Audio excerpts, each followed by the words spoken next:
All right. I changed my game, right?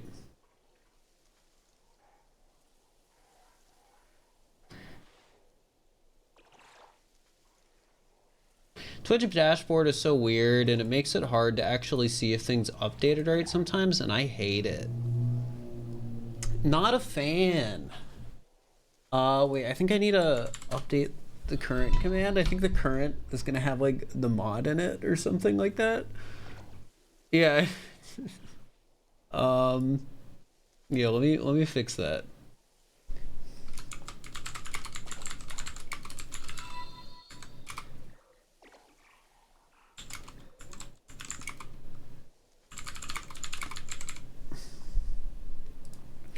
Danish, thank you for the tier 1. I appreciate it. Appreciate it.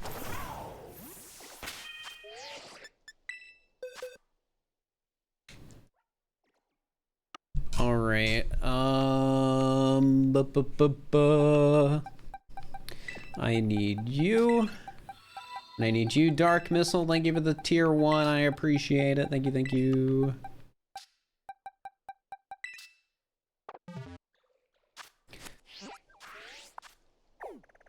I think we're gonna hatch somewhere that's not Levincia because my game keeps crashing in Levincia. So we're gonna go to Alfornada. So far, somehow, while doing Shiny Deck stuff, I have had my game crash twice.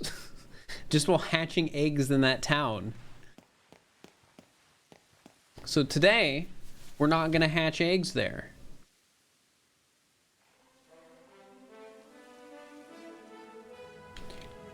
So yeah.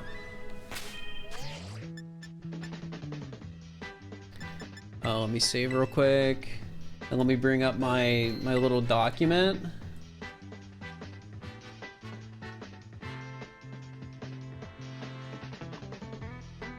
What folder will this be in? I need to clean out my Google Drive. I have so many like folders that are just I need to get rid of.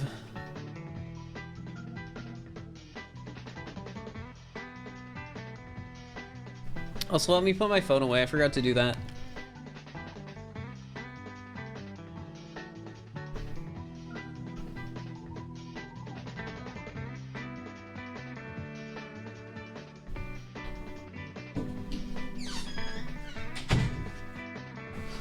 All right, I'm back. I was considering doing the 2D mod today, chat, but I keep going back and forth on like how I even want to do the 2D mod, because part of me is like, you should just do post commentary again. My SMO music, I just have a playlist when I play Pokemon, so we don't listen, since we're like hatching eggs and stuff, we'd be listening to like the same song over and over again. It's also a bit better if I end up making a video on the Pokemon content,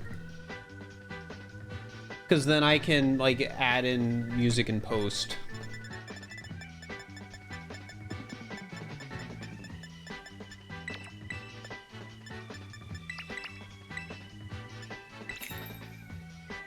How's it going? It's going all right. I was originally gonna stream yesterday, chat, but I was kind of bummed from my internet going to crap on Saturday.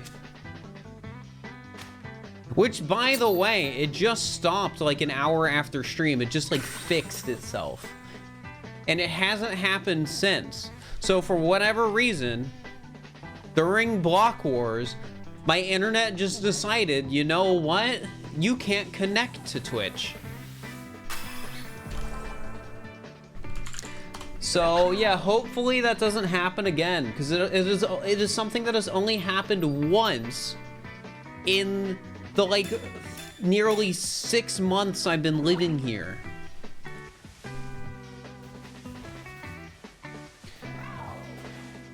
It seems just good, so they try to block your internet. Well, my internet was fine. It was just my connection to Twitch.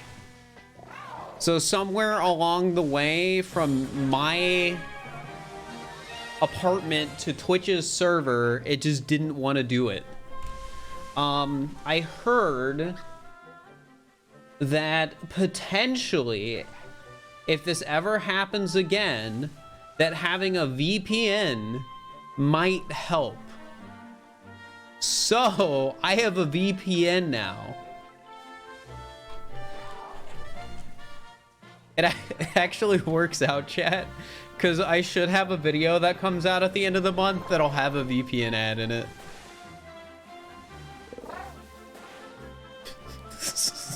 So it's like, well, okay, this actually is something that might help if this issue happens again. I don't know if it will, but yeah.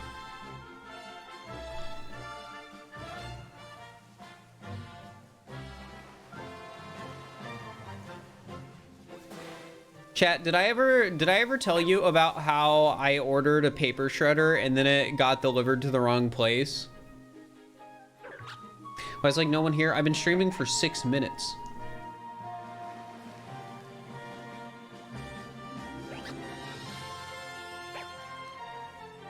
It's the VPN one I'm advertising. Yes, I'm doing a VPN sponsor in a video for the end of the month.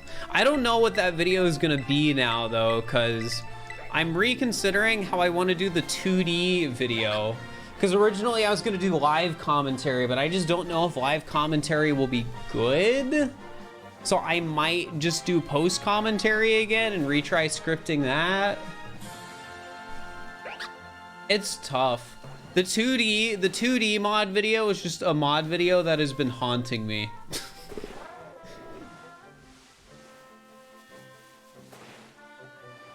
Because I want to make one.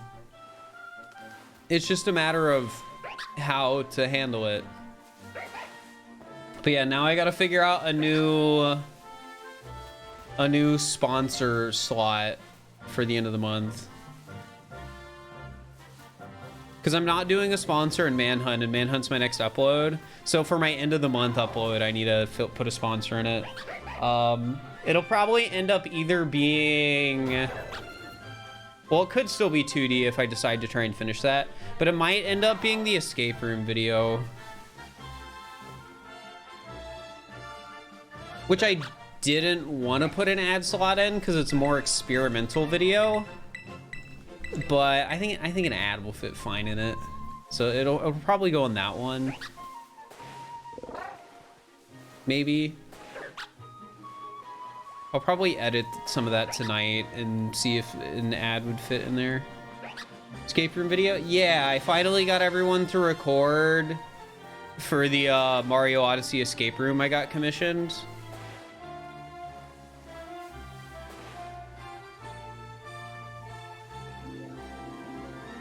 Which, speaking of videos, I really want to work on some non-modded video projects. Partially because of the takedown stuff.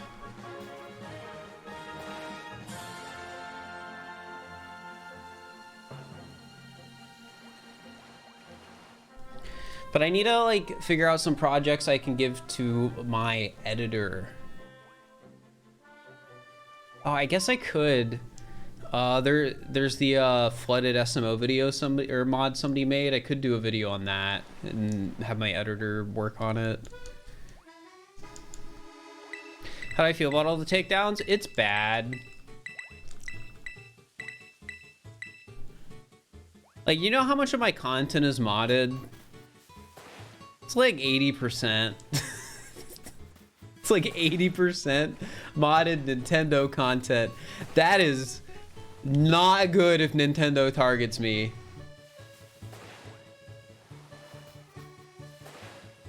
So I need to do more non-modded content. They aren't only taking down modded stuff though. I think the reason non-modded content has been taken down, oh, whoops, ignore that, is because they didn't watch the videos and just assume it's a mod. So the more content I have that doesn't look like it's a mod, the better. I think it's just Breath of the Wild stuff. Well, it's probably Breath of the Wild stuff because Tears of the Kingdom comes out in less than a month. So if we get to a situation where 3D Mario platformer comes out in less than a month, well, yeah.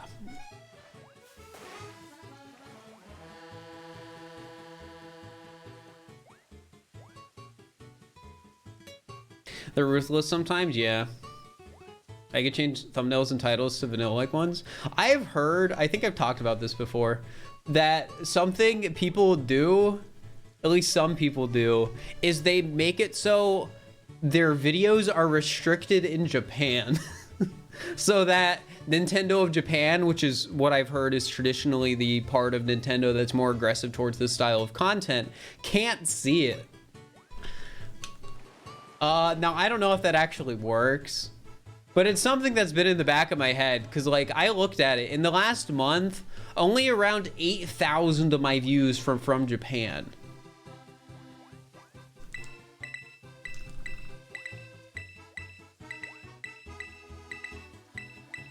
So hypothetically speaking, it wouldn't have a big impact on my viewership.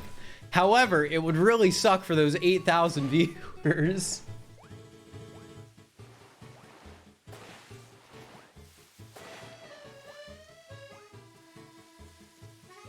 But yeah, hopefully the viewer speedrun ideas aren't videos that like get flagged even if they have some modded content.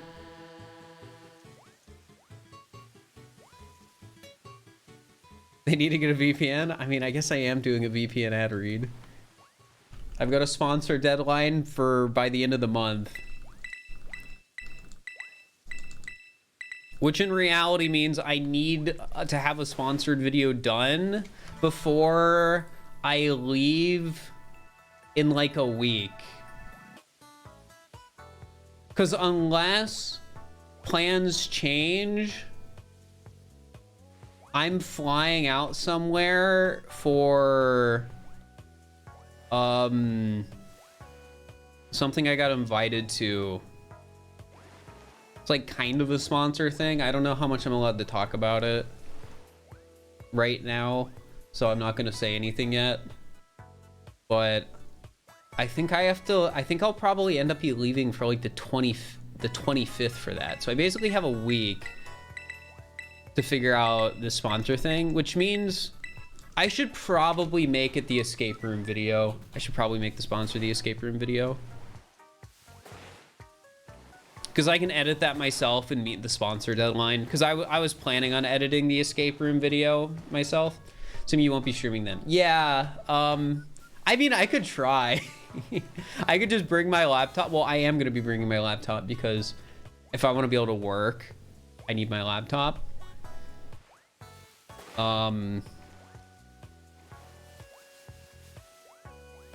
But yeah, I don't know. It could be an experiment. I could see how easily I can get away with streaming out of town.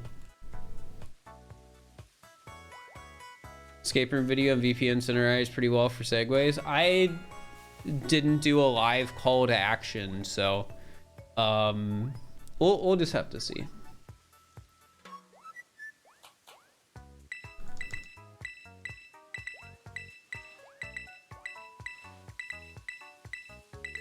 I've seen the Mario movie. I enjoyed it.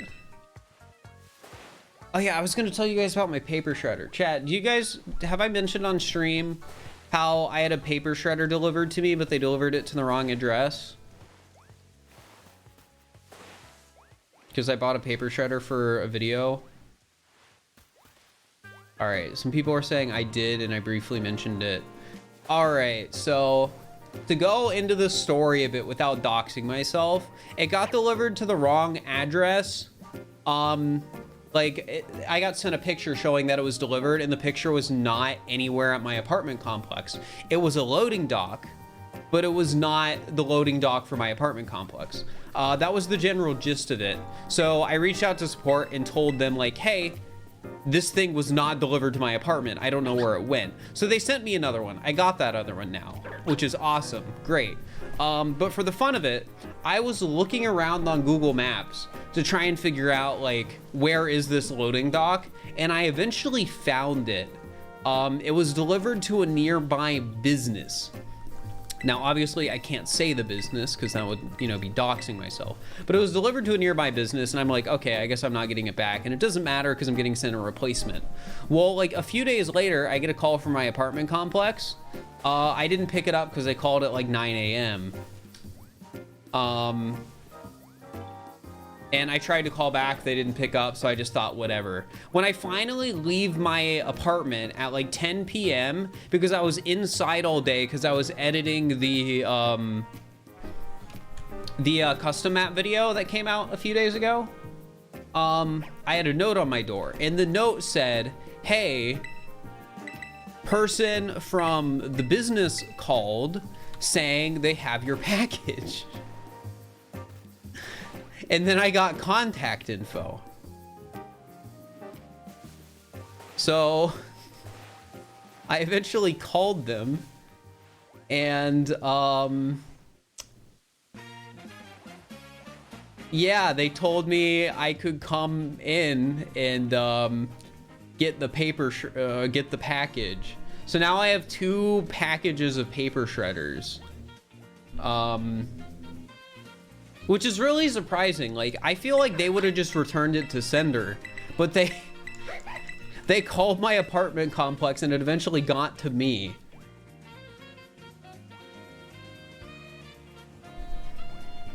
So it was yeah, it basically turned into a 2-for-1 deal.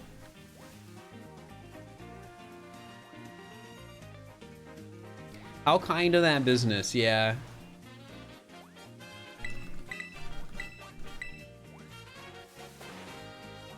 I think I know why the paper shredder was delivered to the business, but I can't say why, because it goes into like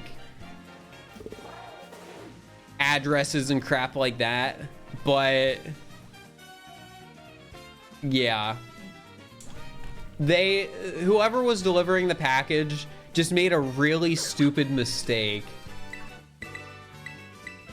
And I was absolutely terrified that they were going to make the same mistake because it was fulfilled by a local delivery company, because I was just ordering it from Staples. So they probably, like, you know, contract out the company to deliver the package locally or whatever. And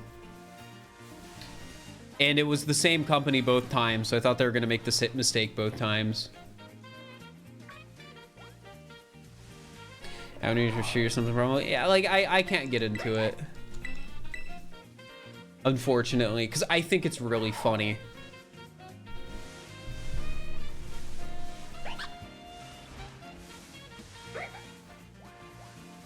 But it would like 100% dox myself.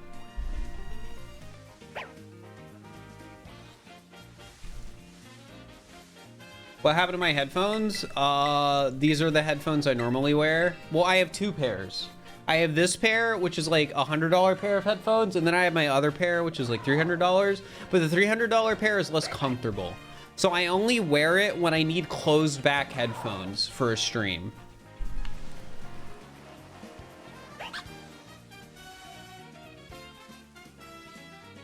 So yeah, I usually wear these just because they're super comfortable. So if I stream for like 8 hours, it won't even like hurt. Yeah, I posted the picture of my dog because I needed to tweet more.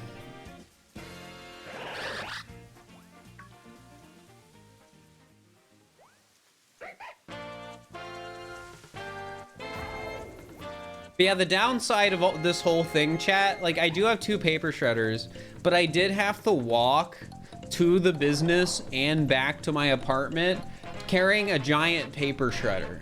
That was like heavy.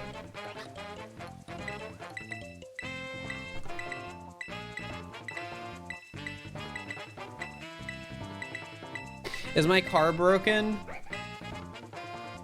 Well, the business it was delivered to is just really close to where I live.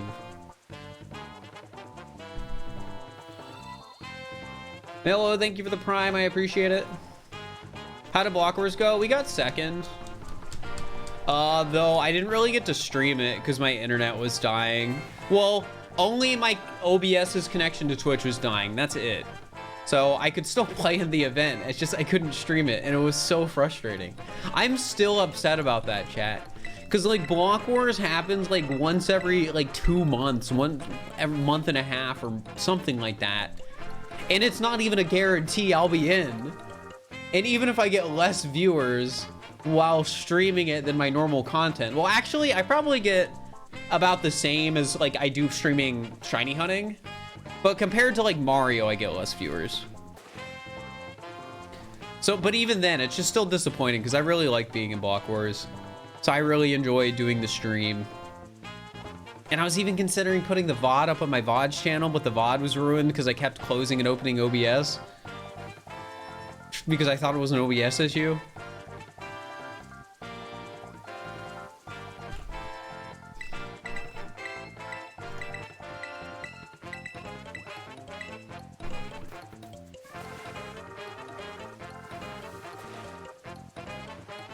It's actually crazy. So I've been in 4 Block Wars now, chat. 2 of those Block Wars, I made it to finals and we got second. And then on one of the other ones, we were in 3rd by 40 points. So even though I'm like definitely a mid-tier player when it comes to like, I feel Block Wars, I've been on really good teams. What's the finals game? It's like a PvP sort of style game where you're essentially trying to run into the opponent's goal. That's the general gist of it. What is Block Wars? It's a Minecraft event I get to play in sometimes. If you know what MCC is, it's sort of like that.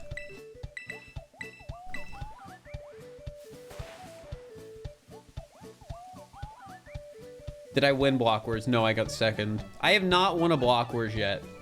But I mean, hey, I have been in the second place team twice.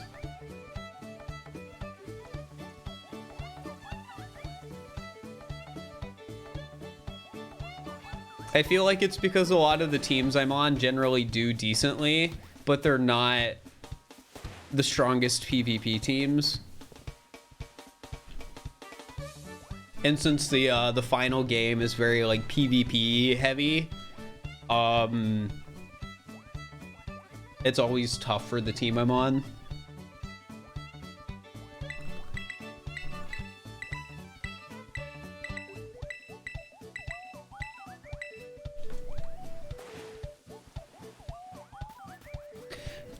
So I've got 1 Hisuian Zorua. I just need 2 because I need every evolution.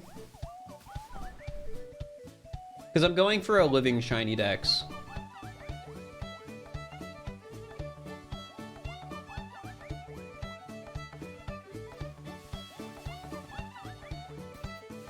To the all moon stream from 2 weeks ago. Nice.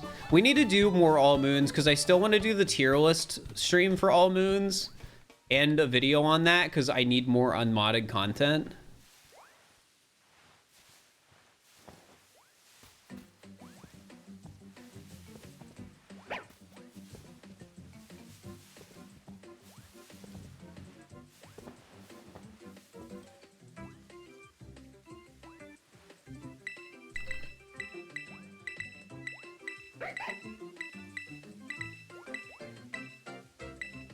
Are you talking about my name?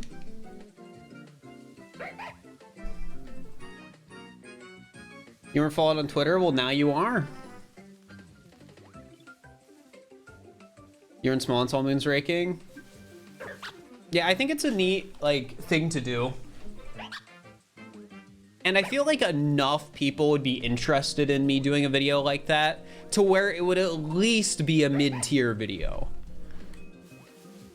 And when I say mid-tier video, I mean a video that I think is going to do exceptionally average. Like the Custom Kingdom video, I thought was a video that'd be like, all right, this will do average as a video. The Flood mod, I thought like, oh, this is just an average video. Like, it's nothing where it's like, I think it's going to like blow up, but it's not something that I think will do bad either.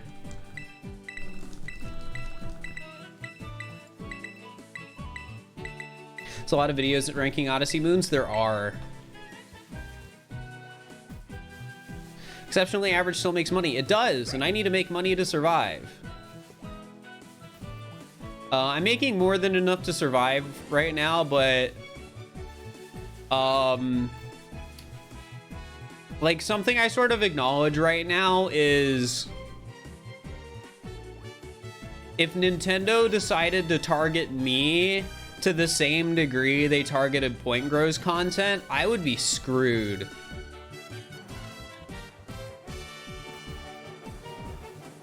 So I need to make more non-modded content because it's less likely to be taken down. And I think I need to be willing to experiment with non-Nintendo content to like a degree. Now, I don't know what that would be though. Like, I don't know if it'd be like a Minecraft video or like Skyrim or something like that. So just hope they don't notice you exist. Well, I'm sure they notice I exist. I feel like it's just more so of a like, do they care?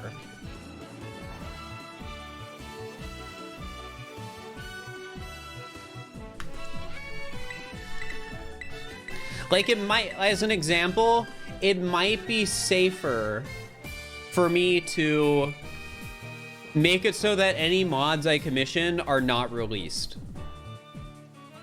Which is a really crappy thing, but it might just be the truth.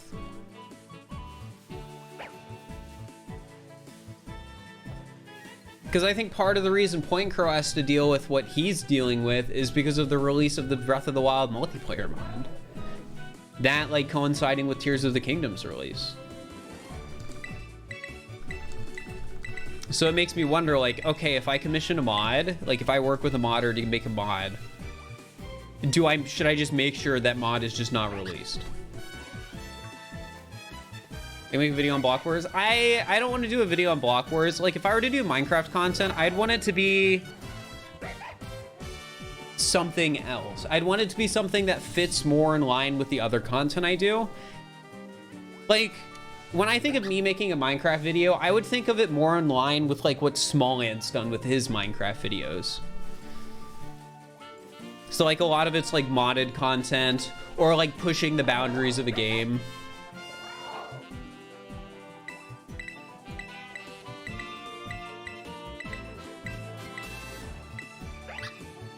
FromSoft challenge runs. I think FromSoft challenge run stuff could be cool, but the only FromSoft game I care about is admittedly Elden Ring.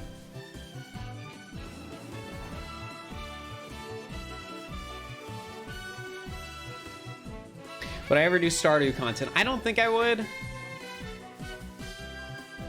Minecraft is not Nintendo, yes.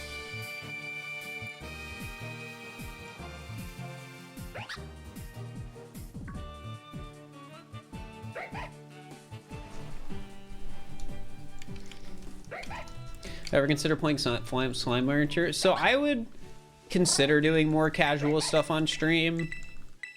Right now, I don't really want to.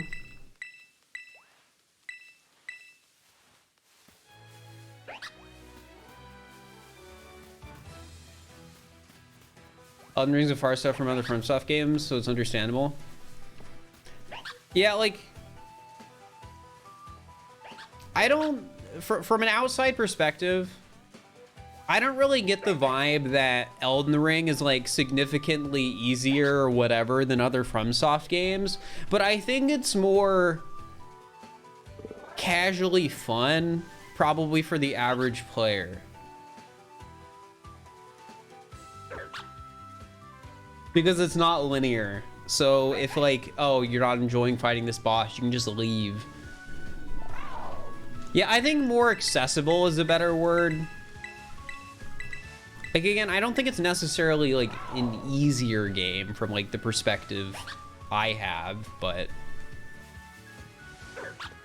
I don't really care about that. I just don't care to play the other FromSoft games. It's just as simple as that. Like, after playing Elden Ring, I don't want to play Dark Souls or anything like that. I just enjoyed Elden Ring a lot. I would play an Elden Ring 2 or even Elden Ring DLC potentially when it comes out. I forget what the DLC was supposed to be, so maybe I wouldn't play the DLC. Yeah, I just could not care less for other FromSoft games. Would you ever do IRL content? Potentially a mixed like CJ video of strangers playing Odyssey. I probably will. I don't think I really want to do IRL content. One of my opinions on IRL content is I feel like in the context of Nintendo creators doing IRL content, the cool IRL ideas are not cost efficient. Because like a lot of those productions cost a ton of money, and like on the other end you could just make a significantly cheaper video that's like just your normal gaming content and it'll get like the same amount of views. So I'm not very motivated to try that kind of content.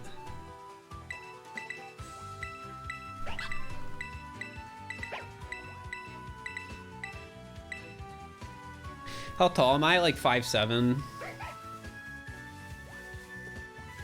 Grind SM ball multiplayer, and if you say dog, 10 dog spawn. I don't want to do a ton of online multiplayer videos. I already have so many.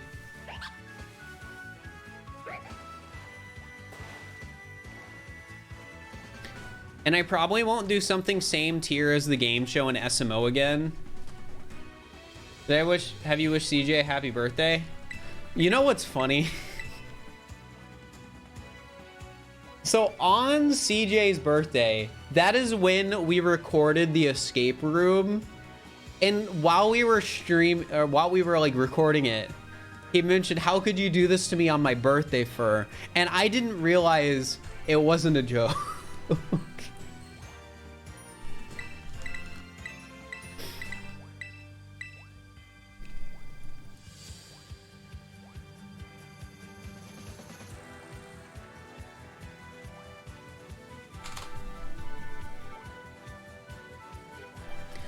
Yikes. Hey, in fairness, I don't know anyone's birthday.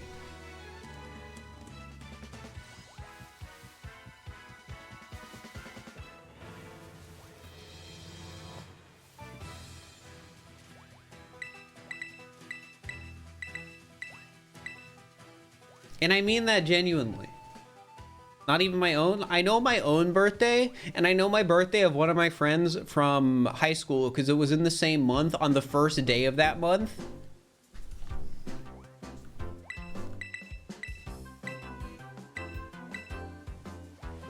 But birthdays in a calendar. See, that's what I'm supposed to do, but then I forget. Supreme Noob, thank you for the tier 1. I appreciate it. Like, I'm just gonna be honest. I rely heavily on social media to be reminded of people's birthdays.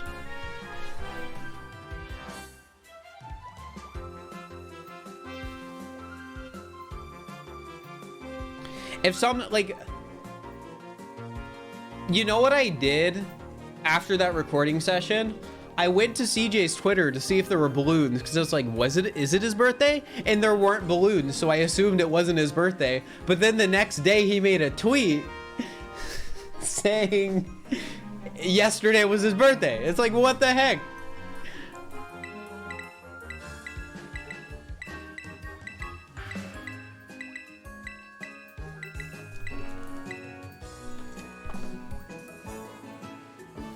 Yeah, chat, I don't know anyone's birthday.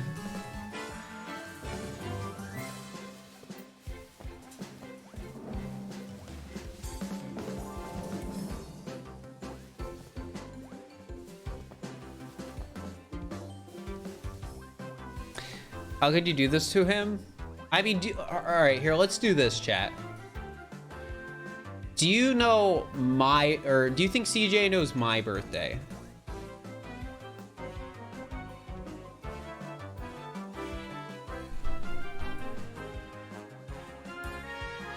Yes. Ask him.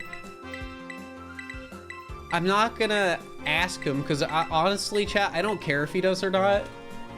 Because again, I just assume people don't know it because I don't remember anyone else's.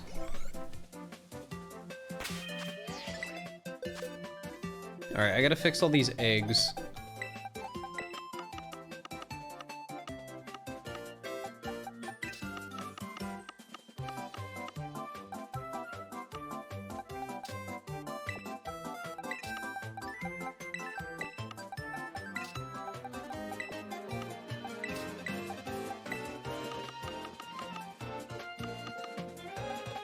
No, guys, you don't need to ask on my behalf.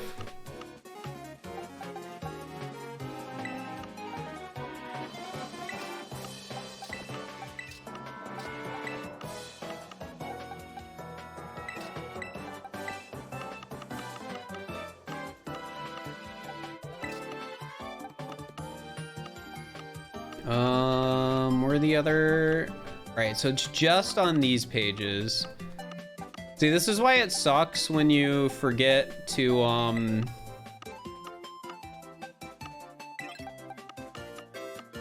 move the eggs.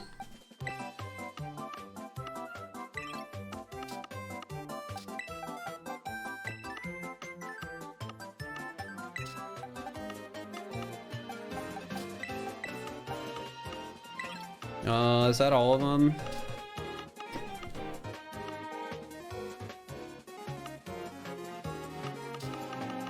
Yeah.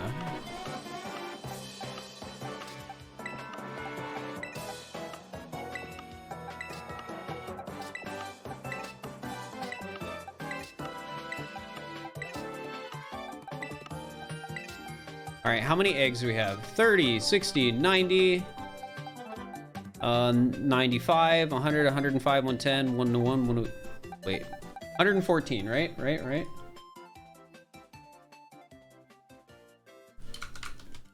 Day 5, 114, sandwich 10. All right.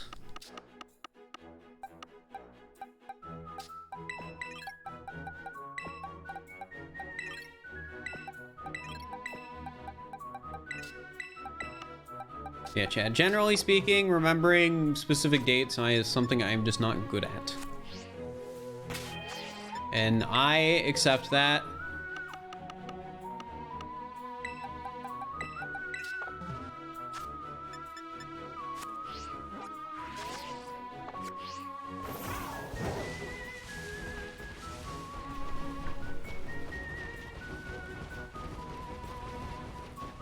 Gonna crash my game again? Well, there's a reason I'm in Alfornada this time. I think it'll be less likely to crash.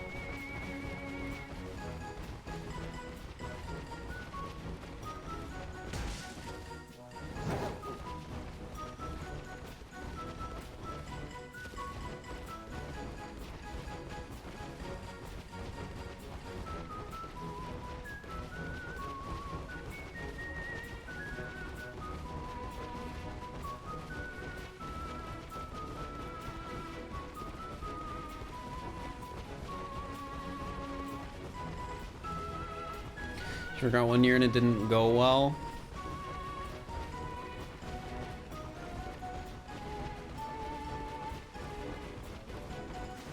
See, what happens with me with that is I'm pretty sure I usually get the days mixed up.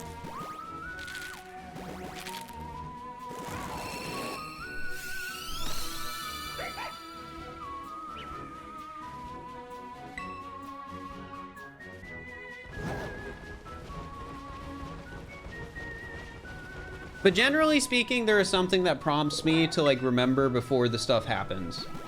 My mother's birthday? Yes, when I say I don't remember anyone's birthday, I mean I literally do not remember anyone's birthday except my own.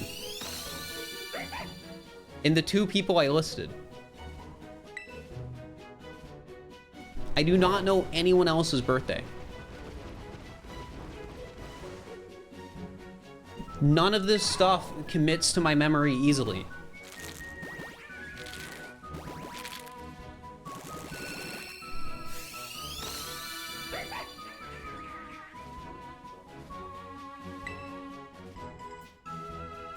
Jesuses.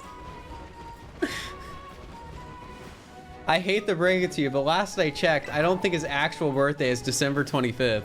I don't know what it is, but I want to say I remember learning that.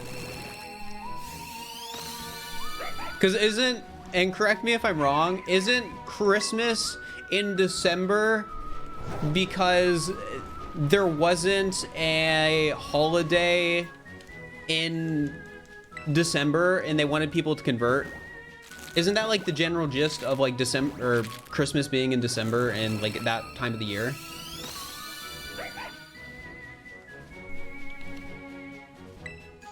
Yeah, it's like a pagan celebration that was adopted to try and get people to convert. It's more complicated than that. Well, I'd imagine it is, but...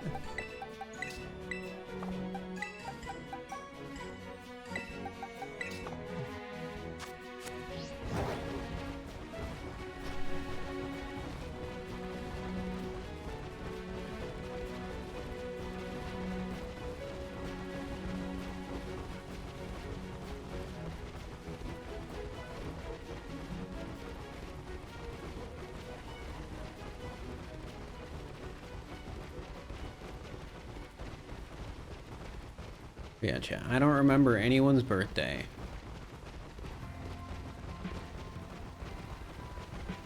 I'm very bad at names, too. That's why Twitch is nice, because I don't have to remember anyone's name. I can just look over and it'll be like, oh, that guy's name is Rowlet.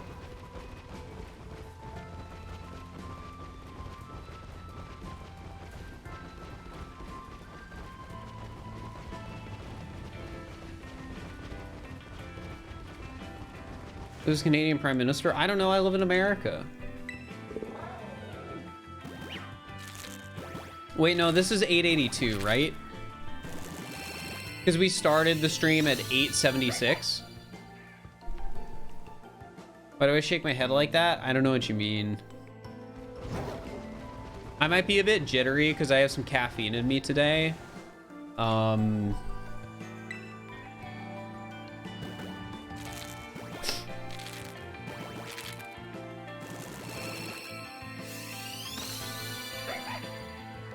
Well, when somebody comes into chat and says, do you remember me? My thought process is more along the lines of... how do I word it? Like, what do you want me to remember?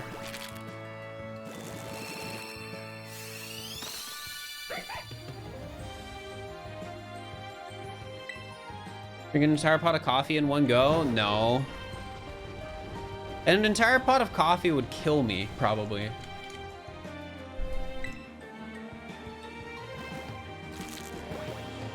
Like 50 milligrams of caffeine is a lot of caffeine for me.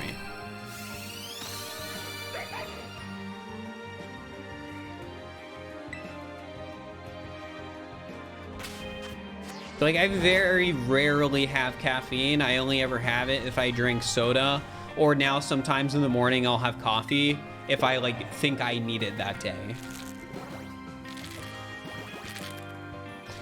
Plenty of folks drink coffee by the pot. I don't though. That's why I said it would kill me. I didn't say it would kill anyone else. I just, well, actually, it probably wouldn't kill me, but I probably would have a panic attack. Maybe that's a better way to put it. No, this music's from Kirby. Tea versus coffee? I mean, they both taste bad. I think that's the best way to word it.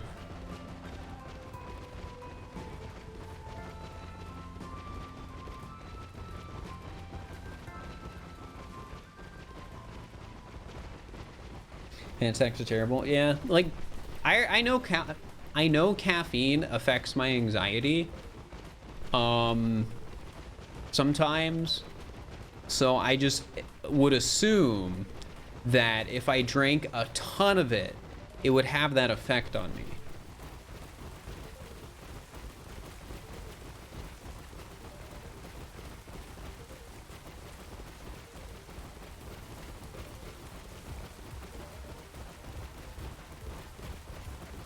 Was 1 week straight of headaches? Yeah, I mean, caffeine withdrawal can do things to people.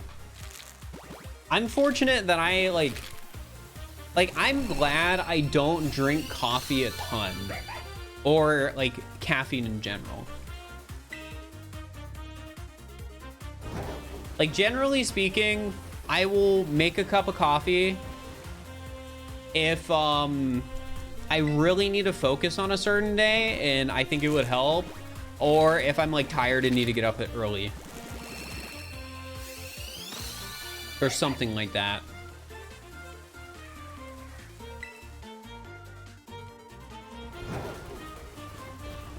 Like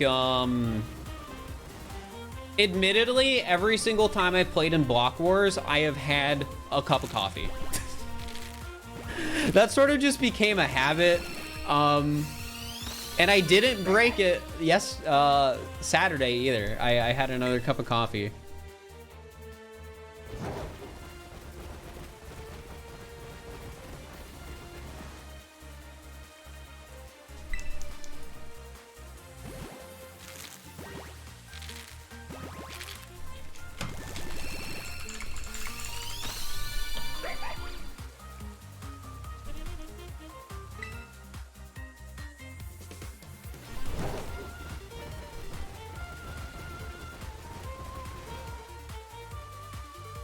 It's jinxing your Block Wars results. Well, I think I focus better when I have caffeine, so I don't think it's making my Block Wars results worse. I think yesterday it might have made them worse because I was getting like anxious because my stream was breaking, but that has more to do with my stream randomly breaking than, you know, the fact that I drank coffee. I would have been anxious and in a bad mood anyways.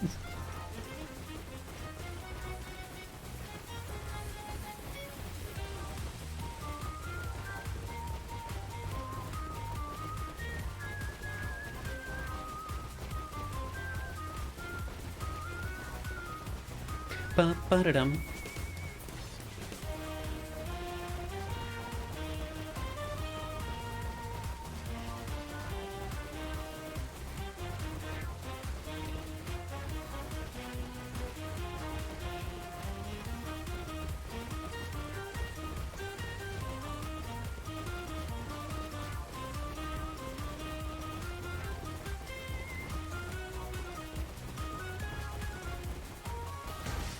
How do we go from birthdays to caffeine?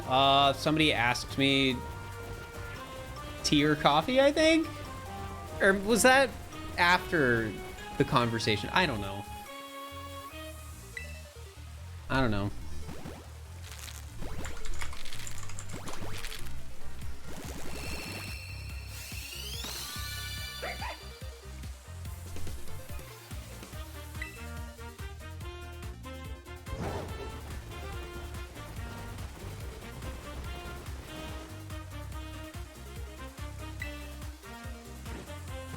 Wait, no, this is 93.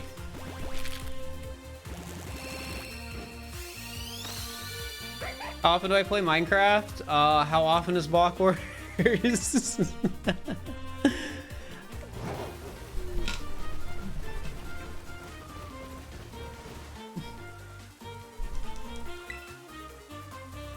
I really don't play Minecraft much off stream, or at all. I played it a lot growing up. I used to be really into Minecraft, and there was a point where I went through a stream era of doing Minecraft speedruns. I never got very good. I think my PB was like 40 minutes. But that was back when world record was probably like almost 20 minutes. Actually, no, it was probably like 14, 15 minutes around then. Is there a stream schedule, by the way? No. I stream based too much on how I'm feeling on a given day, which has been made it impossible to stream consistently. Okay, I guess the way to put it is, since I started... Hey! There we go! We got our second one! A896! Let's save before my game crashes again. All right. Awesome. All right, chat. I guess this is the one we evolve. Wait, no, we only wanted to get these. Isn't that the reverse of the other team's number? No, the other was 697. It was about 200 later. No, Mark. It's also sassy. All right, so we evolved this one. Oh, it has the different Terra type though. That's neat. All right. What level does this one evolve at? Well, 73 is high enough. All right, Zorua's evolving.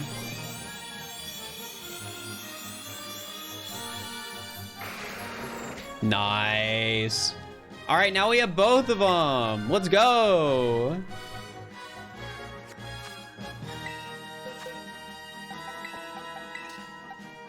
We have both Zorua and Zorork. All right, now we get to do the fun part, chat, of hatching the remaining 80 eggs I have to see if I get a third shiny that I don't need.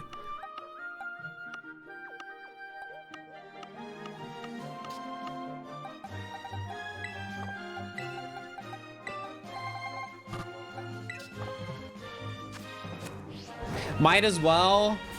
I mean, yeah, that's basically the situation we're in. Oh yeah, I gotta up it to 169. We have 169 unique shinies now.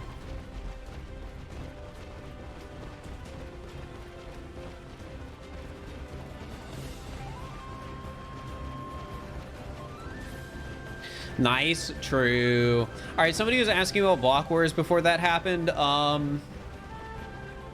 So yeah, basically I only play Minecraft every Block Wars, but I will practice like the day before.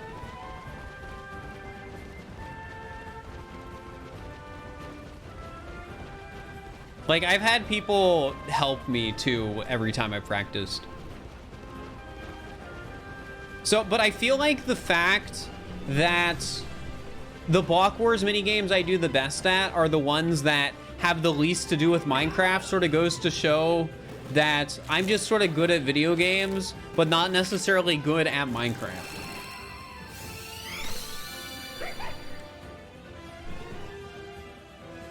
Oh, whoops. It's 897.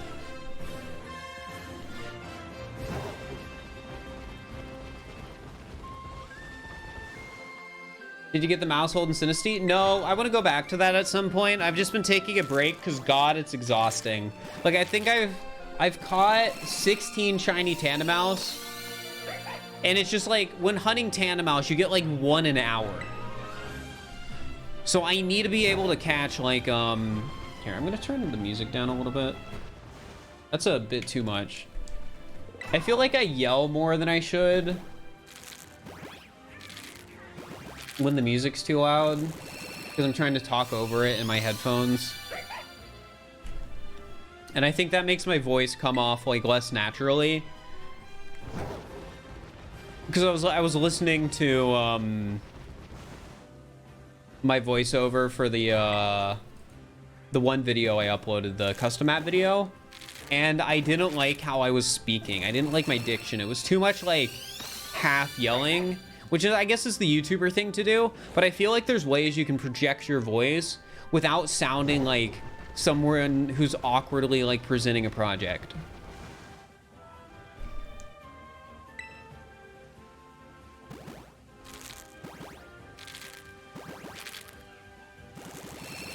What's next after the spare egg hatching? I don't know. Like, we have time to pick.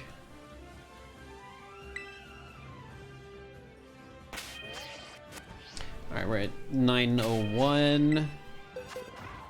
Alpharad does that perfectly. Yeah, Alpharad has like several years of experience doing this sort of stuff. So I think it makes sense that like he has a really good presenting voice, I guess is the way to call it. Like, I think over time I've gotten a lot better at like talking naturally without sounding awkward, but I think I still have room to improve.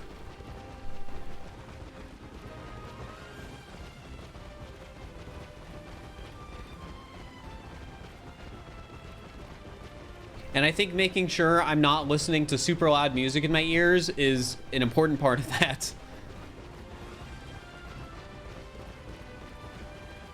Do I feel like shiny Pokemon have gotten a lot less special? I mean, I guess so, but I don't think it matters. I think it's always a bit strange listening back to one's own voice. Yeah, like, I still hate it. but I've gotten used to it.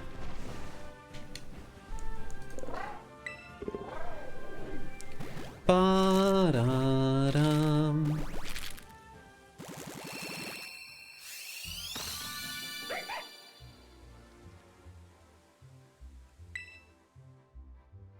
Yeah, I think shiny Pokemon being more common isn't necessarily a bad thing.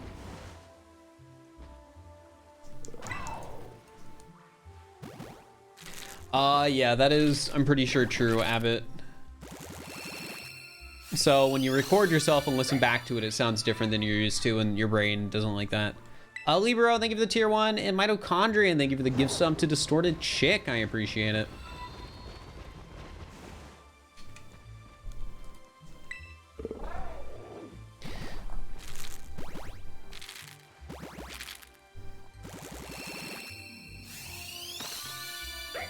Yeah, I'm really hoping that I can get some more non-modded YouTube content out. I know this is sort of going back to what we were talking about earlier, but I just think it's important for me. Like, I think it's important for me to diversify more off of Mario, and I think it's also important for me to try and progressively do more videos that require less mod work. I'm trying to get ideas for when Tears of the Kingdom comes out so that I can, how do I word this?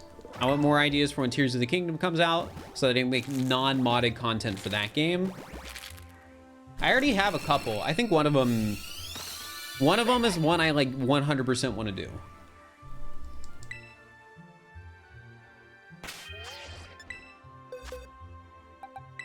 I can't say what it is. One, because I think other people might be doing it already, but if other people aren't going to be doing it already, I don't want to give them that idea. I hate the pressure of being like, okay, I need to get this video out fast because it's new game. And I'm going to be a few days behind because I'm going on a vacation the week Tears of the Kingdom comes out. Yay. Favorite Pokemon? I don't know. I made a list once and it ended up being Ninetales, but I don't know if I would like definitively say Ninetales is my favorite Pokemon. It's just up there.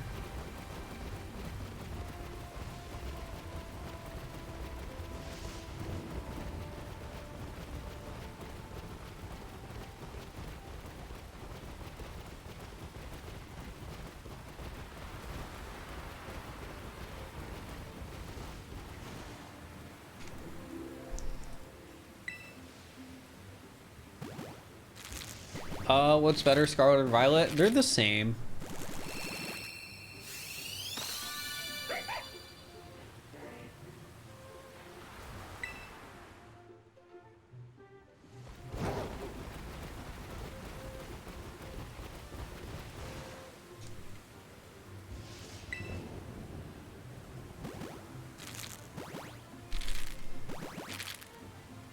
Seen that ending 20 times at least? Well, I guess that's reassuring in some ways.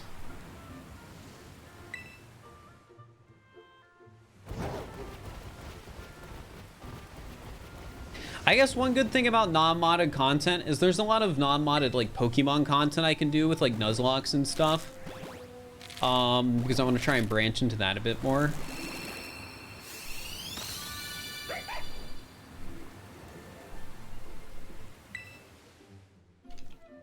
Like, basically all the content I want to make for Scarlet is like, oh, catching shiny Pokemon. Oh, man, another thing that sucks. You laugh, you lose content is technically not modded.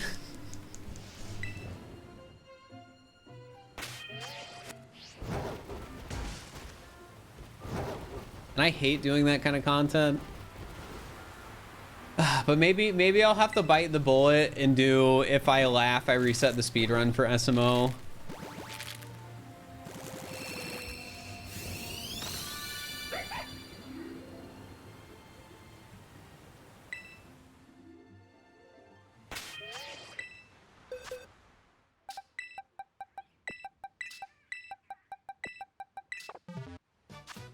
You know, if you lose is so weird. It's weird because like it's content people really like, but it's content I don't like making. How's the new Pokemon Nuzlocke content? I want to do a paper puppet Nuzlocke video after I finish Kirby Forgotten Land, but Murder is Illegal. I haven't made much progress on Kirby Forgotten Land, Murder is Illegal because I had to edit the custom map video, and I also need to edit the escape room video now. So I probably won't make more progress on the Kirby Forgotten Land video until after that. But once that video is done, the next paper puppet video I want to make is a Pokemon Nuzlocke one.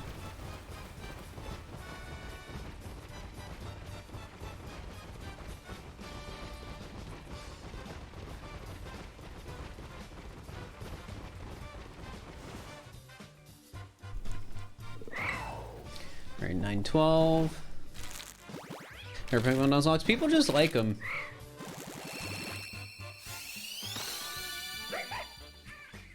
Some more egg hatching next. I mean, I've got a lot of eggs to hatch. Oh, I might ask CJ if he's okay with me doing this. I might steal his idea for the recent video he uploaded and ask people to do the same thing, but for me. I might send him a DM and be like, hey, is it cool? Are you cool if I do this?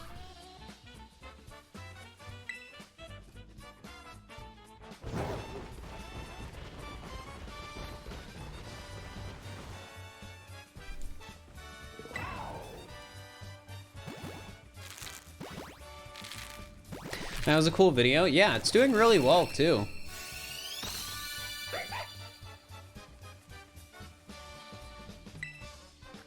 What did you do? You haven't watched it? It's an interesting video, but basically he asked YouTubers to give him hints for moons. And then he tried to go find those moons.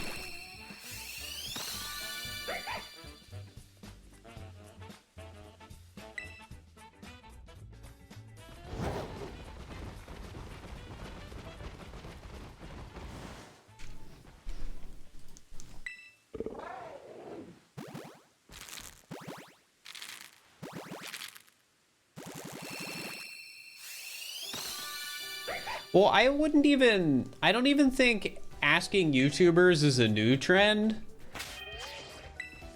I feel like the whole idea of, you know, involving other YouTubers in a video idea has been around for a while because people just like it. Like, admittedly, the title of my escape room video is going to be I challenge YouTubers to a Mario escape room or a Mario Odyssey escape room.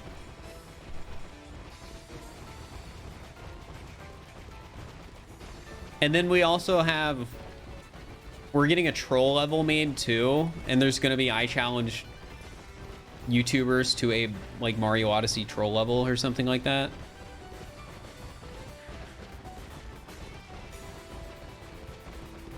Or tricking Mario Odyssey YouTubers into playing my troll level.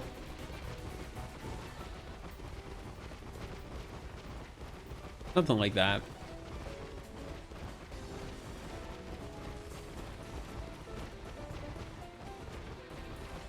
Can I play Minecraft? I tried to on Saturday, but my stream got like... my internet wouldn't let me stream. If I'm in the next Block Wars, I'll stream that.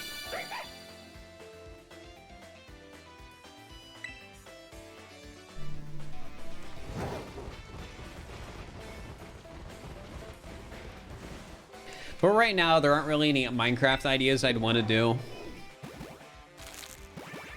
The only thing in Minecraft I'd like to make a video on that I can think of right now is going to the Farlands. But the problem with that is that's like a 900-hour commitment.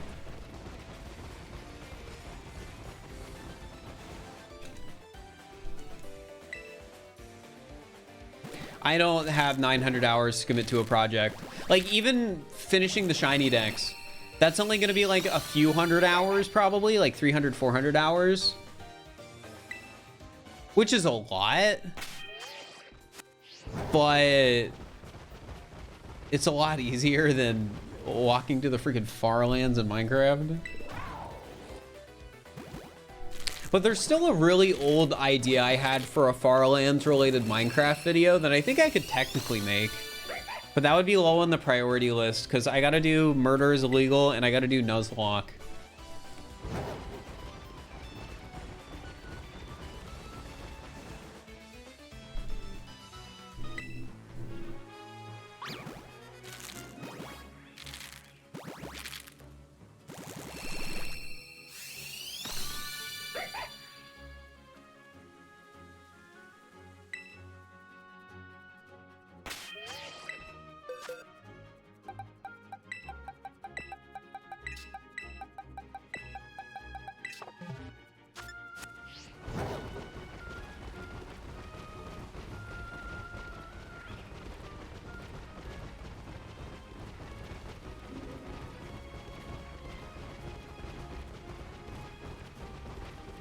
I can play Pokemon Moon.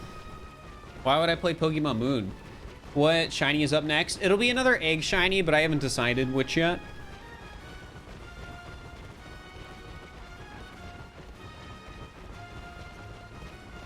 Have you tried sandwiches for getting shinies? I have. It's just the Pokemon I'm trying to shiny hunt right now, I can only get from hatching.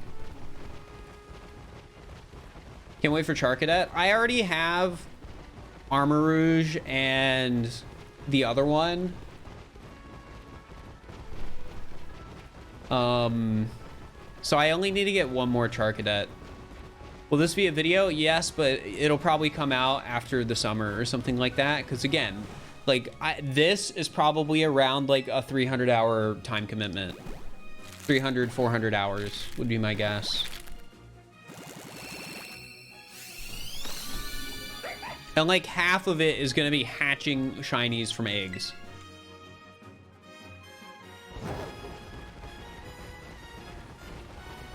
Have I played Mario Sunshine? Yes. It's my first 3D Mario, I think.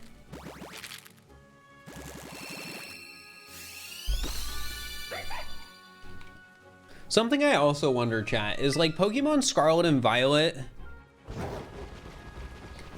doesn't really have a, how do I word this? A glitch heavy speedrun.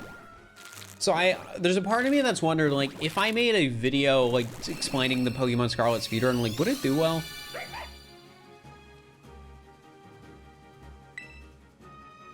I love speedrun explained videos. And I think even without glitches, Pokemon speedruns are kind of interesting.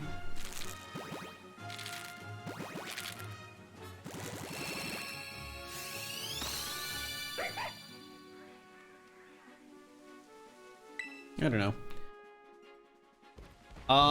So I'm not technically getting all 400 because some Pokemon aren't available as shinies, but the total number of shinies I need to get is over 400 because I need to get all the raid exclusive Pokemon. So like I need all the Typhlosion line, I need all the Oshawott line. Did my game really crash again? Well, we saved, so I still have the shiny. And I still have the eggs.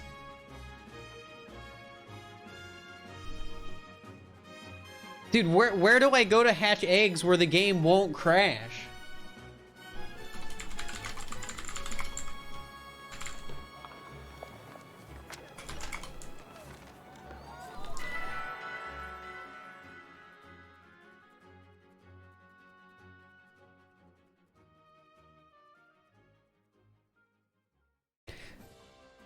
Like, I've had my game crash 3 times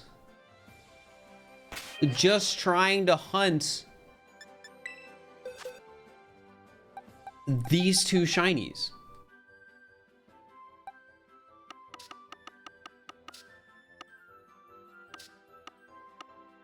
Do you guys know what row I was on when the game crashed so I can just start at that row and then not hatch any extras? Like can somebody pull up a clip?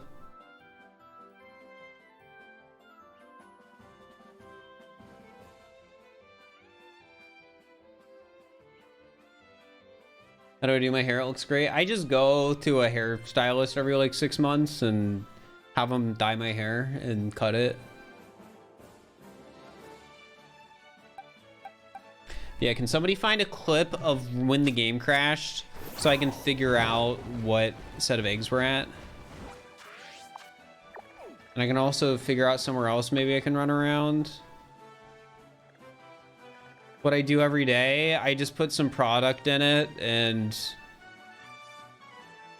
blow dry it. Maybe Madali won't crash.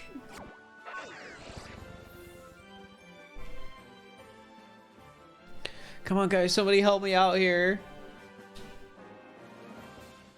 We need to figure out what box I was on.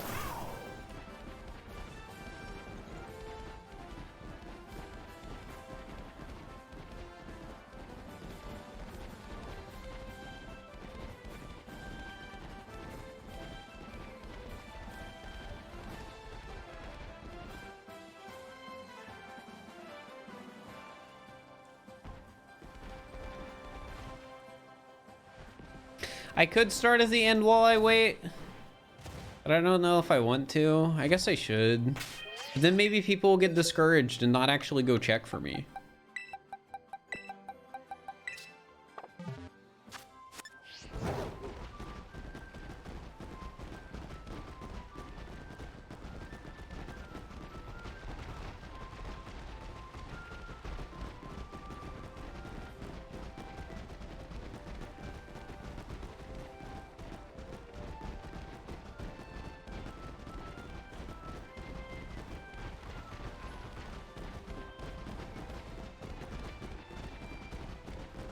Hello, Vixen. I hope you're doing all right.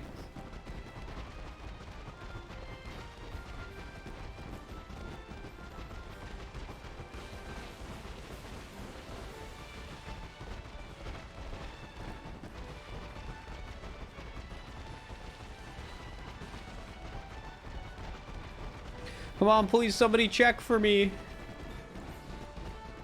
I need to know.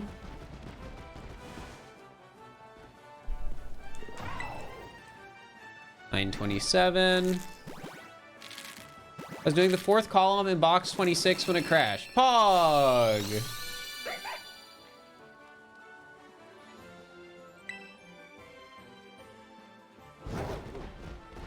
See, I was running in Levencia before, but then my game crashed twice in Levencia while hatching eggs, making me probably lose over 100 eggs in the process. Because I don't save after getting the eggs, so I don't have to release anything. So I only save when I get the shiny.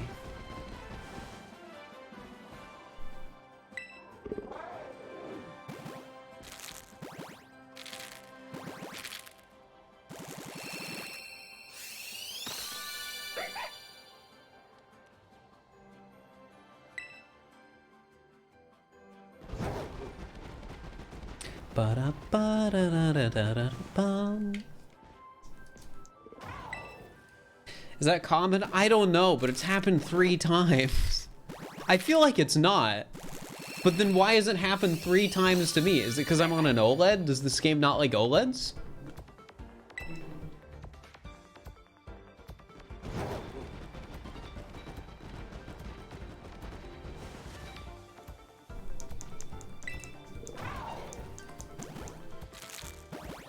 I mean, I like my OLED too, but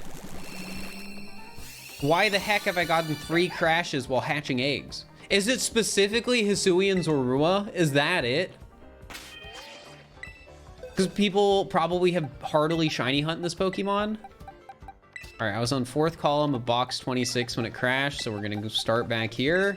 All of these eggs I have safely hatched so I can release them.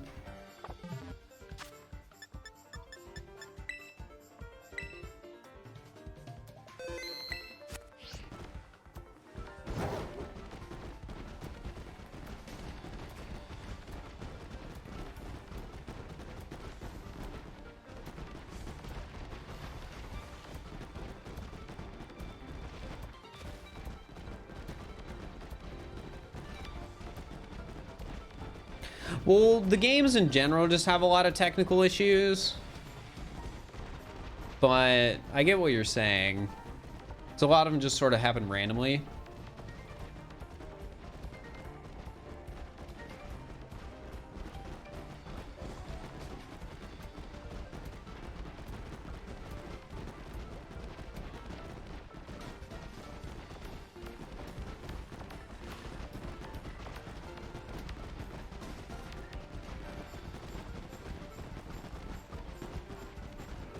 You don't think you can really say? I feel like you can.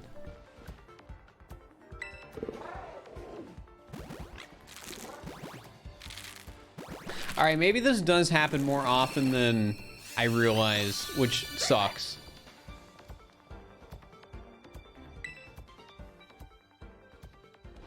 I do not know the issue Jacob had with Beartick.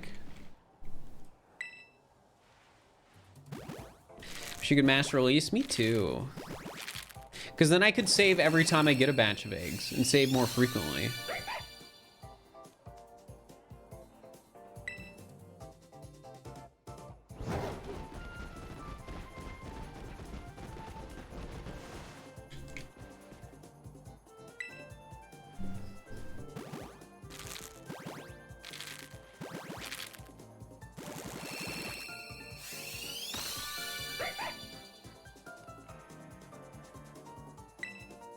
Every single time, just that one Pokemon. That's hecked up.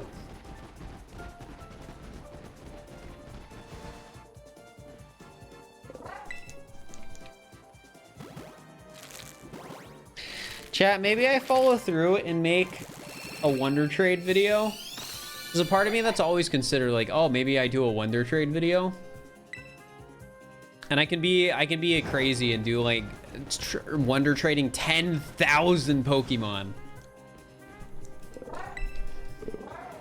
Because the way I view YouTube is if somebody already did my idea, I just need to one-up the other person who did it. And the obvious progression from one-upping somebody who gave away 1,000 Pokemon on Wonder Trade is to give away 10,000.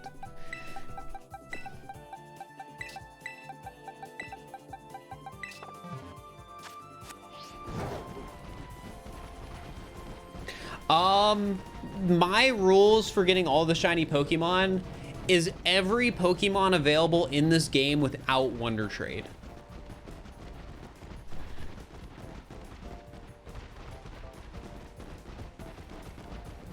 Or sorry, not without Wonder Trade, without Pokemon Home. So if the only way to get a Pokemon is through Pokemon Home, I am not going to get it as a shiny. But that leads to weird Pokemon like Hisui and Zorua, which was available without Pokemon Home through pre-ordering the DLC. So I counted it. Well, I'm not getting all the Floettes because like one form of Floette isn't substantially different than another form of Floette. However, Day Lycanroc is significantly different enough from Night Lycanroc where I think I'm going to get it. So those are like my two rules. It has to be a Pokemon that is available in Scarlet and Violet without the use of Pokemon Home. And it has to be, if it's an alternate form, it has to be significantly different than the other form I have. So like a Hisuian form is significantly different. Johto Wooper is significantly enough different. Authentic Sinistea isn't significantly different enough, but I still want one for a different video. I've just put that video on hold because Tandemaus, which is one of the 3 Pokemon I wanted to catch for the video, is painful to get as a shiny. It is like 1 shiny per hour with the 1 in 100 chance. I don't know if Authentic Sinistea would be faster or slower than 1 shiny an hour, but yeah, that would still be, it would still probably be similarly annoying. Decided on the different Tatsugiris? I might, solely because I already have 2 of the 3 Tatsugiris. So it's sort of like a why not? Because some people might complain when the video comes out in September and be like, well, technically Dondozo gets a different buff with the different Tatsugiris.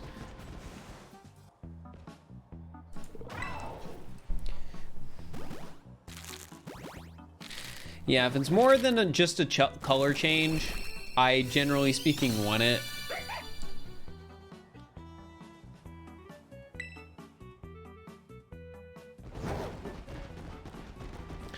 But like, as another example, I don't care to have a shiny Rockruff that doesn't have own tempo and a shiny Rockruff that does have own tempo.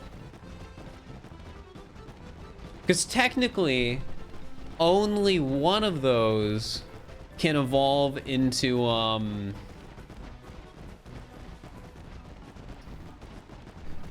you know, Dusk Lycanroc. But I already have a shiny Dusk Lycanroc, so I don't care. Is that the same for Squawkabillies? I think it's Oricorio that has different types.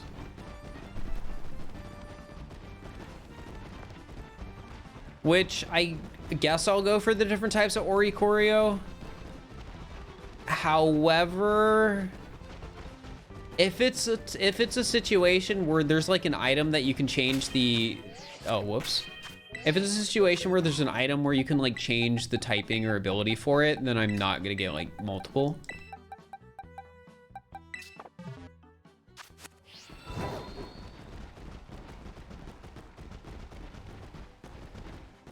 Yeah, at the end of the day, I'm just gonna use my own discretion here. John Curie, thank you for the tier 1, I appreciate it. You can change the Oricorio with the flowers you buy. Yeah, if you can do that, then I'm not gonna get different Oricorios. But again, this is, I don't have to worry about this stuff for a while because I have to hatch like 20 different shiny Pokemon.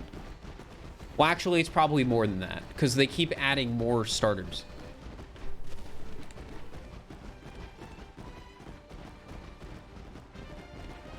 Like, I got Typhlosion like yesterday or 2 days ago. It's just like, all right, that's another 3 shinies I have to hatch.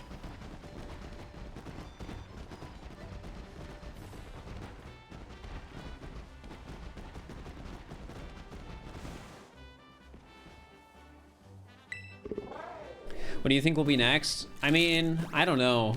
Probably one of the Pokemon that's like in the game's files that's a starter, but hasn't been added yet. That'd be my guess. But I don't know if there's any starters left like that, because I think it was just the Arceus starters, right?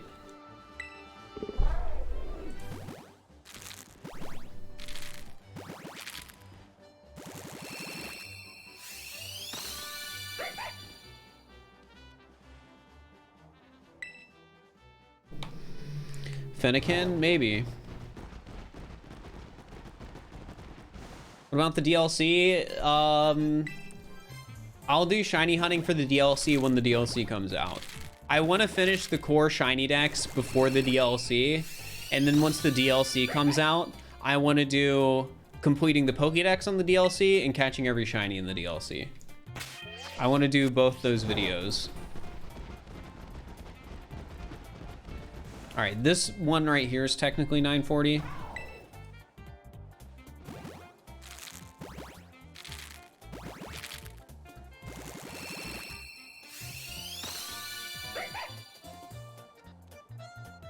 Ba-ba-ba-da-bum.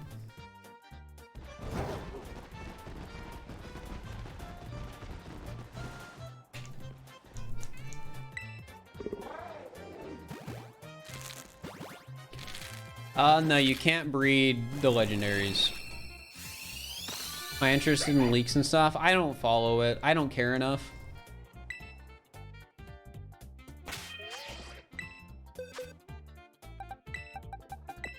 Alright, can we release eggs? Let's find out now. Gosh dang it, I'm gonna have to hatch them all. That's so obnoxious.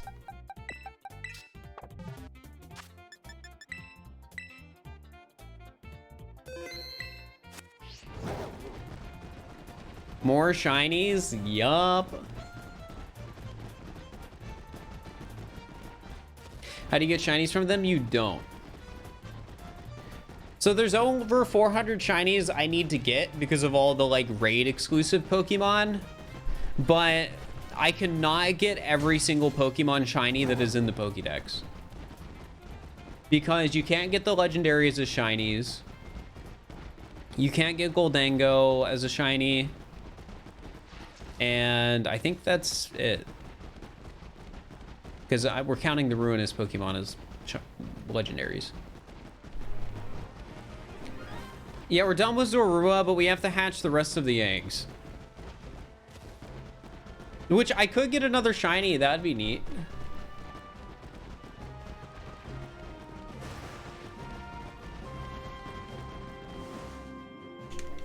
Yeah, you can't get Gimmighoul either.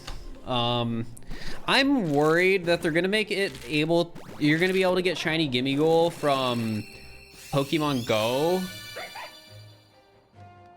which would technically break my rules. However, if they do that, I might get it anyways for the video because, now hear me out, it is a Pokemon that is naturally in Paldea's Pokédex that you can't get in-game as a shiny currently. So I feel like if it was the only way to get like that Pokemon as a shiny as a mainstay of the Pokédex, then I would bend the rules. I mean, they're my rules. I can break whatever I want.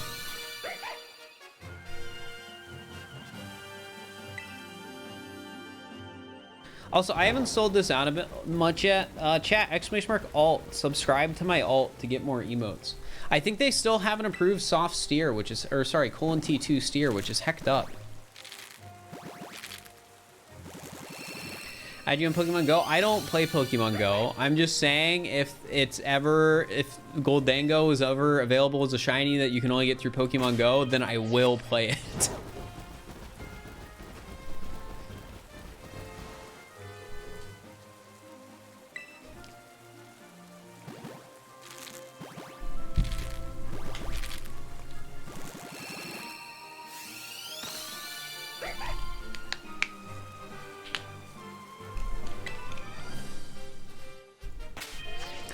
I do not stream competitive. However, I did play in a Twitch Rivals event for competitive, which I keep forgetting about that.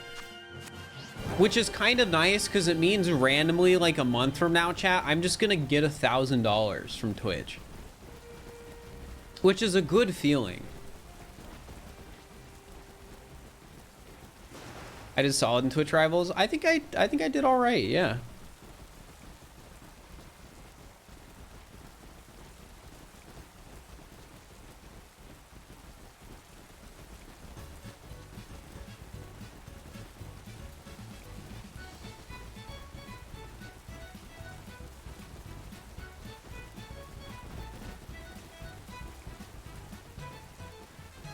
I heard the hardest Vivillon form to get was the one for people who live in Hawaii.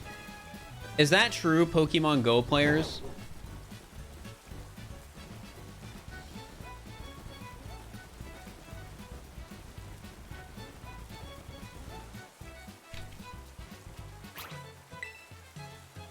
Oh wait, this was 947.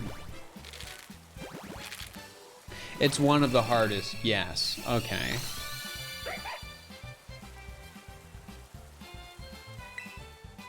Another one is Finland. I could see that being a hard one.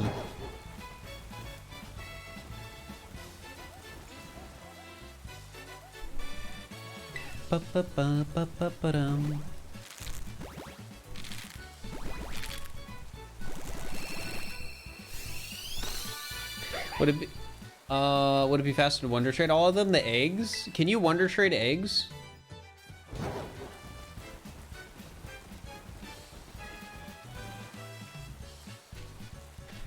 I don't think that would be faster either way.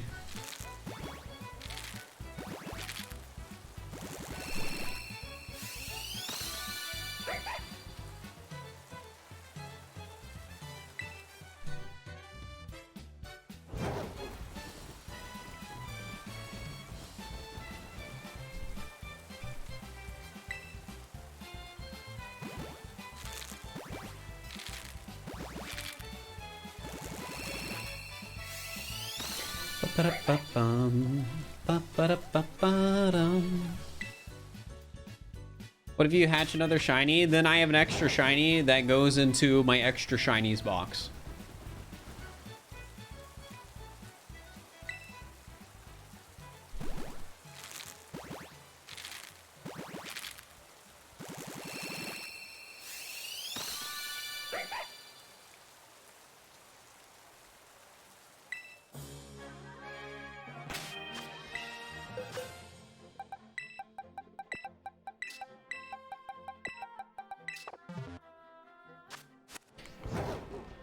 How many boxes do I have of what? Oh, I only have one box of extra shinies. Which, speaking of chat, do you guys want the shinies in my extra shinies box?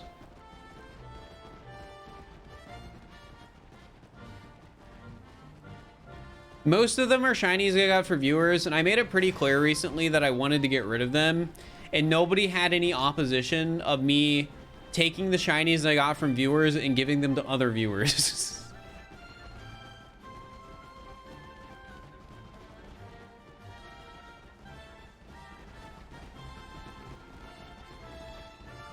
I will take them. I mean, you could have one. I should get rid of those. So once I'm done hatching these eggs, I'll get rid of the dupe shiny I have. Chinese plural. Or, well, some of them aren't dupes. They're just shinies I got from viewers, but I explicitly mentioned I don't want shinies from viewers, and I want to get rid of them.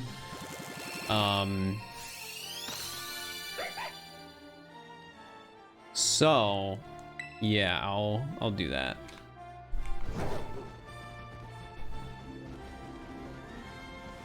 One of them's a shiny Froakie. I don't know if it's legitimate or not. It might be. But either way, I didn't get it on my own, so I don't want it.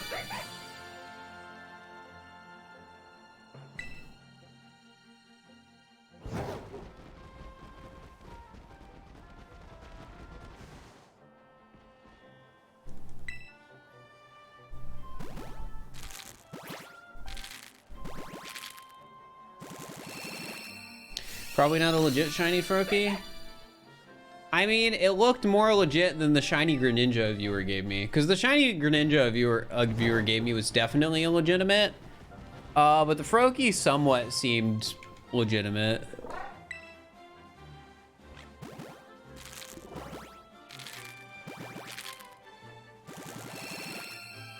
But this sort of goes back to why I don't want shinies from viewers at all, because I don't know if they're legitimate or not. And I also don't want to count them towards me completing the shiny deck, so I just don't want them in my boxes at all.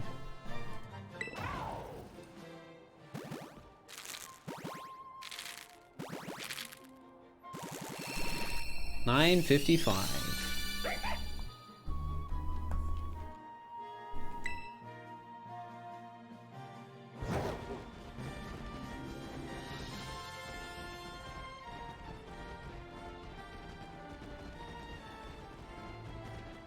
It doesn't end in .org or .com.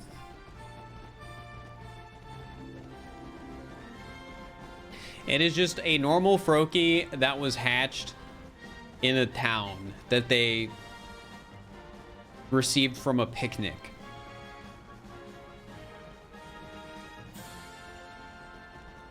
Like most fake shinies that I've seen seem to be eggs received from a link trade. Because then you get the original trainer and all that sort of stuff. All right, we're at 9:56. Like here, where is it? It's right here. It just sort of seemed generally normal.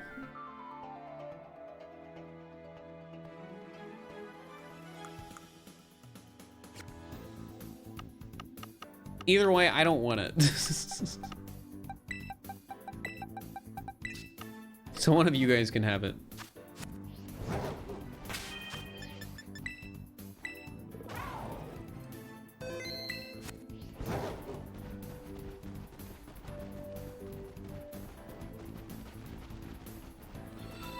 Thor, thank you for the tier 1. I appreciate it.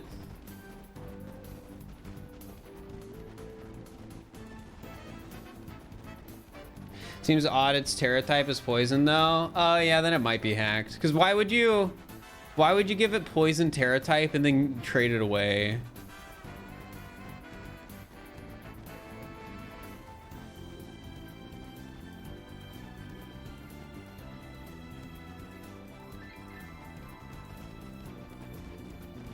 Yeah, it's, well, how does breeding with Terra types work?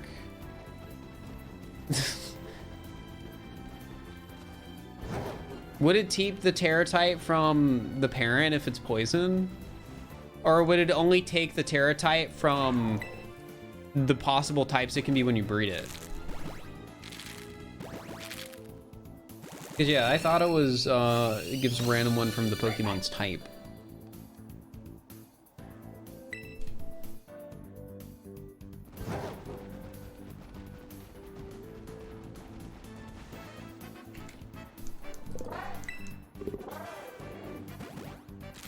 But yeah, if it's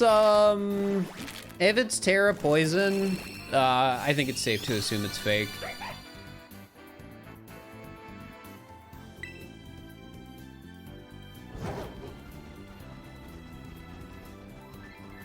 So I guess whoever gets it, if you don't care, then yeah. I just don't want it.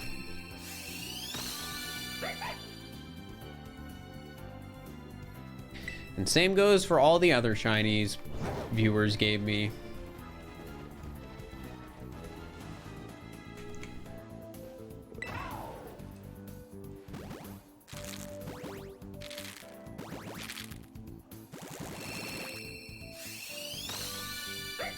If you have an Everstone on a Pokemon parent, it brings Terra type to the offspring. So it might be real then. Either way, like, again, I'll give away all the extra shinies I have.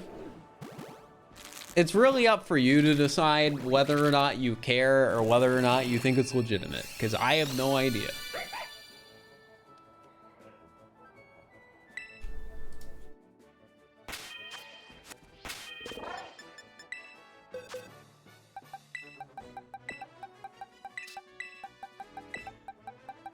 Here,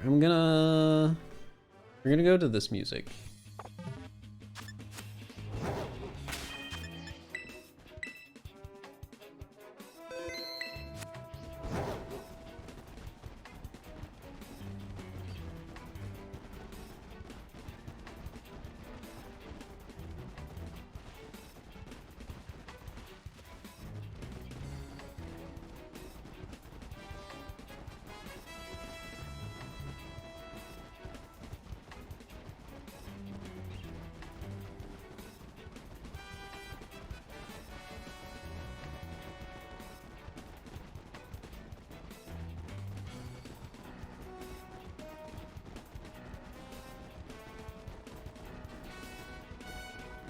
Chad, do you think we're gonna get another shiny out of these, like, extra eggs we were left with? Or no? No, yeah, I don't think we are either, but I need to get rid of them.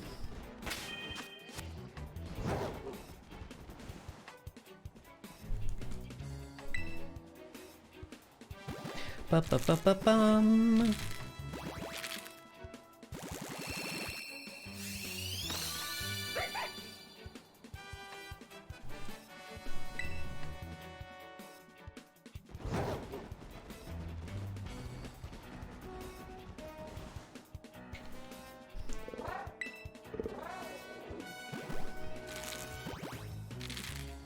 So what have you guys been up to today? How have you been spending your Mondays? I think it's Monday.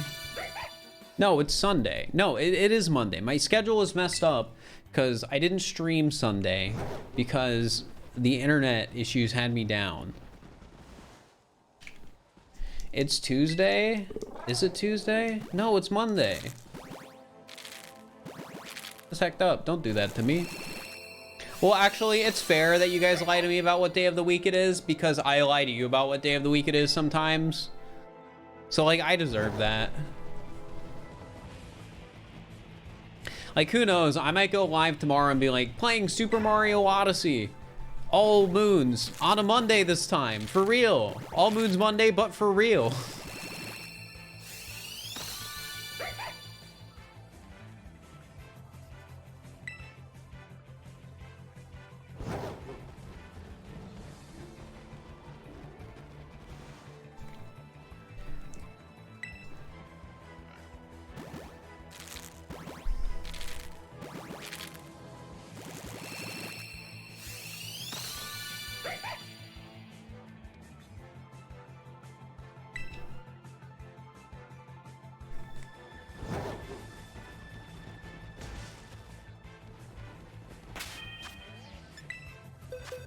You never lie on the internet? Yeah, nobody would lie on the internet. You're right, you're right.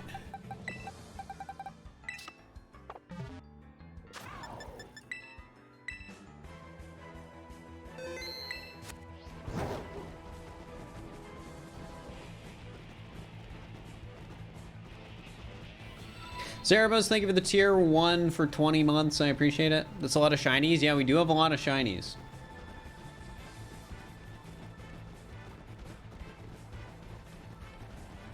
Okay, so I am done with Zorua, but I have extra eggs, so I have to hatch them. So once I'm done hatching the extra eggs, I'll be able to go to the next Pokemon. Which I haven't decided what yet.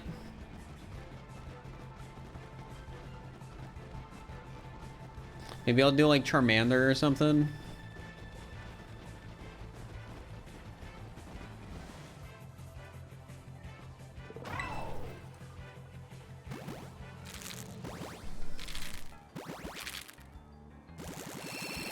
Which Pokemon would you want me to breed for, chat?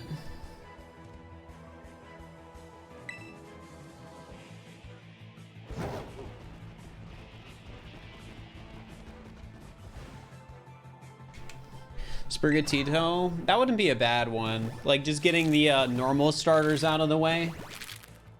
Which have I done already? Only Zorua. Do you have Spiritomb shiny? No, so... For the sake of the video, and yes, even though this is a video that won't come out until September, I am thinking about this. It makes the most sense to do Pokemon like Spiritomb that I have to hatch after I get all the starters. So like narratively starting on Hisui and Zorua makes sense because I started this challenge right around when the DLC became pre-purchasable. So like it makes sense.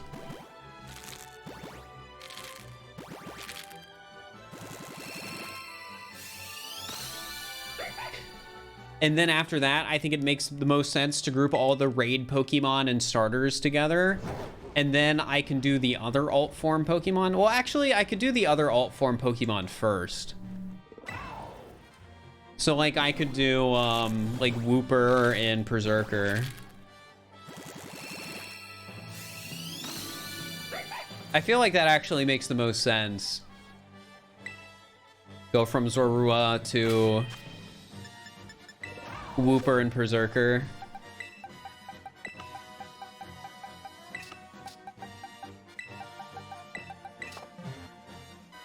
And then once all those are done, we do starters.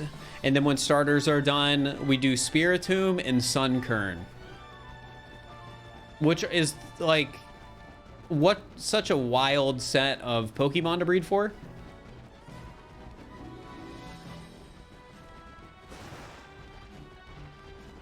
No, I already have a foreign Fuecoco. The only foreign Pokemon I still need, actually, I'm gonna check real quick. Because if any of you happen to have one of these, I would totally take a trade for one. I need a male foreign Rowlet, meaning not English, and a male not English Cyndaquil.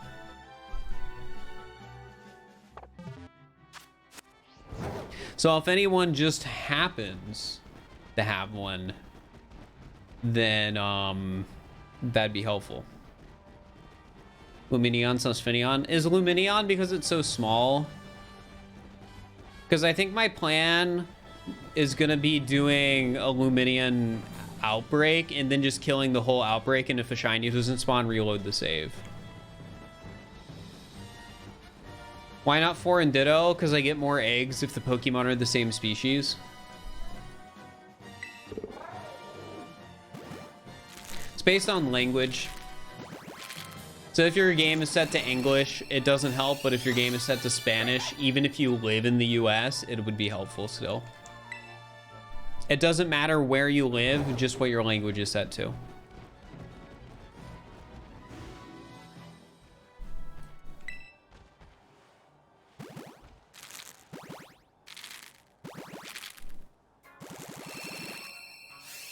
I don't think they nerfed Ditto breeding. I'm pretty sure this is something that has just been in Pokemon for generations.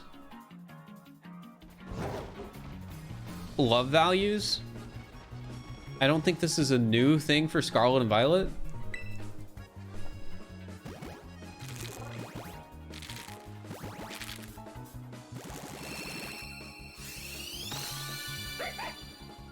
I think it's more so that breeding wasn't nerfed.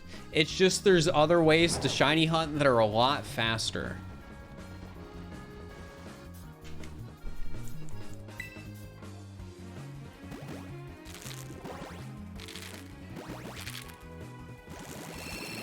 I think before it wasn't as noticeable because you can only get 1 egg at a time. That might be true.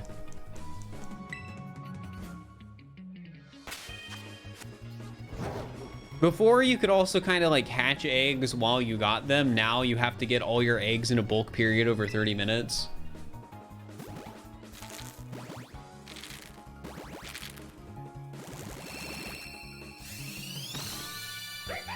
But either way, Masuda sucks in this game. Heard stories of people waiting 40+ minutes for a Ditto egg. Are they not using egg power?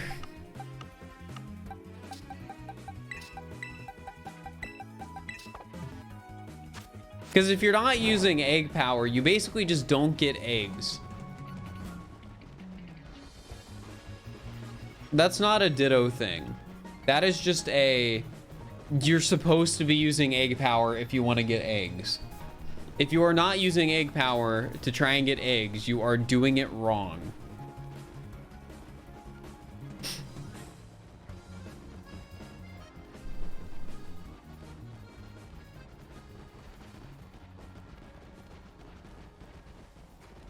That's bad game design.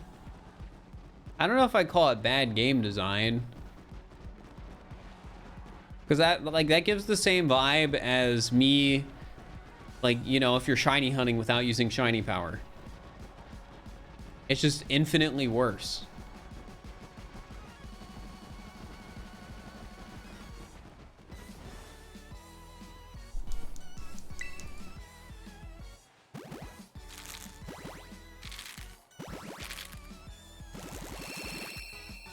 Hope you're having a good start to your week too, Reed Z.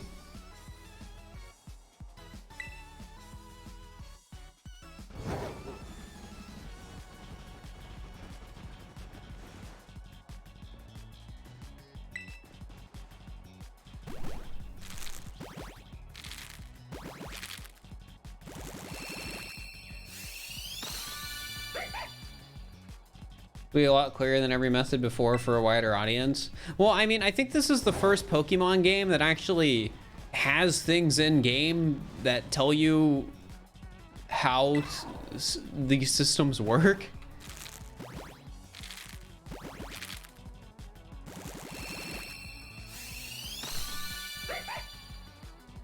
Because they have like the school lessons,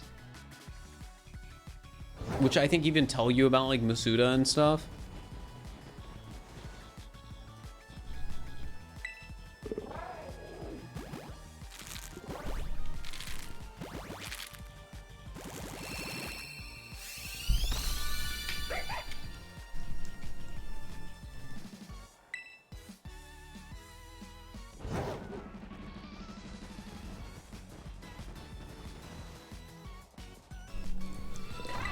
Swindo, thank you for the tier 1 sub for 59 months.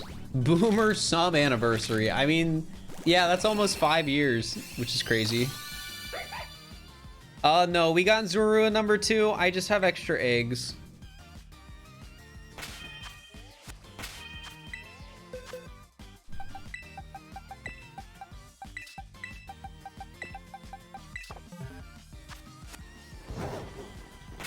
Alright, we're gonna save again. I really don't want the game to crash, because I already have to hatch like an extra 30 eggs that I know won't have a shiny in it because of that first crash, so I don't want it to happen again.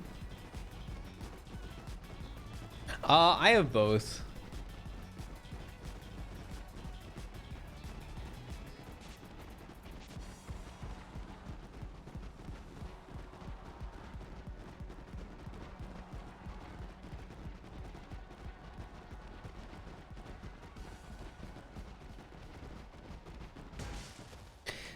Trading them out might be faster. I just don't know if I'd want to do it that way. I mean, it just feels weird.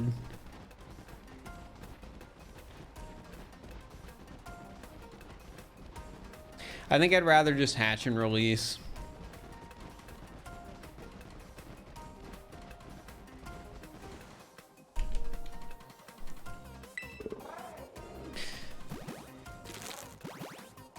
Sorry, Crash, this one's awful. Yeah, surprisingly, I've had 3 crashes.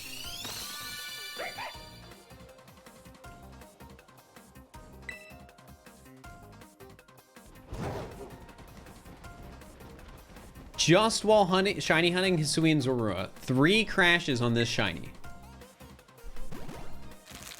And I have no idea why, but I just have. And it sucks.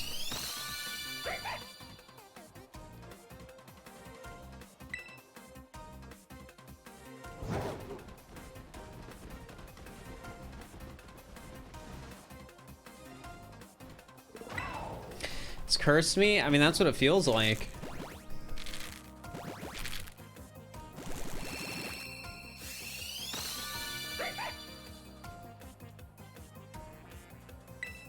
Man, chat, it's still so weird to think that, like, a week from now, I'll be, like, going on a work-related trip that I didn't know was happening until, like, the end of last week. That's just so wacky to me. Where are you going? I'm gonna be in, like, the LA sort of area. What's it about? I don't know if I'm allowed to talk about it yet. I haven't asked. And I want to, like, ask directly once I'm talking with the person who, you know, is gonna be, like, getting my flight and stuff. Are you getting reimbursed for the travel? They're booking the travel for me. That's what my agency told me. Am I still gonna stream? No, I will not be streaming for the, like, 5 days I'm gone.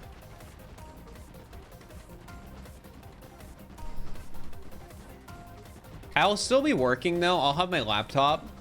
Like, I doubt the filming stuff for it will be the whole day. So I'll still be able to work. So you'll get an economy Spirit flight? I don't know. Though I can't imagine if you're, like, a brand trying to leave a good impression on, like, the people you're working with, that you would give them an economy Spirit flight. You know? You feel me?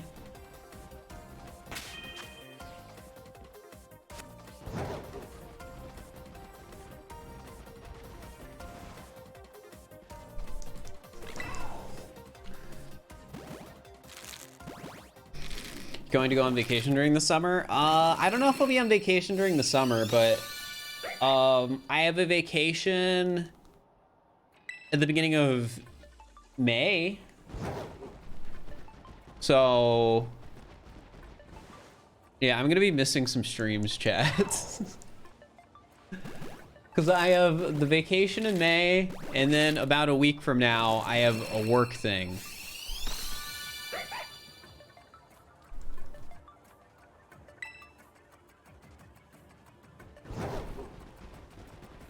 Going to Japan this summer. Nice. Back-to-back trips. Yeah, it'll be interesting. Part of me is curious if I'll have enough free time to where I might be able to see people. Because I know a few people in like the LA area. But all the people that I know in that area are like content creators, which means they're always busy, which means I probably won't get to see anyone. But once I actually know my schedule for it, I might ask people if like, hey, are you available at this time during this day or whatever. The answer will probably be no, but you know, there's no harm in asking. All right, chat, I still gotta hatch 30 more eggs, and the worst part is we're already pretty confident like they shouldn't be shinies because we've already hatched these eggs. It's just I can't release them without hatching them.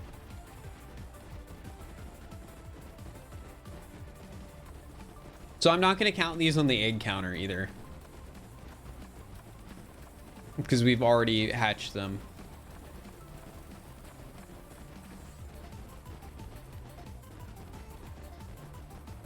How do I always get my hair to look perfect? All I do is I shower in the morning and then I put some product in my hair and comb it and blow dry it. That's all. Like emotionally, is it programmed that way? It's programmed that way. Once you have an egg, the game already knows what's inside it.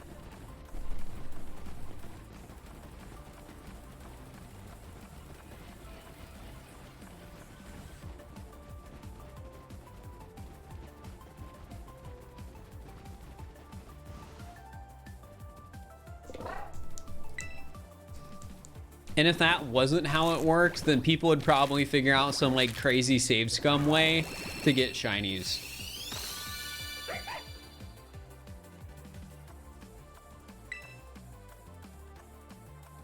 I remember the one gen of Pokemon where whether or not the Pokemon was shiny depended on like your trainer ID and or whatever and how it compared to the Pokemon's ID. So people reverse engineered it and figured out a way to make it so that you could trade your Pokemon to somebody else that it would always hatch as a shiny for, and then they could trade it back to you.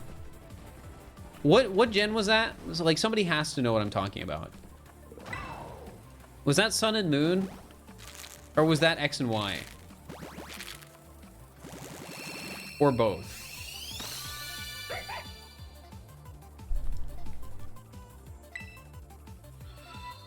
Yo, Reedsy, thank you for giving a sub to Jaffe. I appreciate it. Enjoy the sub, Jaffe. Thank you so much, Reedsy.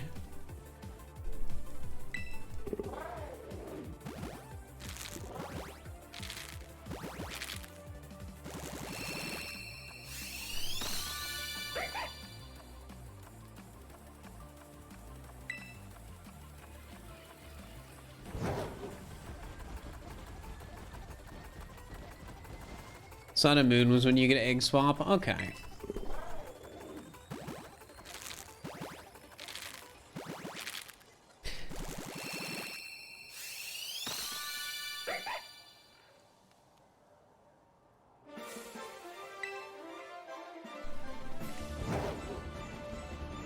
Egg swap is different from what I'm saying? Oh.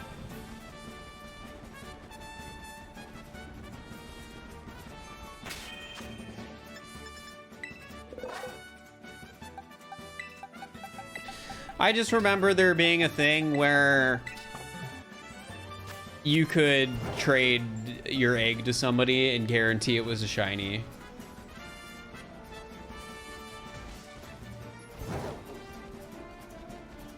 That's what I'm thinking of.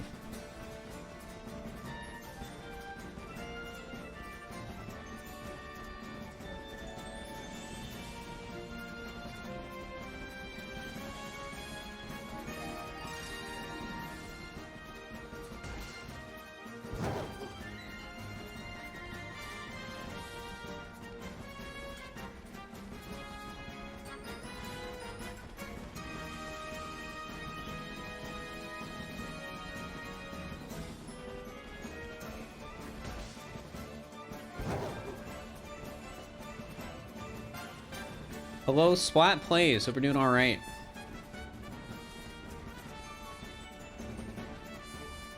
Man, hatching these 30 eggs that I have to do right now is painful. Because, like, we know it's not a shiny. But I have to do it anyways. Get rid of these eggs. I hate this game and how much it crashes.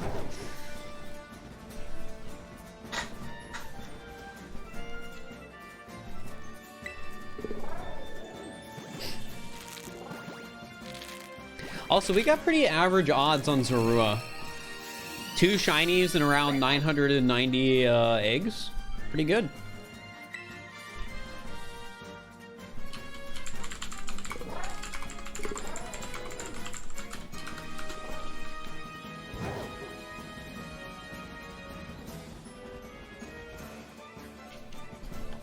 Pretty good overall. Yup.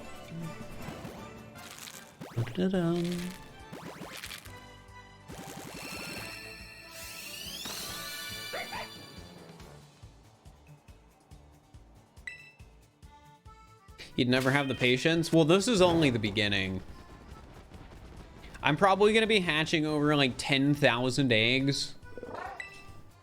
Yeah, I am going to be hatching over 10,000 eggs to get all the shinies I need.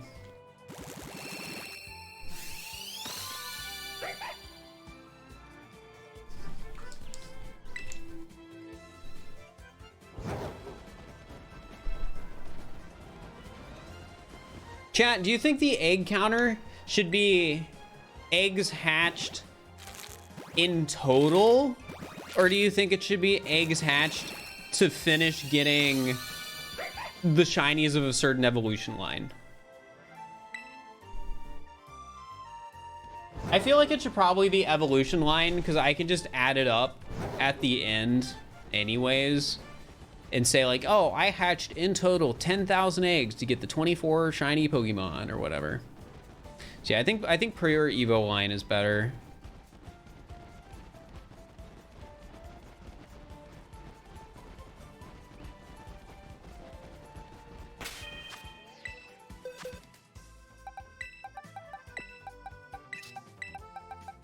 How many more? 3 more sets and then we're done.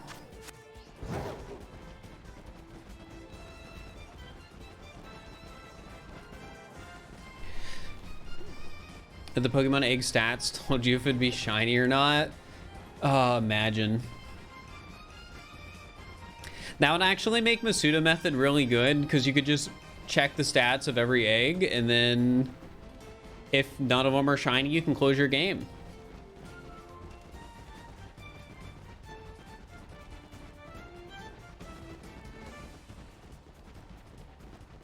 You know what I'm gonna hunt next? I think I'm gonna do another alt form, so maybe we'll do Berserker. I think I'll do Berserker because if I do Berserker, that means I won't necessarily have to trade back the Berserker that I traded over to Violet.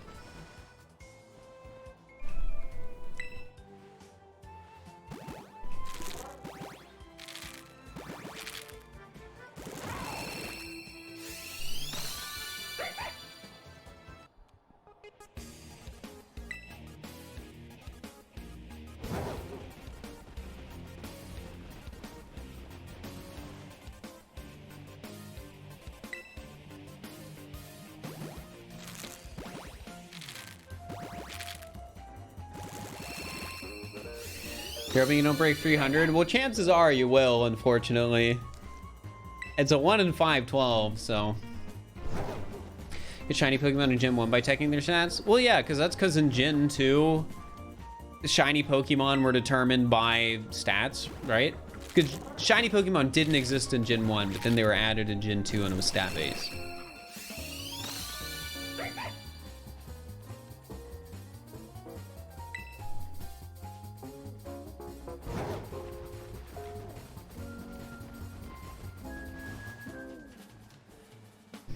I'm not allowed to use Pokemon Home. That's a rule I'm doing. Because if I use Pokemon Home, it's not a Scarlet and Violet shiny hunting video.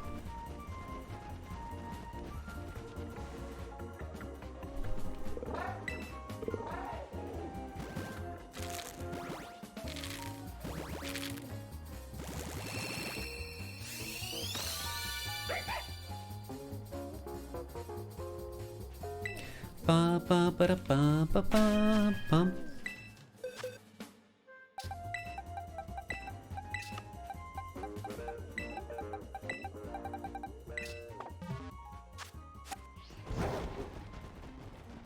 The gift palafin?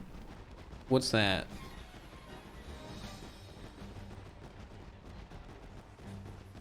Well, the Scarlet and Violet shiny hunting hit video, I'll have all the shinies in Scarlet and Violet, and I don't really have any motivation to go back to an older title in the series to shiny hunt in that.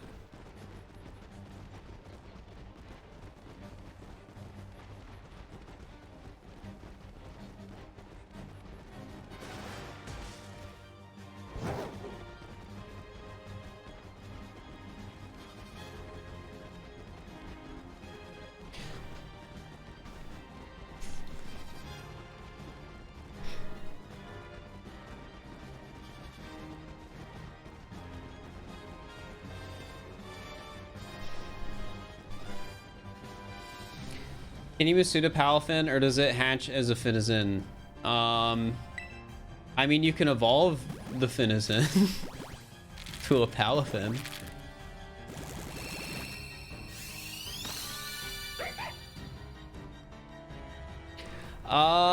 Did you miss me getting the second Hisuian Zorua shiny?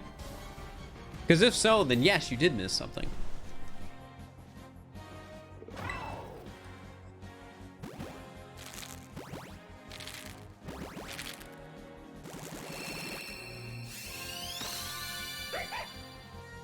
All right, chat. I know people have mentioned this a ton of times as like a meme video idea.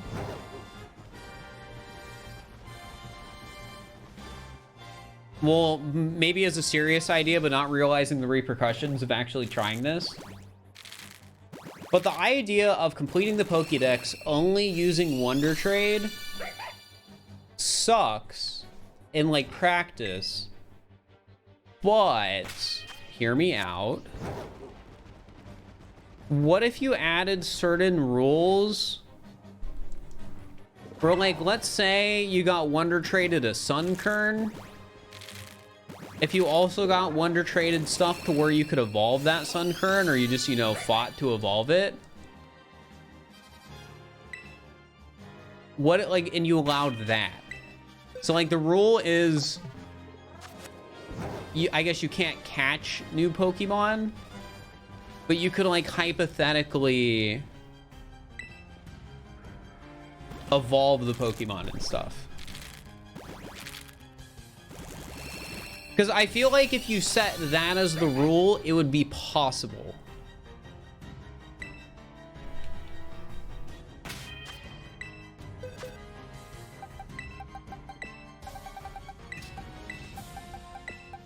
Yeah, not a living dex, just a Pokédex.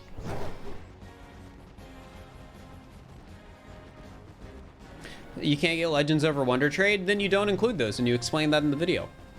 Like, that's fine.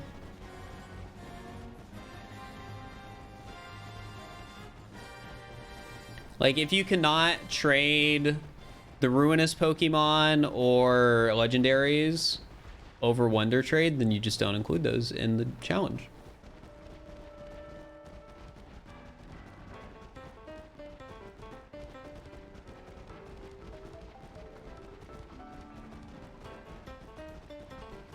So yeah, maybe we'll consider that as a video.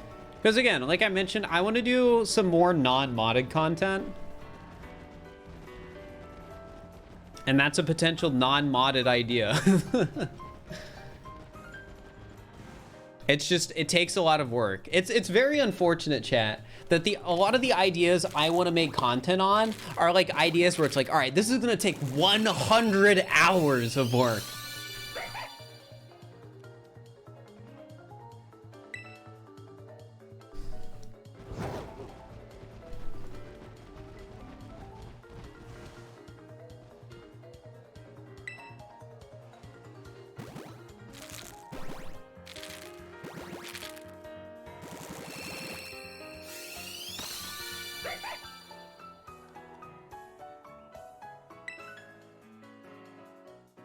I made no content for Legends Arceus. Scarlet and Violet is my first Pokemon game I've made YouTube content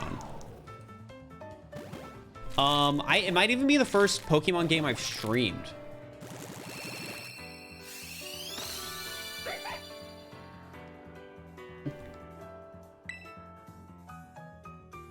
$100 of shiny hunting was a good time though. It was, and people liked it.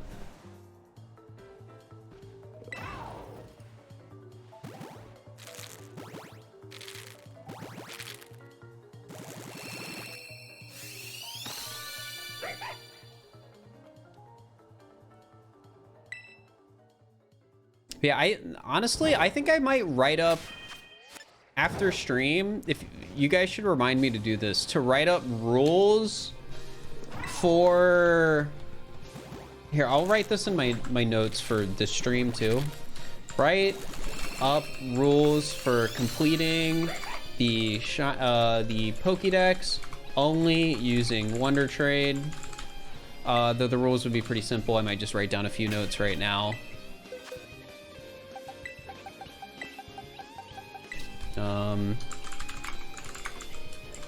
Just so I remember some of the things I'm thinking about right now.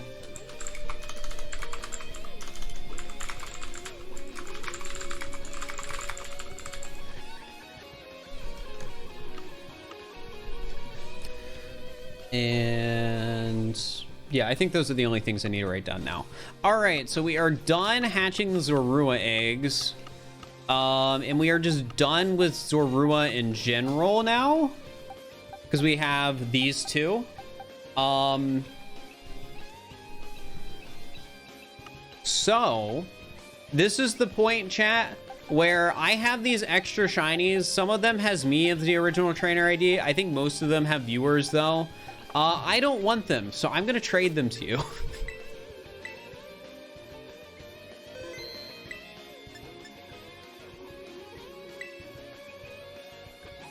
All right, sounds good. Sounds good.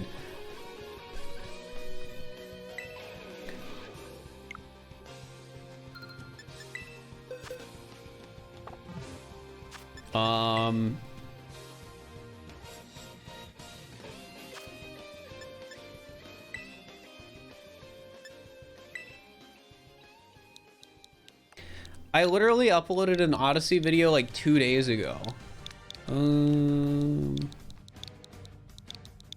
Here we go. I still play Odyssey.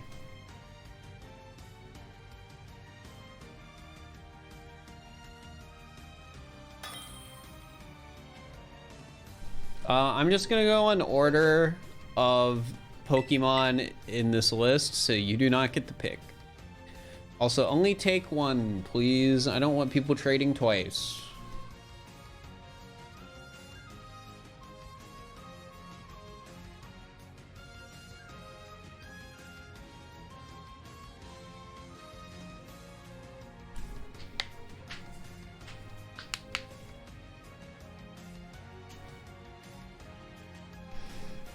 Also, if somebody tries to give me a shiny back, I will cancel the trade.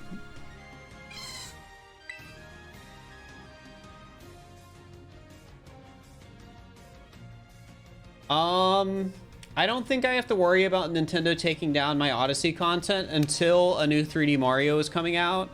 And then I might have to start worrying, which is part of the reason why I want to put some focus into making some more non-modded content. And I'm also probably in the future going to be more careful about any mods that I have made for videos. I probably won't put any effort into actually getting them released. Because, like, I am somebody who would love for every mod I make a video on and, like, commission for anyone to be able to play it. But if that's going to put my channel at risk, well, I unfortunately have no motivation to make that the case. So, yeah.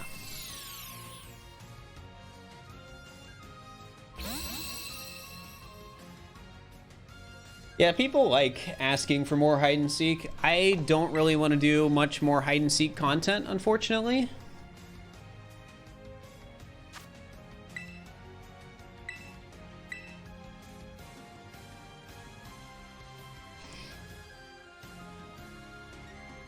Sorry, that has to be a concern now? Yeah.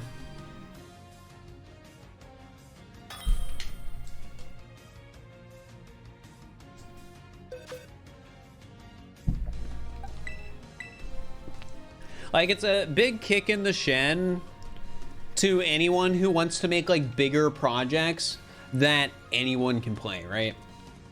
You're most concerned about your Breath of the Wild gun video? I'm surprised that video didn't get taken down. Is that shiny? I hope not. I don't know what Vivillon shiny looks like. No? Okay, good. Because I can't reject a trade if I don't know what the shiny looks like.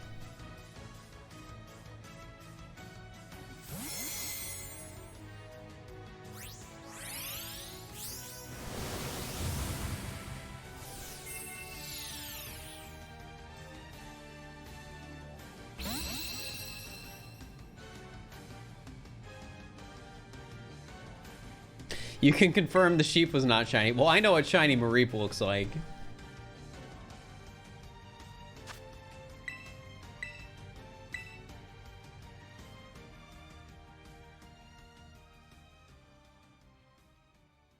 Well, I think so. Something I'm concerned about is I don't think the guidelines are intentionally written in a way to say people can make modded content.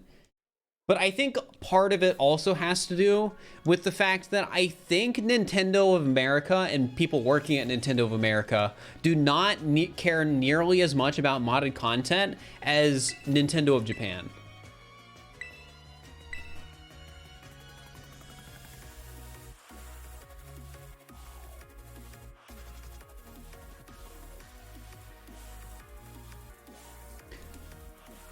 Which could also be another part of it.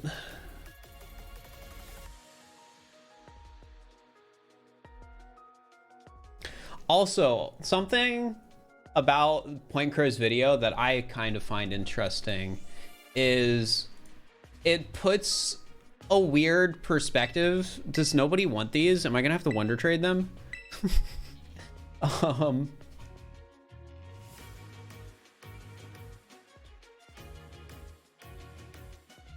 It puts in a weird perspective, or it puts into perspective like how weird like copyright law sort of stuff and like software licenses are. Because in Point Crow's video, he explicitly talks about how the license contained within Breath of the Wild says that you can't modify the game.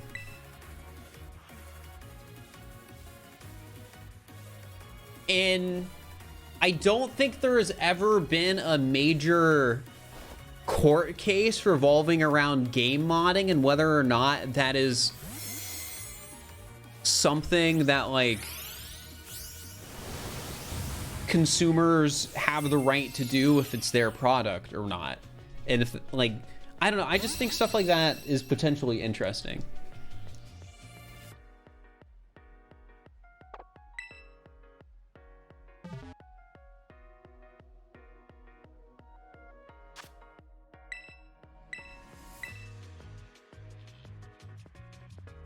Like I'm not a lawyer, so I don't have a good way of putting it into words.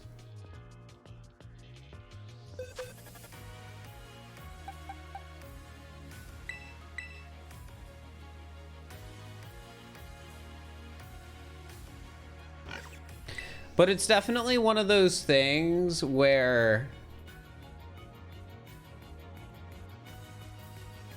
yeah, like if a court case like that happens for like software licensing on like a physical products you buy, it's just like scary what the implications of that case could be. Because on one end, it could be really good for consumer rights. But on the other end, it could do the opposite.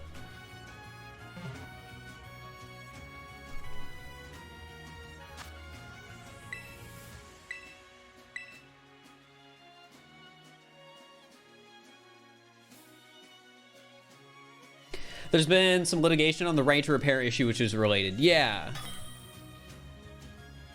Like, my general opinion is, like, I think it's fair if, like, let's say you buy software or a license to use that software and you decide to, like, modify it for whatever reason.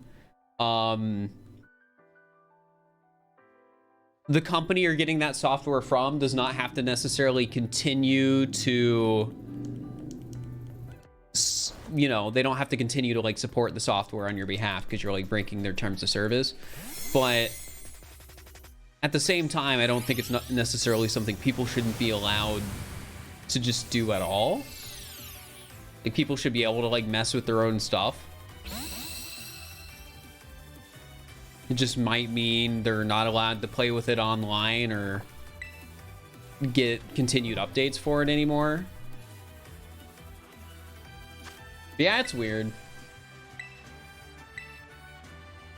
I really hope if there is ever a court case over something like this, specifically revolving around, like, consumers' rights to, like, modify software they purchase, that it ends in favor of the consumers and not companies.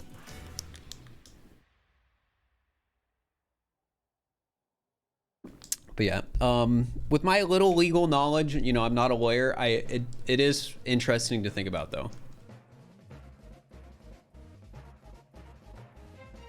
It's the exact same reason, by the way, and not a lawyer, by the way, why, even though, like, you would think, like, dumping your own copy of a game isn't illegal, software licenses make it unclear, and if a court case ever comes up, it could potentially, you know, determine that sort of stuff.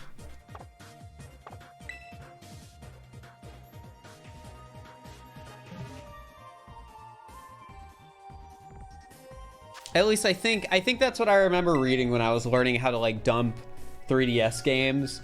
And it's like, yeah, like, technically dumping your game is, like, more legal than just pirating your game, because piracy is obviously illegal. I already traded with you. I'm not giving you another.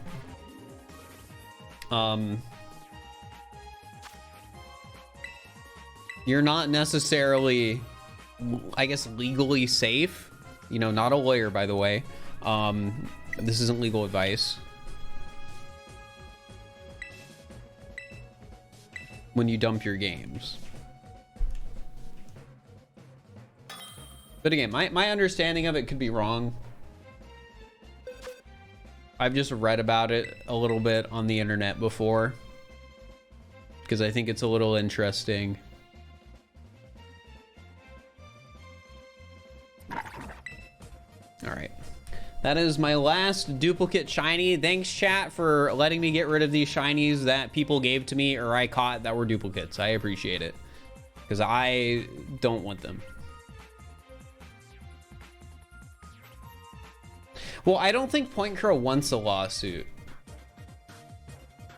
I mean, he mentioned it in his video.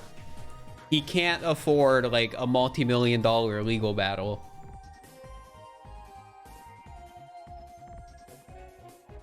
And I'd imagine the other side of it is, if you do go into that legal battle, I guess it has a point of setting a precedent that could really hurt a lot of content creators. It could also be really good for a lot of content creators, but, like, that sort of thing is scary, I would imagine.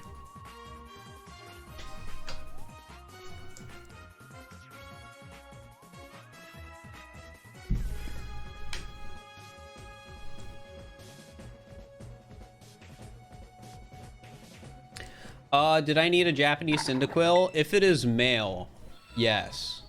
Steven, thank you for the tier 1 for 41 months. I appreciate it.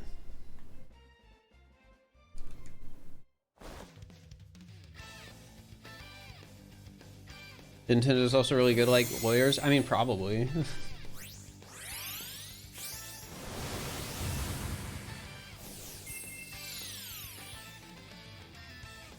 I mean, one YouTuber can't really easily stand up against a multi-billion-dollar corporation.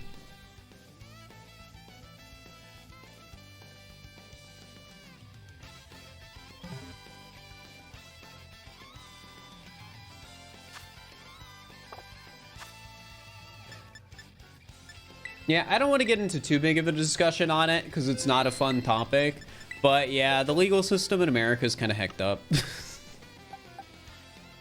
All right, who in chat said they had a Japanese Cyndaquil?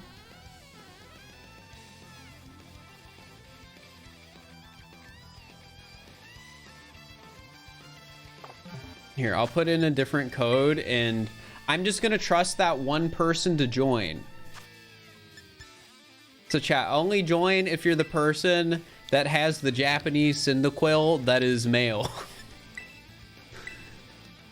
All right.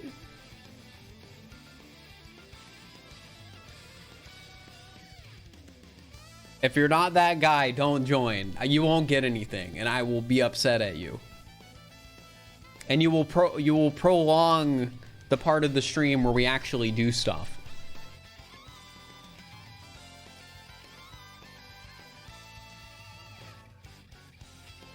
What happens if you type Alt 96 on your keyboard?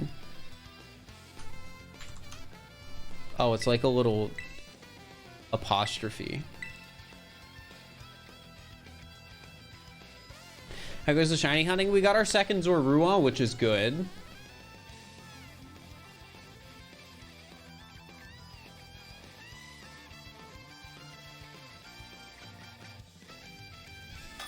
Ba-dum, ba-dum. All right, hopefully this is the right person. It is. Let's go. All right, you can have. You want a shiny Dunsparce? You have a shiny Dunsparce.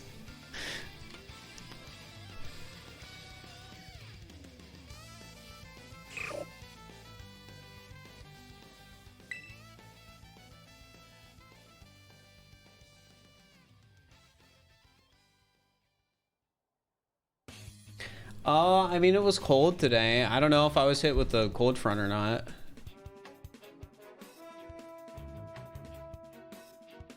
Oh, you want a Hisuian Zorua? I can give you one of those. There you go.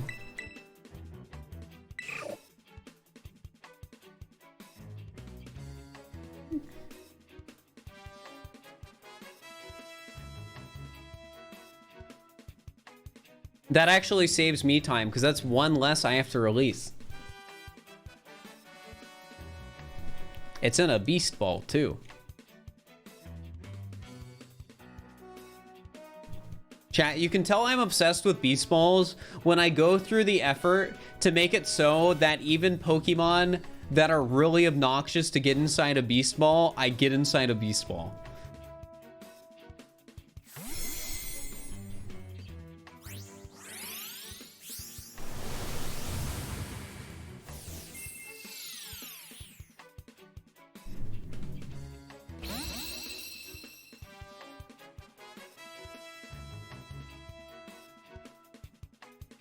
All right, thank you. I appreciate the Cyndaquil. This helps me quite a bit. All right, chat, we are ready to actually go on to hunting the next shiny Pokemon. Well, actually, not yet. I gotta release all of the Cyndaquil or the Zorua first. How do you do that? Through ball inheritance.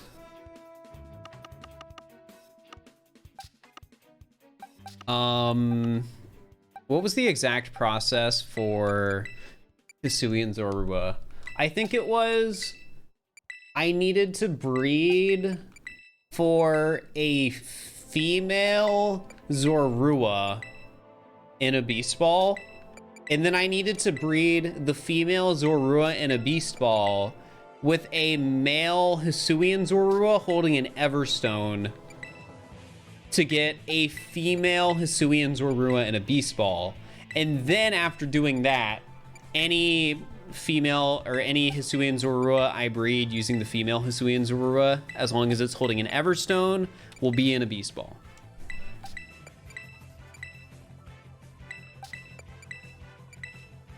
Because basically the way ball inheritance works is the female Pokemon will always pass on the Pokeball.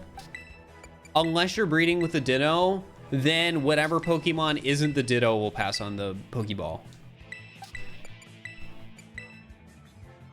So you can still breed Beast Ball Pokemon with like a male, but I always breed with the same species of Pokemon because you get more eggs.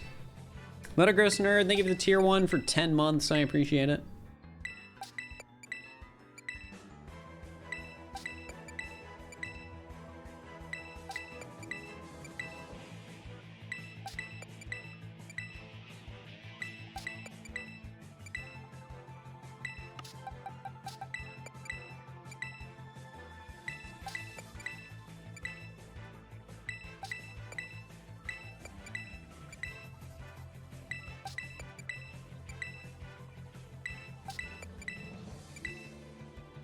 I hope they release a way to mass release Pokemon too. That'd be nice.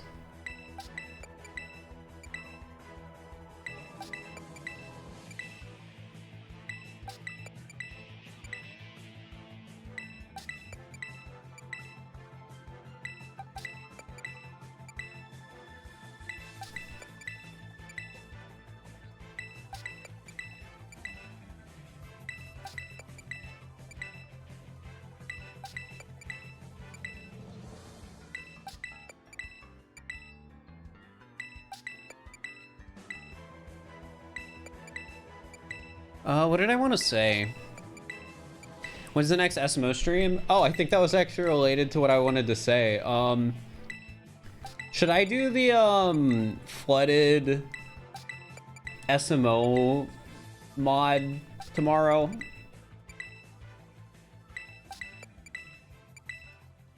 Because somebody made the world is flooded SMO mod, and it could be worth giving a try. I don't know if I'd make a video on it or not, but it's nice to do the stream because if I want to make a video on it, that's something I can give to my editor at some point. Just for like filler modded SMO content. You could, yeah. Yeah, I actually, that mod maker added me on Discord. I need to respond to a DM they sent me regarding a different project they're working on. Because they had a question for me because they wanted to add a code mod. Like, they wanted to add a code mod aspect to it, and they were basically asking, hey, like, is there anyone you can reach out to? So I'm gonna, you know, see if I can help them out.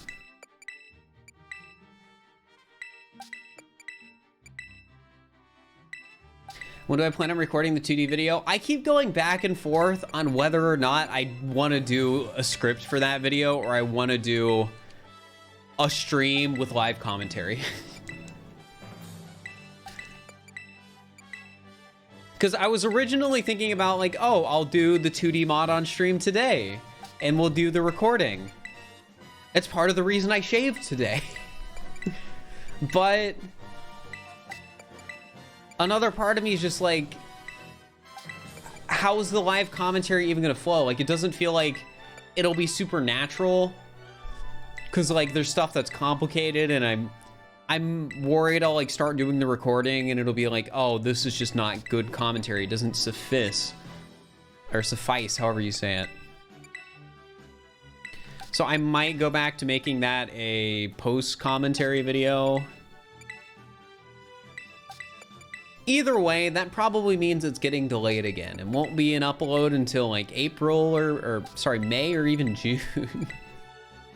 But I want to do a video on it because Min 3D is cool. Like, there's a lot of interesting and unique tech to the challenge. I think it would probably be better as a post-commentary video.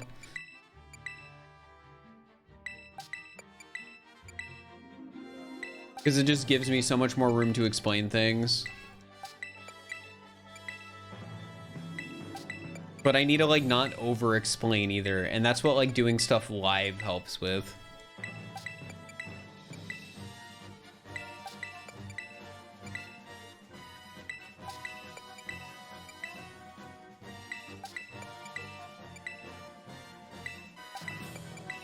So we'll see.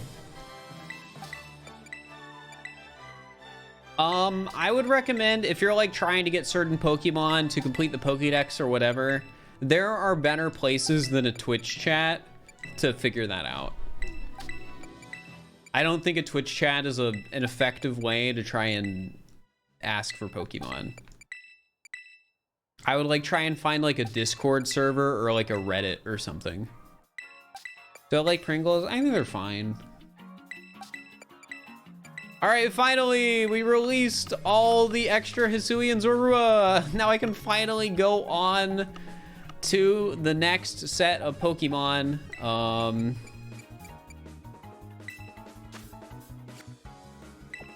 How do I, X. Oh, they're already set up with their Everstones. Nice. Let's do Berserker next.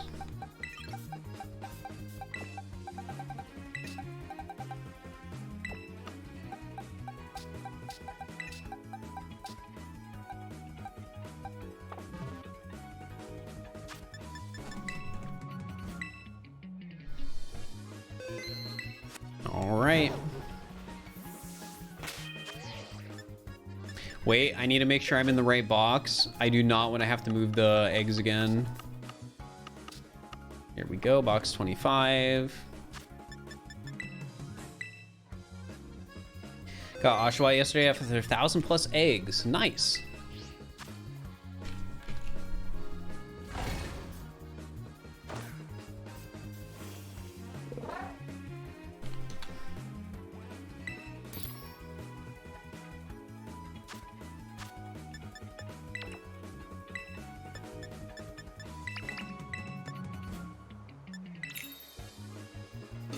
Is it true that I'm a furry? Yeah.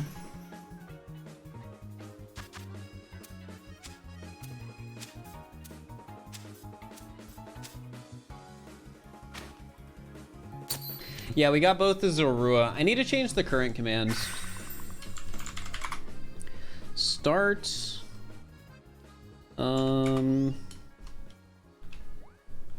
Galarian Meowth in my notes.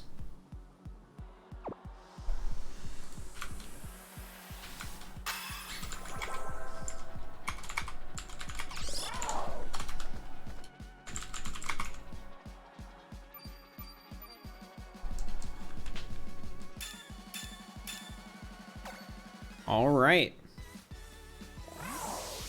Really quickly, chat, I'm going to the bathroom. I will be right back.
All right, we gotta do elevator music now that we're getting eggs.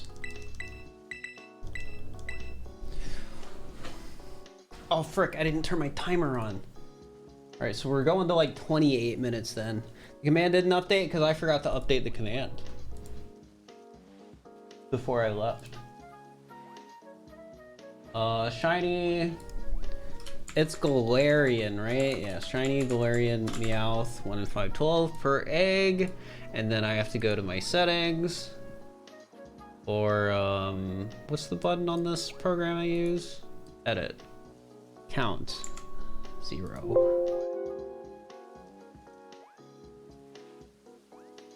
I like Pokemon or SMO better? I like SMO more as a game. However, I have 6,000 hours in SMO.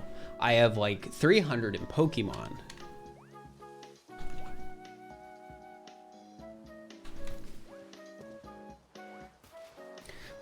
What kind of furry am I? Do you mean like the animal?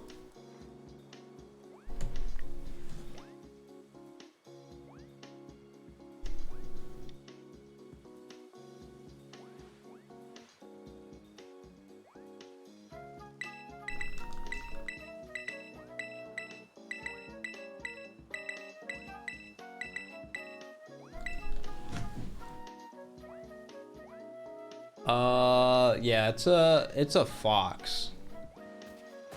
So like my character I use, that's like my icon and stuff, they're a fox, an Arctic fox.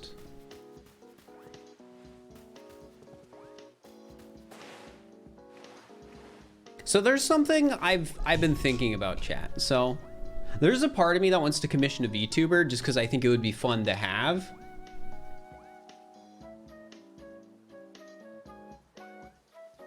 And it makes me wonder, like I would never have my YouTube content or challenge content use a VTuber, but I am curious if I had a VTuber, how would that affect casual content? So like, let's just say I'm playing a random game and I just have a VTuber. There's a part of me that thinks if I did that, I would get more viewers on casual content than I would just using a face cam. But I don't know if that's actually true. But it's something that is an interesting prospect to think about.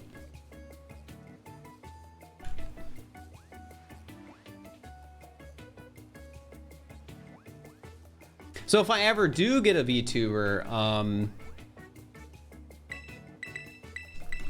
I would probably use it for casual content just to see what happens. And when I say casual content, I mean content that would never be a YouTube video.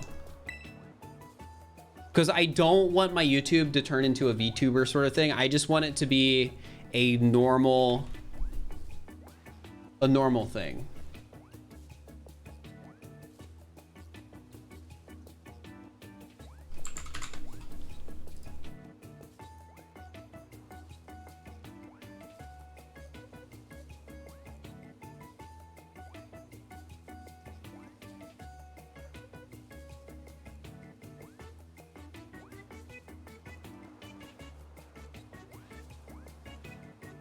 So this stream, you would be a VTuber? No, because this is for YouTube content. Even if the YouTube video would be coming out like in September, this would still be normal content. Like here's a better way to explain it. Because like, if I had a VTuber, I think I would only use it for purely casual content. So even if I was doing a challenge that wouldn't get turned into a video, I would still probably use Facecam.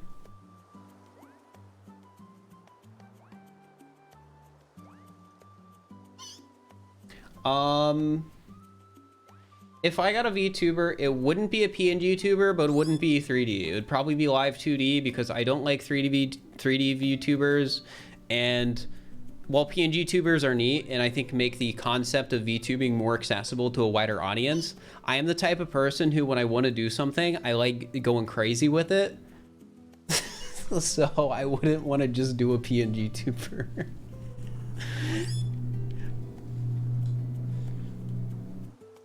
Like this is just like what my brain does. It just, I'll have something I want to do, and then I push it like way out there.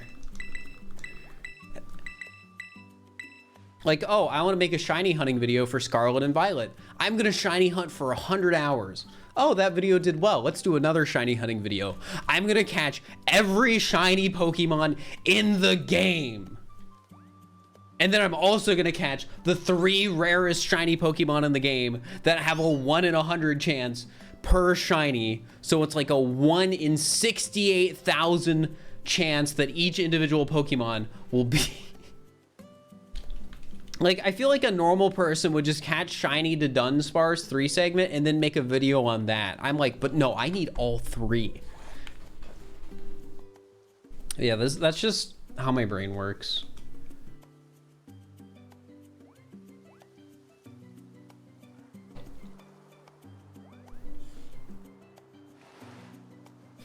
But yeah, I think going back to the VTuber thing, if it's something I ever do and ever stream on this channel, I would definitely do it in a way where I'm not trying to isolate the audience I have now. Like, I would still have like I would purely use it for casual content.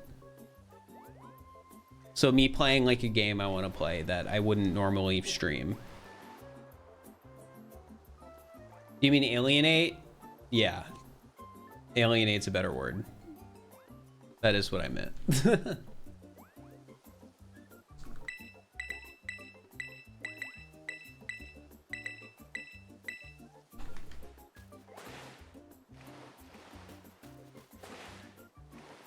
Yeah, I feel like it would mainly be a thing where it's like, okay, this might benefit my 100% casual content and let me reach new audiences and meet new people while also just sort of having fun. And I don't know, I think a better way to put it is I struggle to actually have streams that I can do that are for videos. So if I could have a way that I could stream more and still get good viewership, that's a big plus. And who knows, maybe being a VTuber would help with that.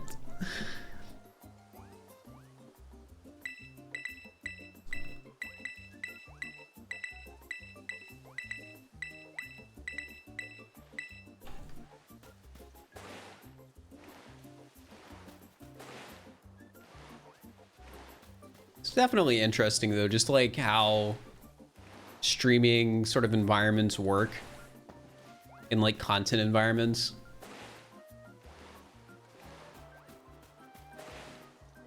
And I think like the whole explosion over the last couple years of VTubing and stuff like that is, I think, an interesting phenomenon in the space.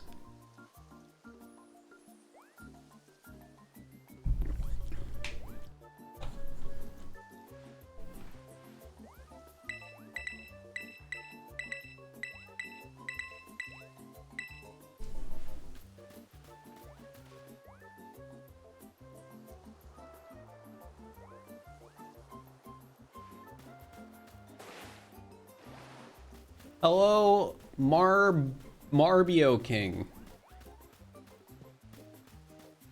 Do people usually find new streamers for the VTuber tag? I don't know. Maybe.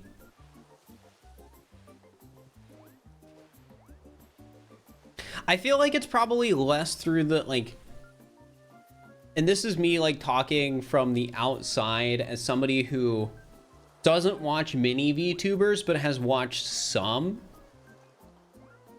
I feel like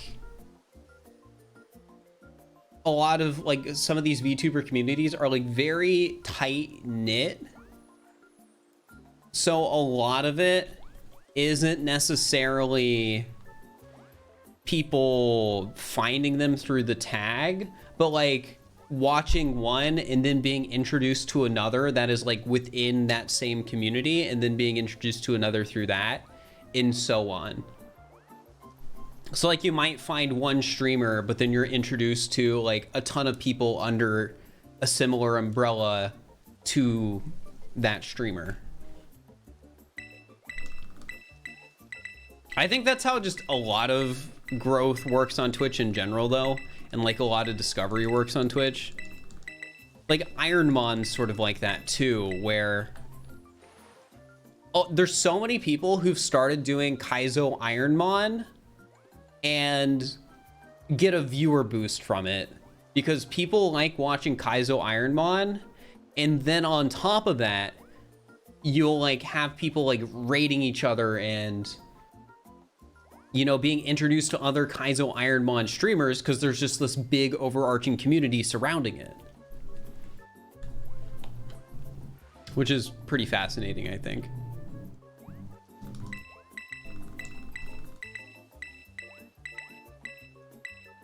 Like, I think Twitch is a pretty horrible platform for like discovery, but certain communities on Twitch that like people might be a part of can be great for you actually being discovered.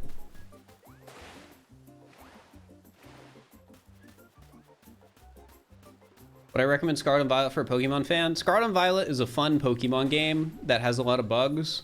So if you like Pokemon games, you'll probably enjoy it. Heard of following other streamers based on raids and such in this community? Yeah, like I think cross-pollination of viewers is like a good way to word it.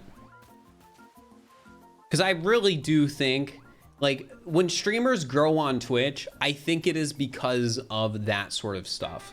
It isn't really because of anything Twitch is doing. It's because of like that cross-pollination of different communities and like different streamers from interacting with each other, or because somebody's growing on another platform. Like basically all of my Twitch growth recently has been because of YouTube growth. But initially, before the YouTube growth, I grew because I was a part of the Super Mario Odyssey speedrunning community, and people within that community got to know me because I was really good at all moons. And that's how they found me, and that's how other people in the community got introduced to me, because they looked up the speedrun or somebody else speedrunning the game, you know, essentially introduced them to me or brought me up or stuff like that. Why are you a furry? Because I like cute animals. And I like having a cute animal to represent my persona on the internet.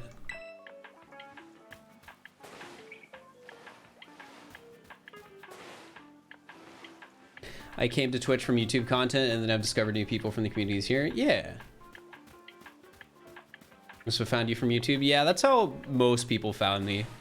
I mean, ever since my YouTube started doing well, I've gotten so many more followers per stream, and my viewership really hasn't gone up much over the last couple months, but I think that's partially because most people follow me for Mario, and I've been streaming less Mario, and my inconsistent stream schedule recently, which has been due to, you know, it's just a lot of different things. That's why it's been inconsistent, but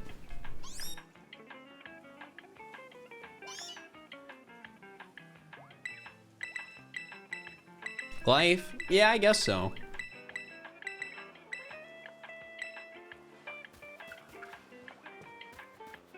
I'm turning the song up, chat. Follow people more for personality than the game they play. That's fair. I think for most people, it's a combination of both. Like, people might like my personality as a streamer, but they might hate watching Pokemon.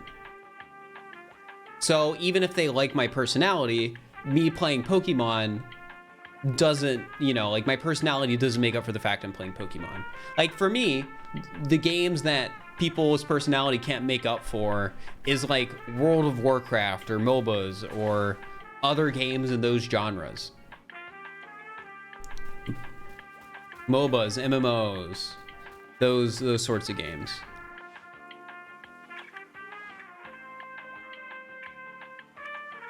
For Pokemon SMO content, I mean, yeah, for some people it's that. Admittedly, when I've watched Small Ant the most has been when he's been playing Minecraft. Before I streamed today, I clicked on Small Ant stream because I was interested in the challenge he was doing.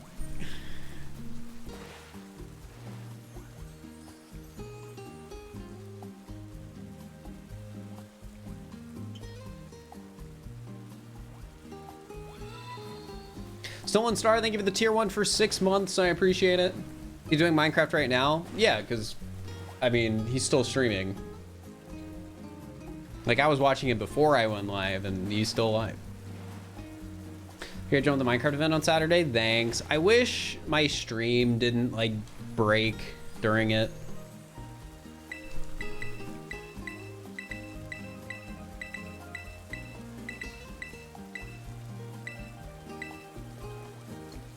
Yeah, that's fair, Zah. Like, I'm not gonna blame anyone for not liking the Pokemon content as much as the Mario content, especially because the Pokemon content I'm doing right now is the most boring shiny hunting you can do.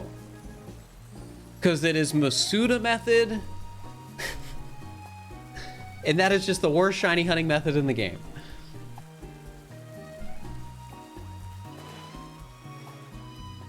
So I get why my viewership is like half of what it is when I play Mario when I'm playing Pokemon. That actually makes me curious. That idea we were talking about earlier, Pokédex with Wonder Trade, I wonder if like viewership would differ for that, or if it would be bad still because we would just be Wonder Trading for certain Pokemon. Why would I do it if I know it's boring to watch? Streaming is a way for me to do stuff I want to do for YouTube, but also like monetize it and also just make it less boring for me. So every stream isn't necessarily going to be like the craziest, newest, exciting idea, because some things I want to make videos on are a grind. And completing the shiny decks, something I want to make a video on, is like a huge grind. Like I've mentioned, it'll probably be like 300, 400 hours of work shiny hunting just to make the one video. So it's something for me to stream.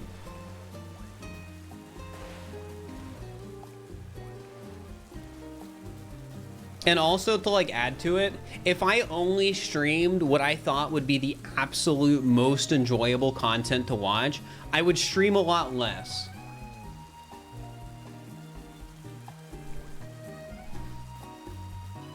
Like, let's say I only streamed the modded Odyssey ideas I got made. I would be streaming like once a week or every 2 weeks. There would be not many streams. Something can also be enjoyable to do even if it's not quite fun to watch. That's true. And also another aspect, going back to like shiny hunting specifically, even though the content of the game itself is more lackluster than, let's say, a Mario playthrough, right? The environment of this stream is a lot different compared to the environment of, let's say, when I played a Skydorm's Odyssey mod last week. Because when I did that Odyssey mod, I was hardly interacting with chat, and I was just playing through a cool mod and doing commentary related to the mod, so I could edit it into a video. Here, even though this is for a video, nothing on screen right now, or nothing I say right now, is going to be making it into the video, because it's all going to be post commentary, or at least like 90% of it. So I can talk about whatever the heck I want, and I can be super attentive to chat. Like, my shiny hunting streams are basically just chatting streams, is a way to put it.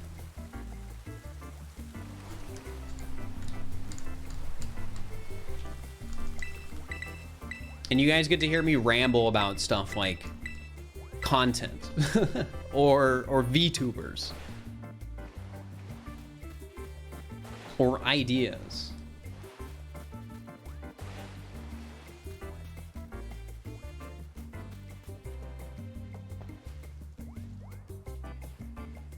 Yeah, just chill and chat while you play a game.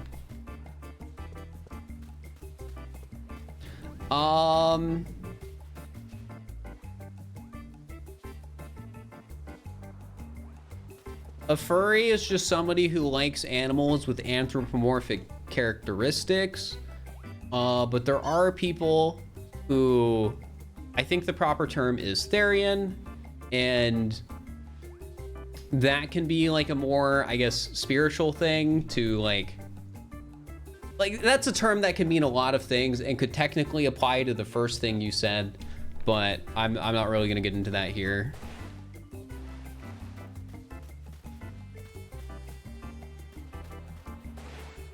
But they are two different things, and there's a lot of overlap between the two things. Well, I shouldn't say overlap necessarily between the two things, but I feel like a lot of people who are Therians are furries.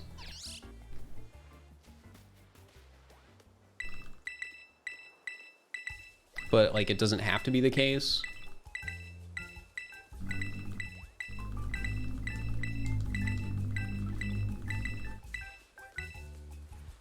Like a Venn diagram, yeah.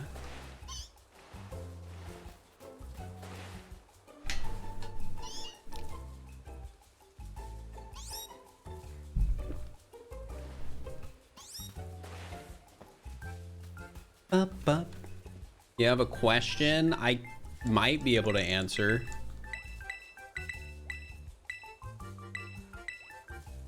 Do you ever feel pressured to up yourself when people shoehorn you as a challenge YouTuber? No.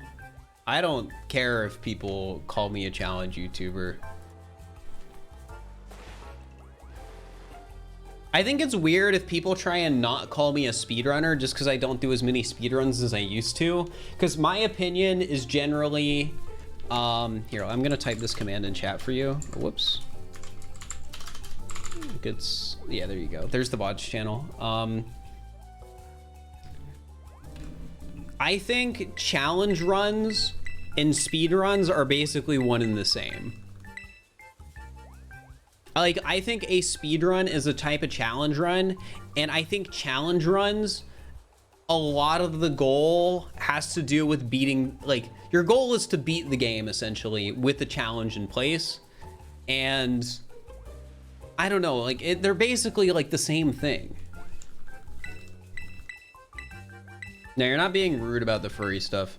I don't care if people ask questions about it.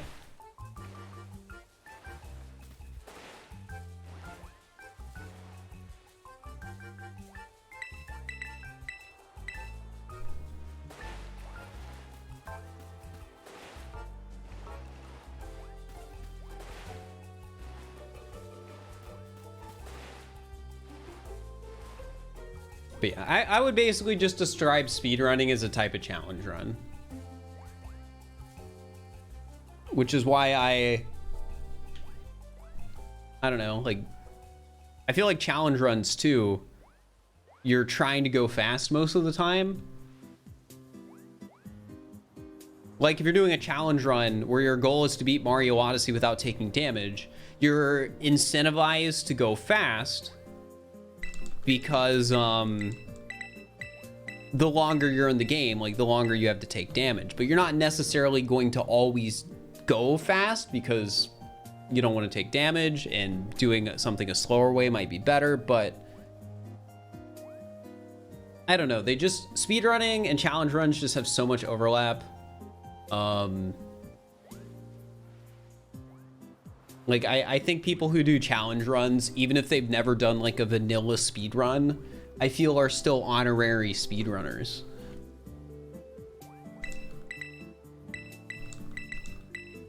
Especially since so much challenge runs, people will have a timer on the screen to show like, oh, I beat this challenge in 3 hours. And that's like the way they almost are ranking how hard the challenge is, right?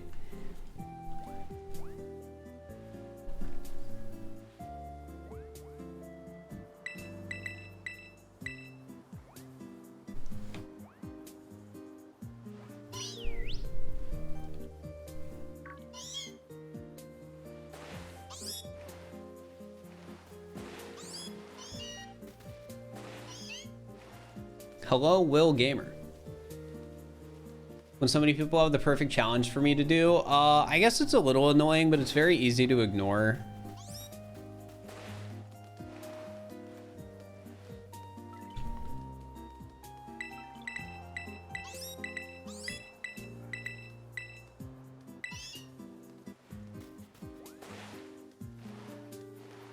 Like, most people's ideas suck, and I feel like that's actually part of the fun of doing the viewer ideas, because sometimes people's ideas suck in just the right way that it is really funny.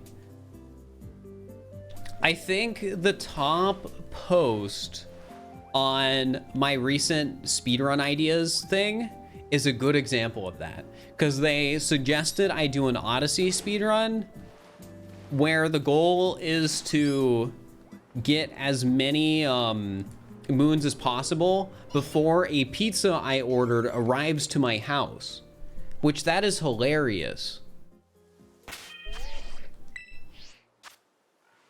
Like, that is really funny. Now, I need to figure out the logistics of that because I don't want to dox myself.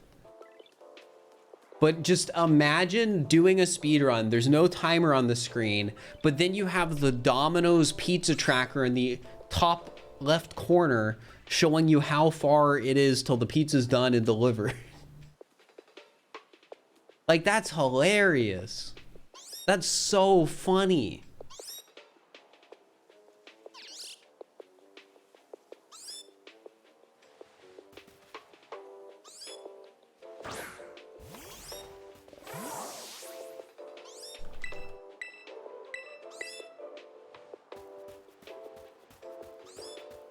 DoorDash shows you location. Basically, what I'm trying to find is I need to find a pizza tracker that shows a progress bar, but does not automatically start showing where the car is. Right? Because a lot of trackers these days will get to a point and they will show the car driving to your address. I need to find one that does not automatically show that. And I think it might be Domino's. So I need to order a Domino's pizza.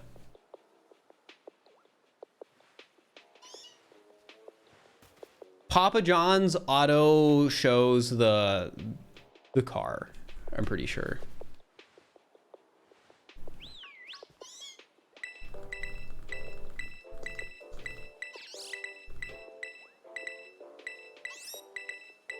So worst case scenario, chat, something I could do is I could pre-record the tracker on a day I ordered a pizza and then get the,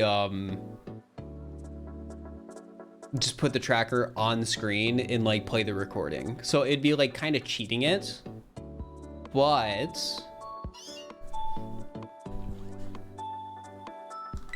it would be, oh, I guess my, thing's done.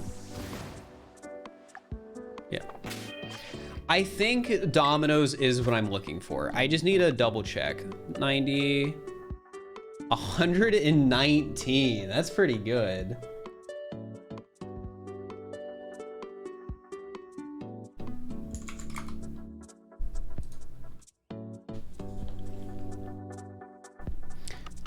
All right. Yeah, I'm gonna probably order a Domino's pizza this Friday and hope it is what I'm looking for.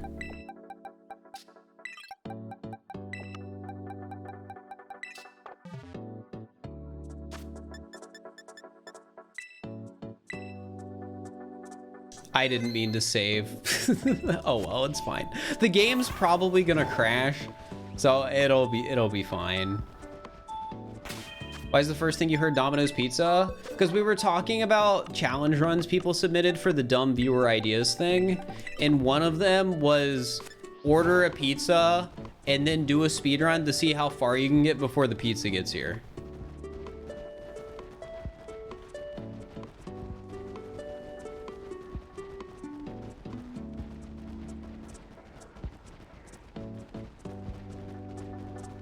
which is hilarious. Like, rarely is the most upvoted comment on like the viewer ideas thing the funniest one, but I just think that's the funniest one.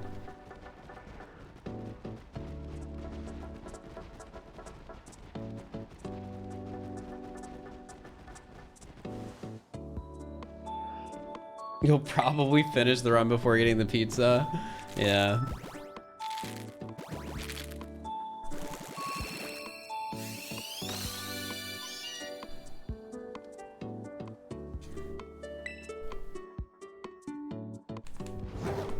I don't even know what we're looking for with this shiny. I'm gonna be honest. Oh yeah, we can change the music because we're hatching eggs now. It's gotta be intense.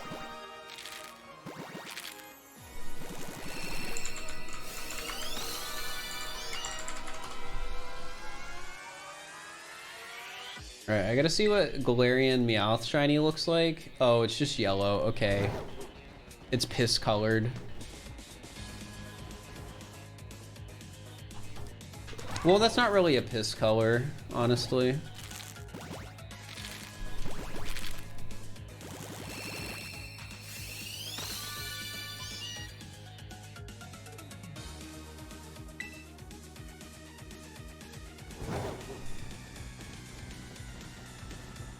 Yeah, but I think it's a lot funnier if there is actually a pizza coming to my house and I have to leave and meet the driver.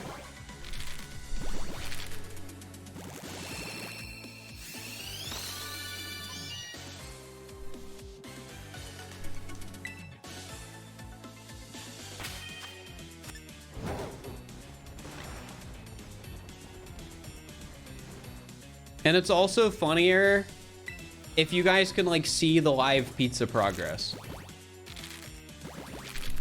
Fappy, thank you for the tier 1 sub for 39 months. I appreciate it.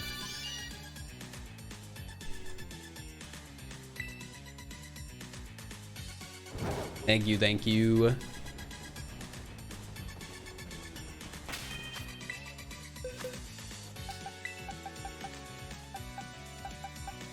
Wait, what? Why are half of them in beast balls? wait, how did that happen? What?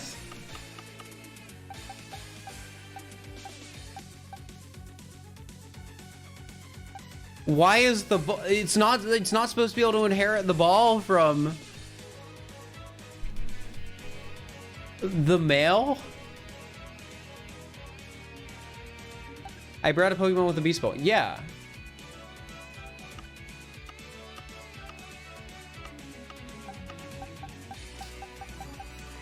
How did this happen? It inherited the balls from the female, and the female is the one in the beast ball.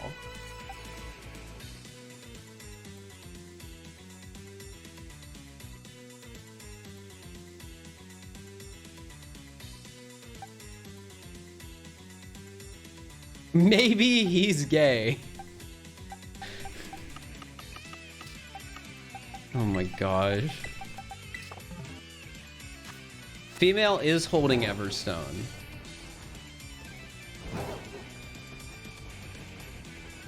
It's the same setup as the Zorua.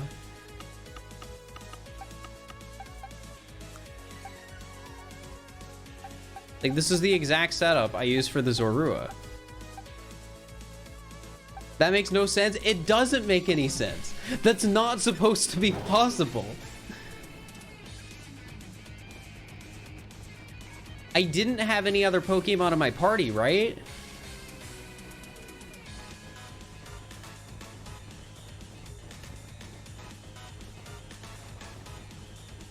Did I, like, accidentally keep the Talonflame? No, I didn't. Chat, somebody go back and check the VOD and make sure there wasn't another Pokemon in my party. There shouldn't have been, though. We would have noticed it.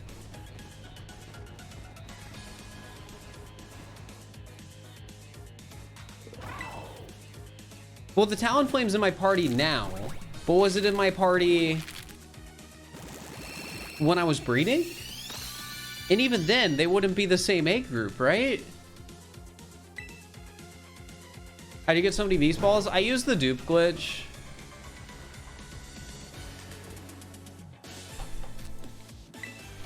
Koraidon. Is Koraidon in the same egg group?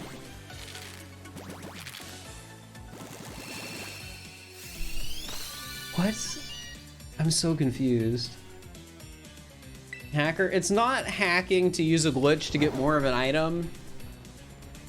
Especially, and I think it is morally correct when the only way to get more of that item is a 1 in 1,000 chance after completing an Ace Academy tourney. You know, something that takes like 15 to 30 minutes.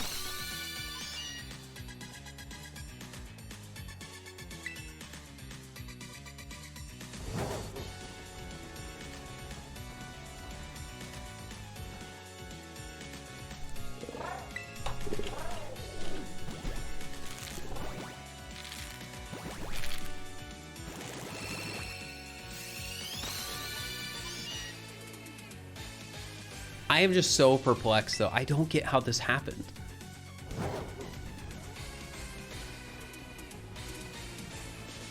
The one that got patched out. Am I going to SGDQ this year? No.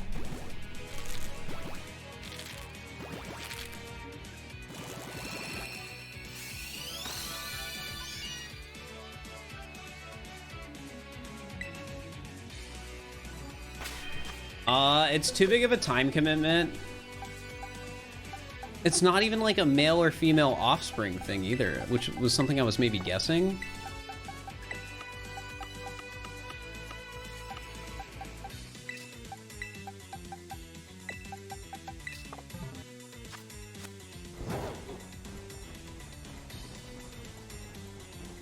I am so confused. This is not how ball inheritance works.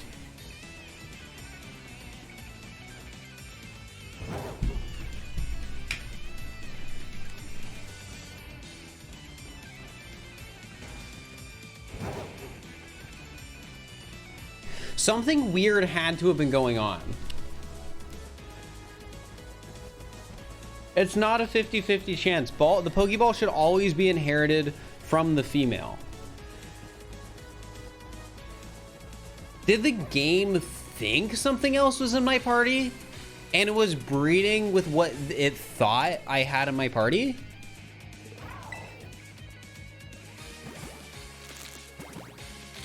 Like, did it create an imaginary Ditto in my party and the male Meowth was breeding with it?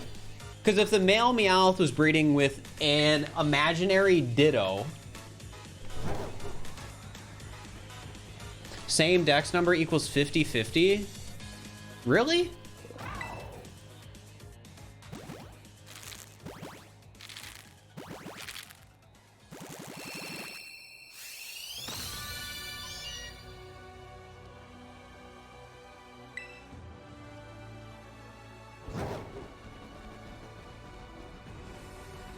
Well, that's interesting to know. Dang, that means I only have a 50-50 chance of all of these getting a beast ball. That's so unfortunate. Why'd they have to change it? That's hecked up.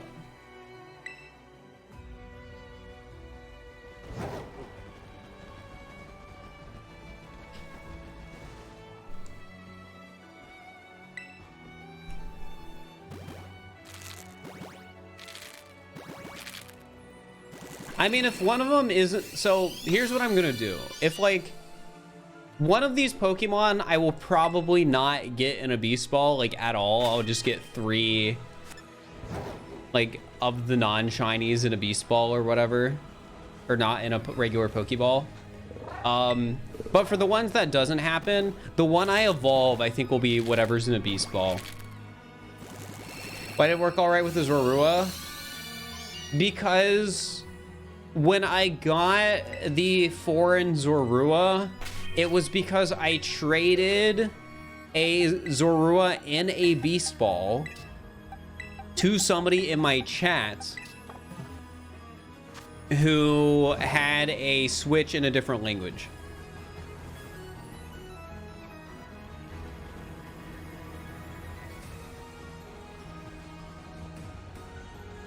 I did not, Raven. I don't follow local sports, sorry.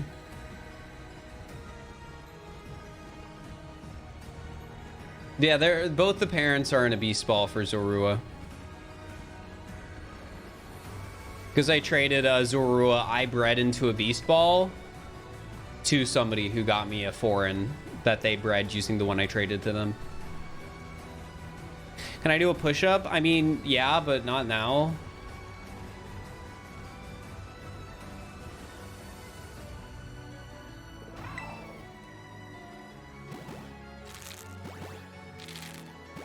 This is 16. Yeah, we need 2 shiny Galarian Meowth.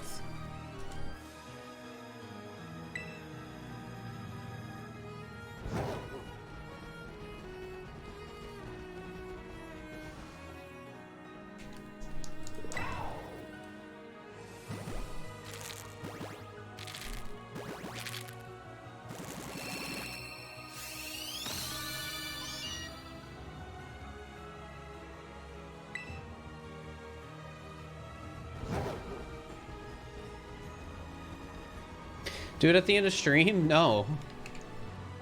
I'm not gonna mess with my camera to try and like show me doing a push-up. And then I'll just have chat complain like, oh, you're not doing the push-up right.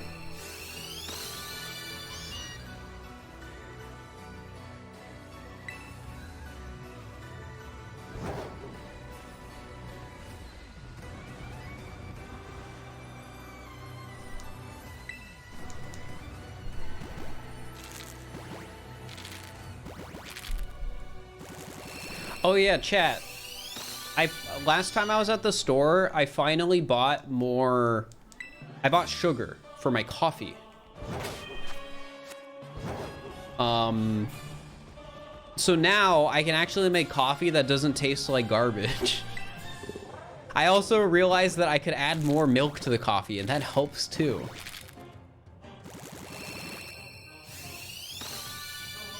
Though I guess the question is, how much is a good amount of like sugar to add to coffee? I'm not gonna say how much sugar I've been adding because I might not be remembering it right. A spoonful, but I'm like tablespoons, because I use the little tablespoon things. 0? Well, I want my coffee to taste good. I'm sorry.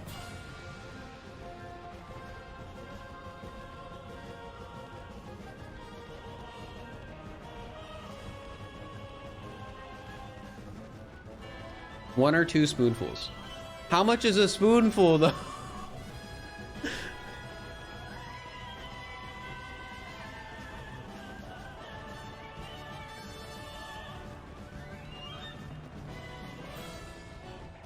One tablespoon. Okay, I'm putting in like a 1/4 of that, so I'm doing all right. I think I put in a fourth of a tablespoon or whatever, a teaspoon, whatever it is.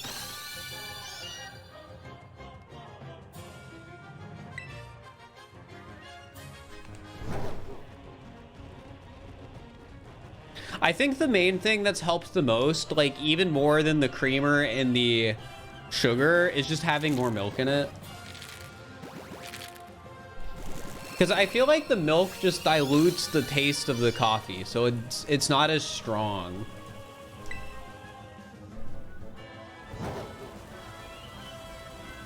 Like, I'm not even somebody who really likes milk. Put creamer and milk in your coffee? Well, I don't know what I'm doing.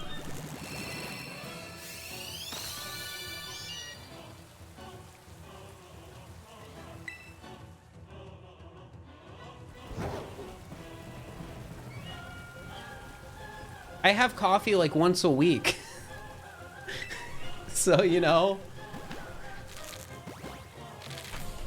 Drink tea, it's better. Well, in fairness, I can actually drink black tea, but I can't drink black coffee.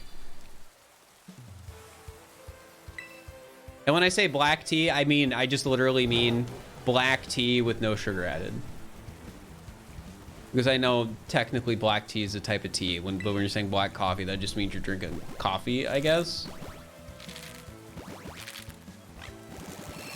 How old am I? 24.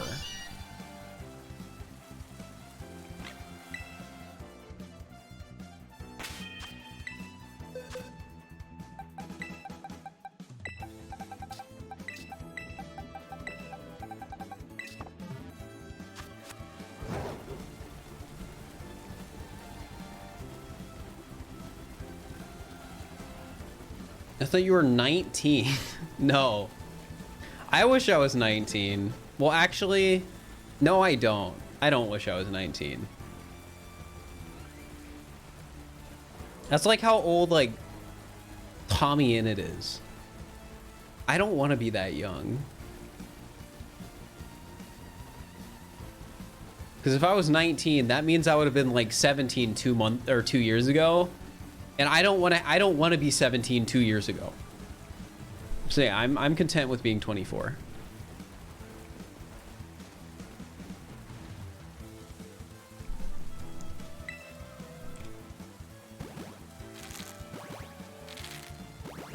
Like I'm so happy that I don't have to worry about college anymore. I have my 2-year degree now. It's still in the mailer they sent it in, just in my closet. But I have it and I'm done. I don't have to pay any more money.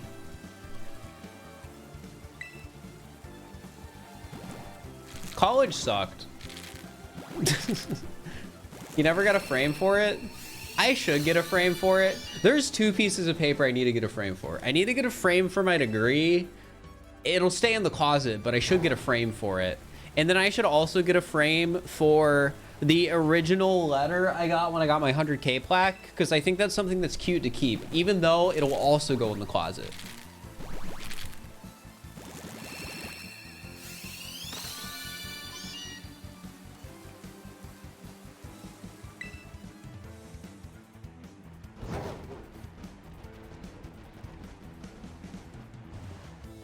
Well, I mean, I feel like you really only need the degree to get your first job, and then after that, they don't really care about it anymore. Because then they just start caring about your experience.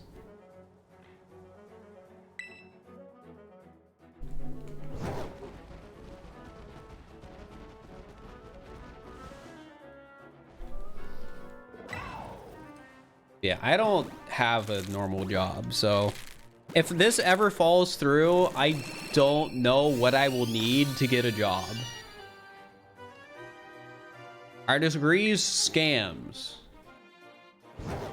I don't think the degrees themselves are scams. Now, the price of the degrees in the US, those might be a scam. Oh, that was number 30.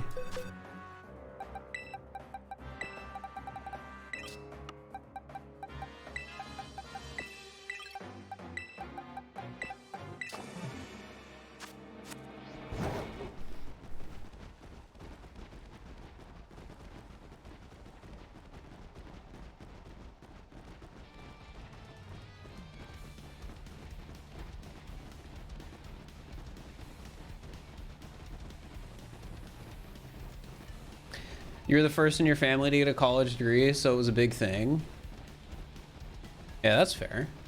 I mean, that definitely is a big thing. Because from my knowledge of the world, and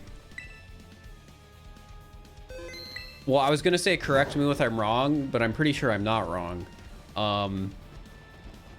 It is easier to get into college if, you know, your family before you went to college, because of a lot of different factors.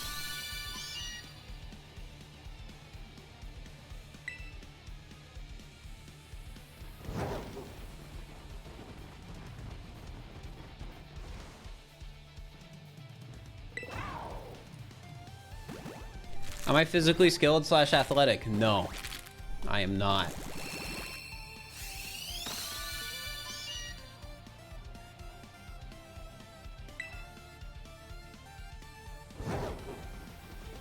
There's a lot of scholarships and initiatives. Yeah, and it's a good thing for that there is.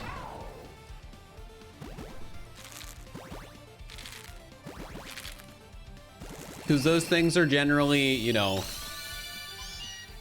like a lot of those scholarships and initiatives exist to bring people up who otherwise would not have the opportunity to, like, you know, be brought up and get these chances or whatever.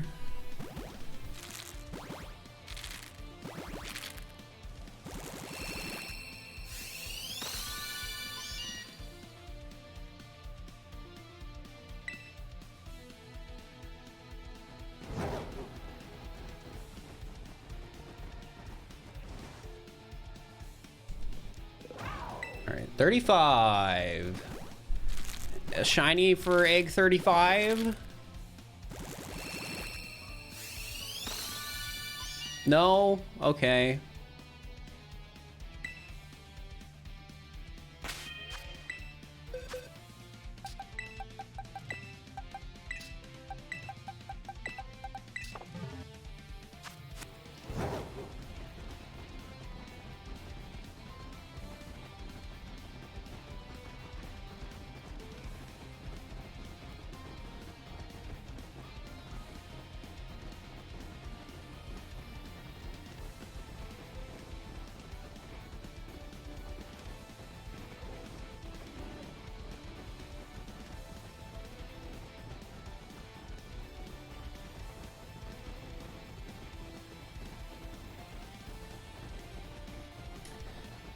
Oh.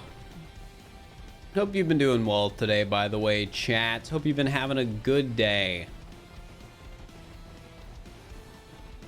A good old time. It's my favorite Pokemon of all time. I don't know, Weedle.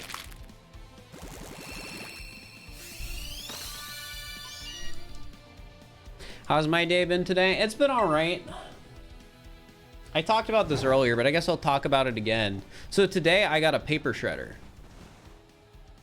I got the paper shredder because it was originally delivered to the wrong mailing address, and that mailing address was a business near where I live.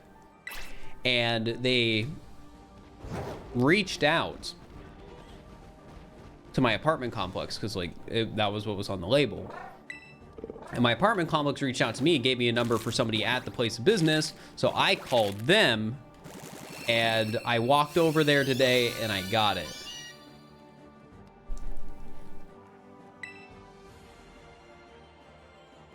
So I have 2 paper shredders now because between the time they reached out to me,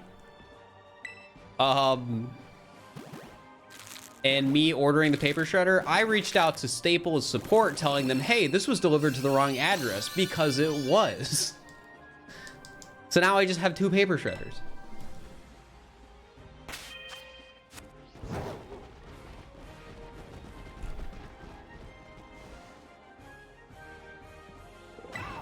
Awesome, they reached out, yeah. It's just I don't need 2 paper shredders.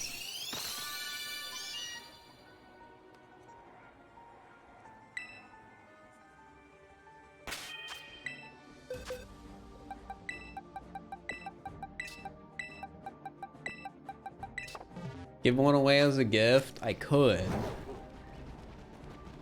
You selling a paper shredder eyes emoji? Unfortunately, I don't think it's safe for me to sell personal belongings to chat. Well, actually, technically, this would be a belonging of my business, but same sort of deal.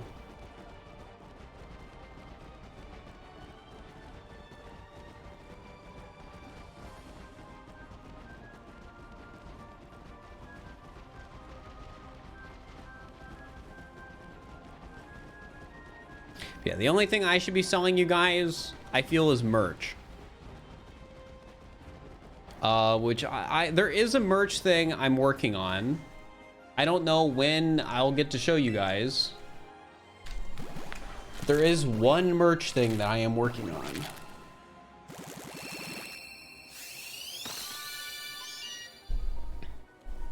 Paper shredder merch, yeah.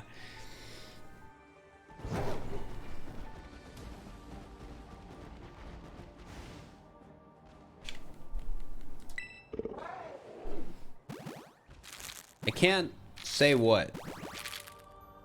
It's more fun if it's a surprise. But you will know it when you see it, and I'm also gonna just ping my Discord when it's ready. One of the few instances where I get to ping at everyone in my Discord and it sends the notification to like 15,000 people, most of which who don't know anything about my content.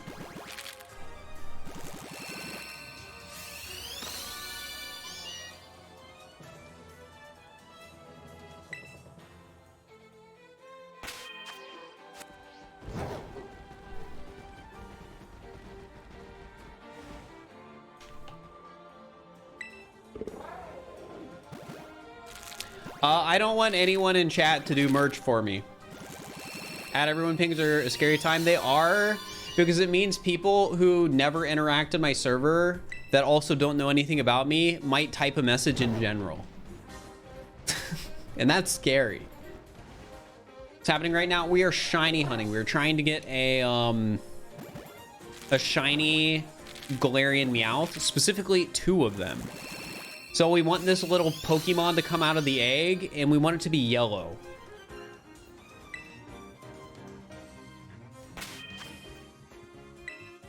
I mean, that's basically it, Raven Games. People will see the emotes, and they'll be furries, and they'll like the emotes, so they join the server, so they can use the emotes. That is why my server has over 20,000 people in it. It is not because I am a streamer of a size that would have a server with 20,000 people. It is because a lot of people like my emotes.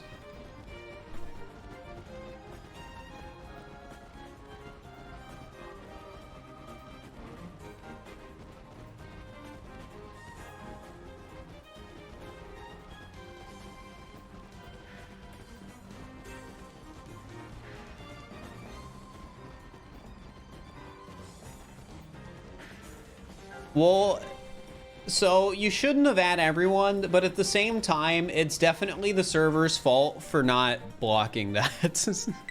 If you have a server with 100,000 people, random members should not be able to add everyone. Unless you were a mod, then you shouldn't have done that, and it's understandable that you got banned.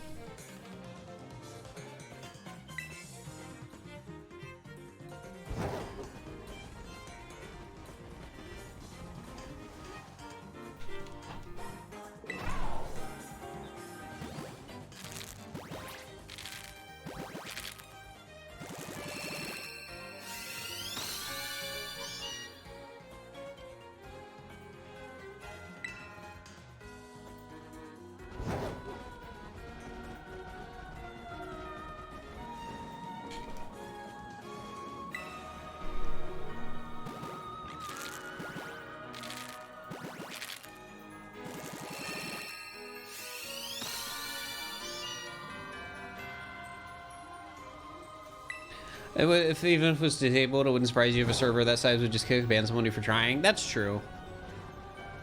I mean, I would be willing to kick/ban somebody if they did that in my server.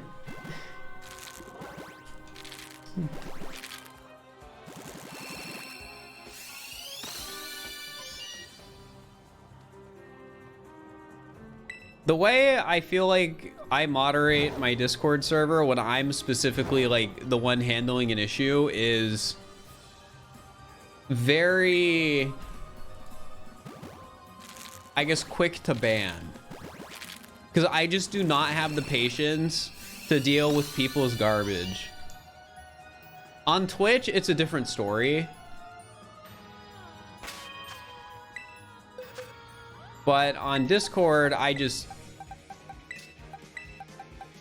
it's just not worth it.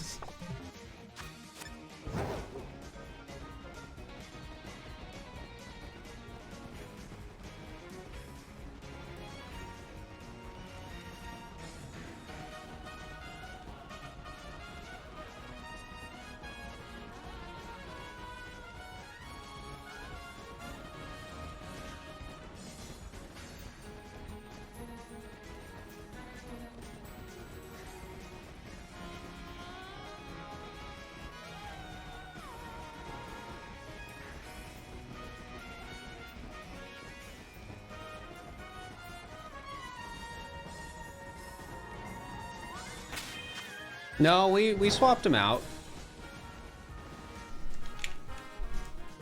51. How's it going? Love your content. Thank you. It's going all right. Just doing a chill shiny hunting stream today. I need to progressively do more of these streams. Like, I need to do more streams of some of the longer challenges I'm working on. Shiny hunting. If I follow through with completing the Pokédex with only Wonder Trade, that's another one.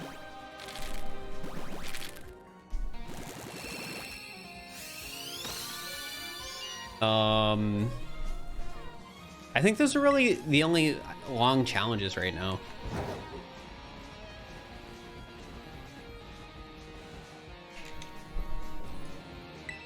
Because I don't really have any long... Well, if there is ranking every moon, that's kind of a long challenge because I don't think I'll do that in one stream. But I'm not ready for that yet.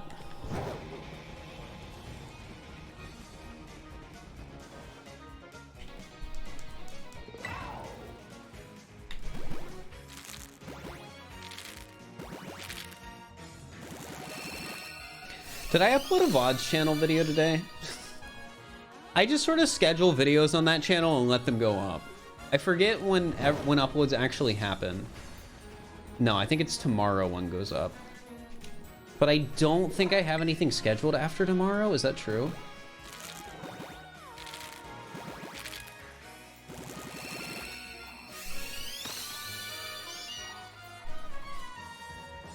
Let me check the thing.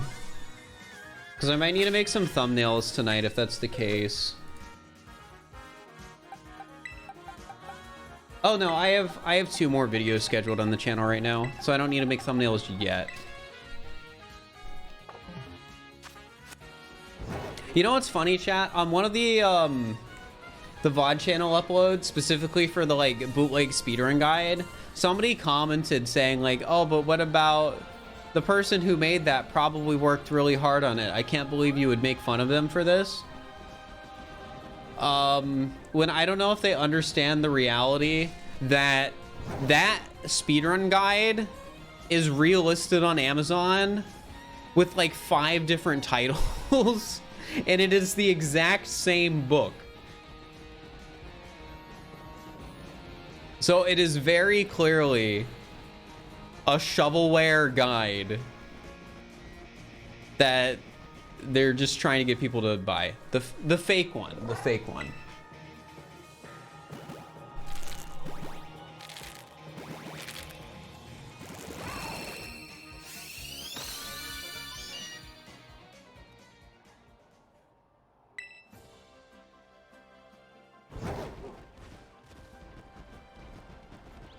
The best guides come with typos, true.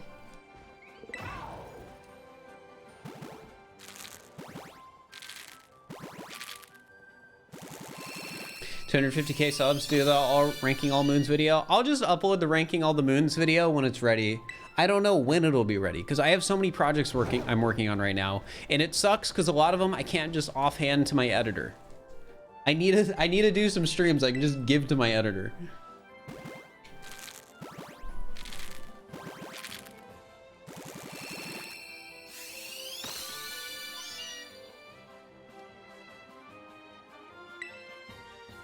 Doing MCC Island, you keep thinking the egg cracking is the game.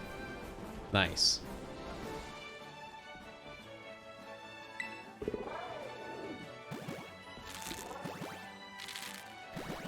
This is not one I can just give my editor, because this is a video that is taking over the course of many months and is going to require hundreds of hours of footage. So unfortunately, I have to edit and script everything myself.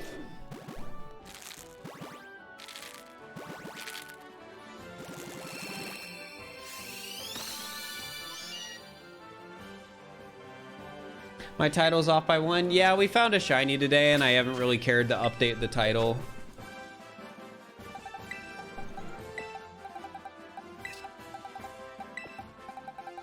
I think I'll edit as I go.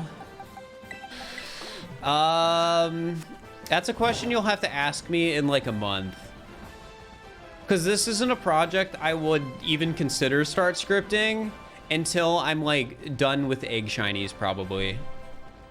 Or getting close to being done with egg shinies. The rarest shinies video is something I've been scripting as I go though. Like the first third of that video is written. It's just I haven't been working on shiny tandem mouse because it's so painful. I need to work on it again though. Because if I work on that and like over the next month I like finish it, then I am in the clear to like upload a video. Which is good. Have I heard of DGR Dave? Yep.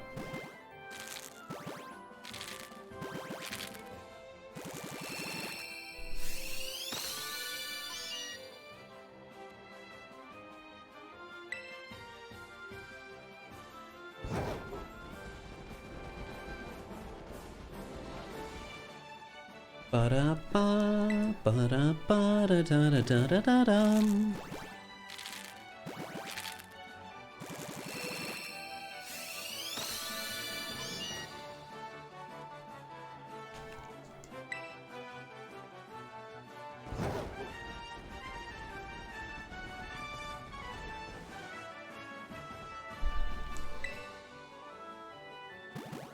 How's the hunting going? It's going all right today.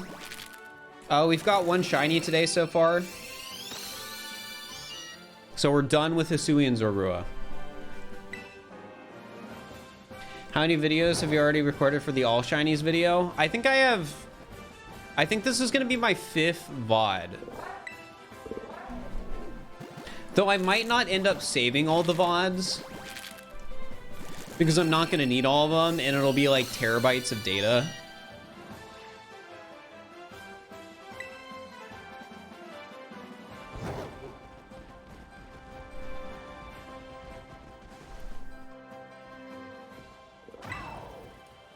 So average VOD length. A lot of the shiny hunting streams recently have been like 4 or 5 hours.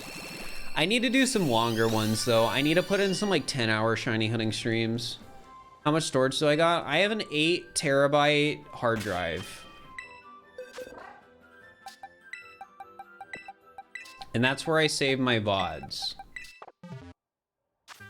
I do need to start deleting some old VODs and old files that I don't need anymore, because I have basically every YouTube video I've made over the past like year and a half backed up. And when I say backed up, I mean all the files. So not just the final upload, but the live VOD, the like Vegas folder I use for editing, and like everything. It's part of the reason I need to work on my VODs channel, because I need those VODs to upload to the VODs channel. And I can't delete stuff until, you know, I know for sure I am done with it.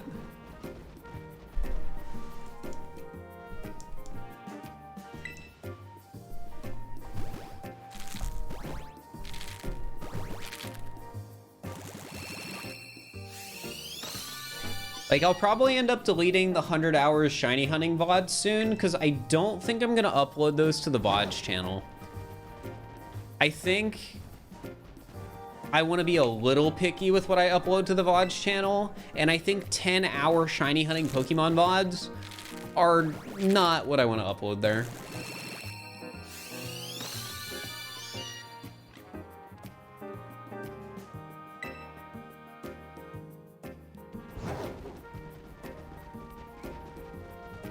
How many shinies do I have left? Like 200 something. The total number of shinies I need right now is like 400 something. I don't know the exact number because I haven't made my spreadsheet yet because I've been lazy.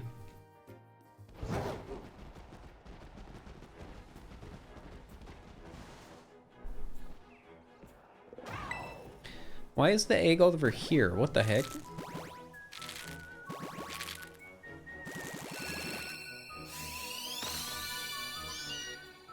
Unfortunate, not a shiny. How do you shiny hunt legendaries? You don't. So me completing the shiny dex is catching every shiny in the game that's possible to get a shiny without the use of Pokemon Home. So that includes Pokemon that aren't in the Pokédex, like Cyndaquil, which was available from a raid recently.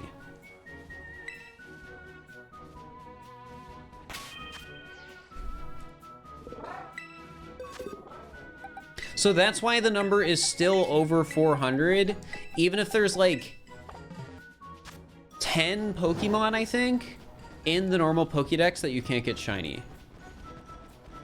Because it's the Ruinous Pokemon. Well, no, it's 8. Because I think it's just the Ruinous Pokemon, Gimmighoul and Goldango, and the 2 box legendaries. So 8 Pokemon.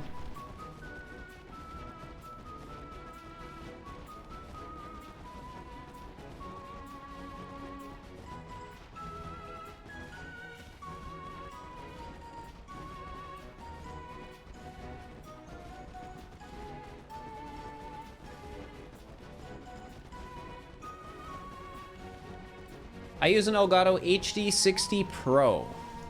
I like it. It's pretty nice.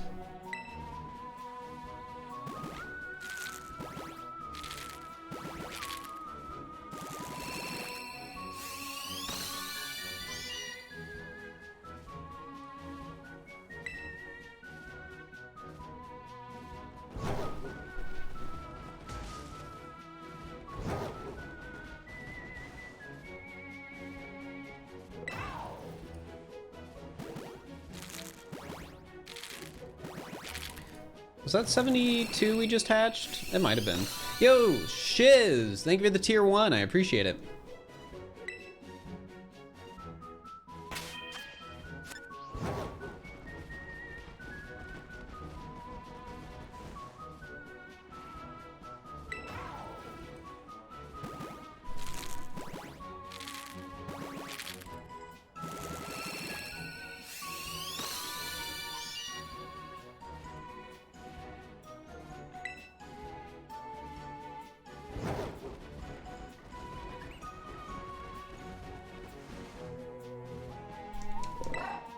Chat, when you wonder trade Pokemon, can they have items?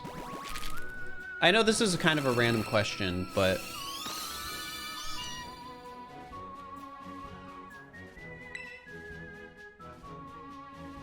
Yes, okay. It is relevant to, the whole idea I've had for Wonder Trade Pokédex. Because I think I do want to give it a try.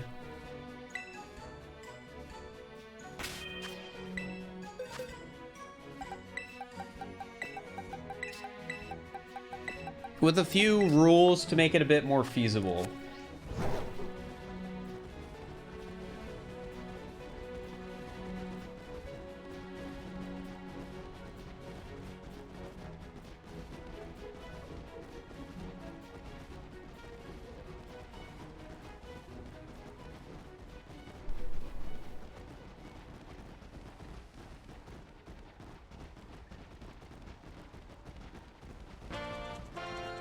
Ba, ba, ba, ba, ba, ba.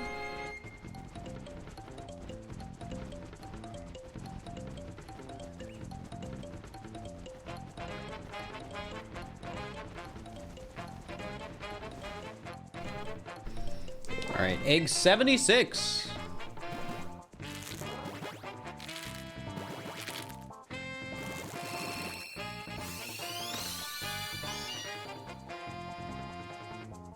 I'm playing my own music because it's just nicer than hearing the same song over and over and over again. Ba, ba, ba, da, bum. Yeah, the code is still active. And it should still support me too. Did you like just put it in? Oh, wait. You mean like your next delivery. Yeah, the code, you get an extra discount for like the second week, I think too. But it's not like the same discount, but it's still like a discounted price. Like, I might be wrong, but I don't think you have to pay full price until a month. Oh, it's 5 weeks? Yeah, nice. Yeah, HelloFresh is good. Glad you're liking it. Made it for the best part of the grind. Yeah, all the egg hatching. Or do you just like Galarian Meowth?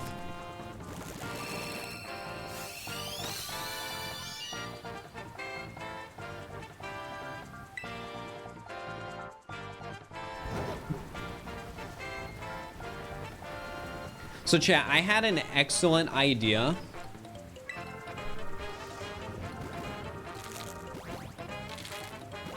So, if I ever, with any of these eggs, get an extra shiny, I can give it away to somebody in chat and use that as a segue to tell people to come follow my Twitch stream. Isn't that genius?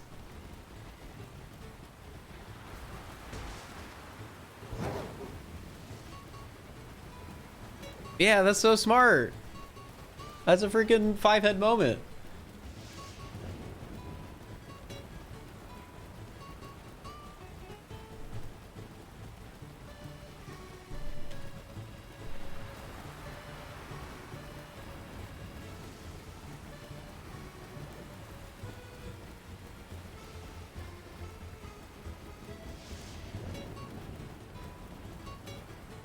No, I wouldn't name it that.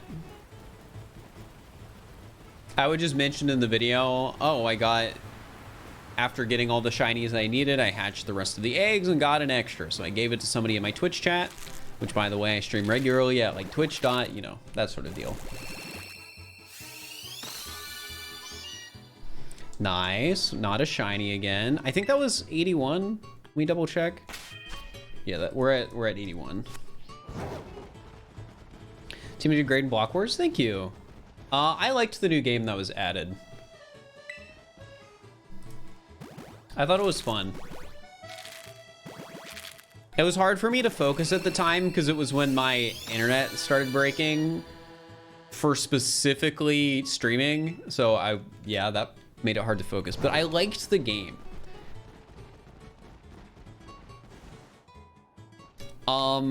So I've never played an MCC, so obviously I can't speak for sure, but like from somebody who's watched MCC, it felt like it was similar to Build Mart, but better.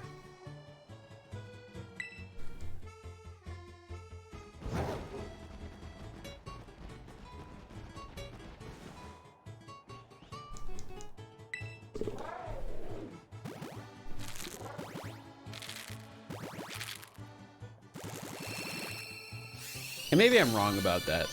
Maybe people who've played both would have a different opinion than me, as somebody who's only played, you know, Order up in Block Wars. But either way, it was a neat game mode. You're in second place overall when you had to leave. We got first place in points, but got second in the entire event because we lost the final game.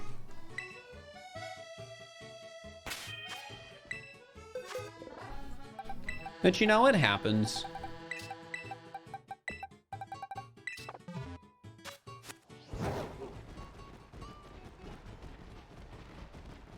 It's my opinion on Australia. It's Australia. I've never been there. I don't know.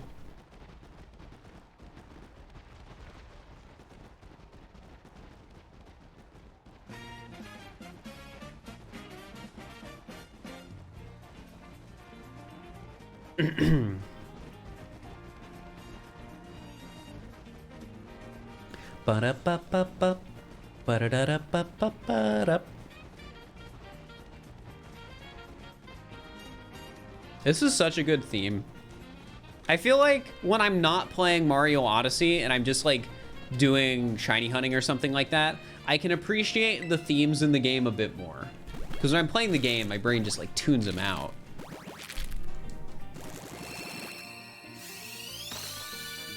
I did know Australia was a country and a continent, but it's not something I actively think about.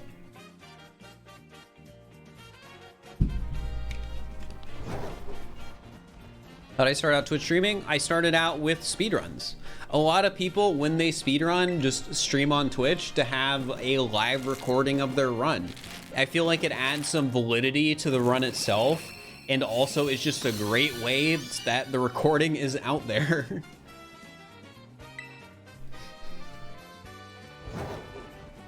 So yeah, when I started speedrunning Hyper Light Drifter, I just streamed it on Twitch. Twitch.tv/simplyfir at the time. I think it was. Yeah, I think it was Simply Fir back then.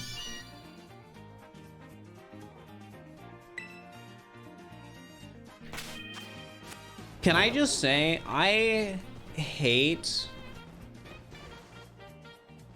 the term largest island. It's stupid.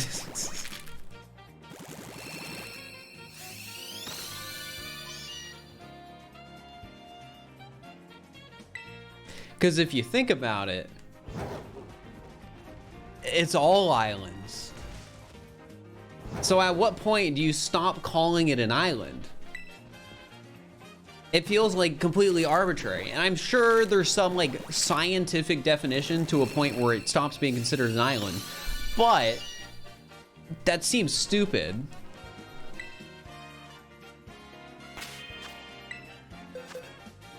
What am I talking about? Well, somebody said Australia is the largest continent that's also an island. And it's just like, why isn't the entire region of North and South America also considered an island?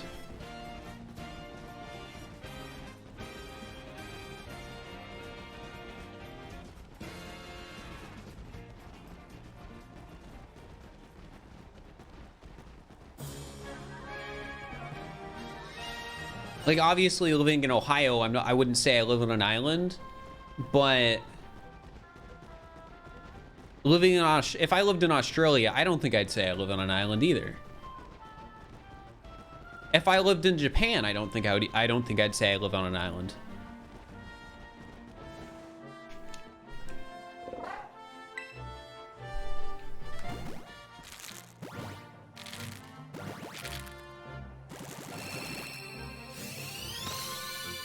Why? Because all those places are still pretty big.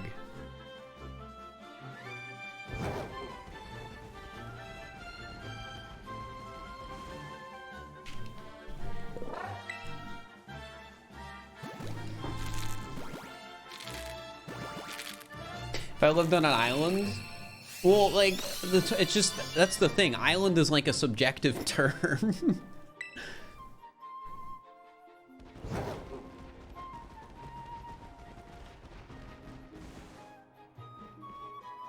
I would consider Hawaii an island.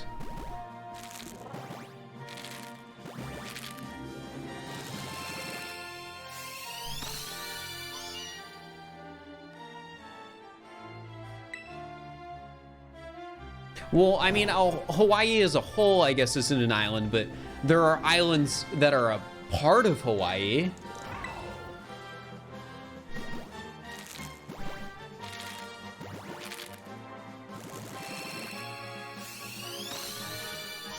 You'd say in Japan's case, it's still an island because going to east to west, you can don't have to go far to make it to the ocean. I think that's a fair point.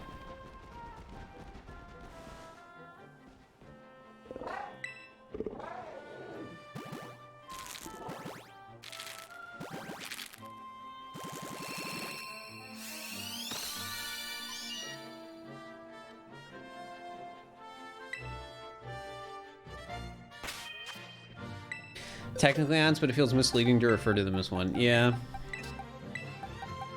Like, I wouldn't get on anyone's case for calling Hawaii an island, but I will roll my eyes when we start calling Australia an island. And then I'm just gonna be like, what are you doing when we're calling, like, Eurasia an island?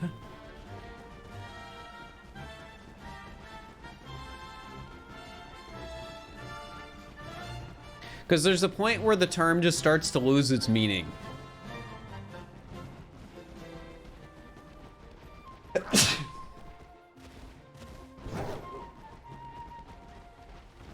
Yeah, I think it's fair to call Japan an island. I don't think it's fair to call Australia an island, though.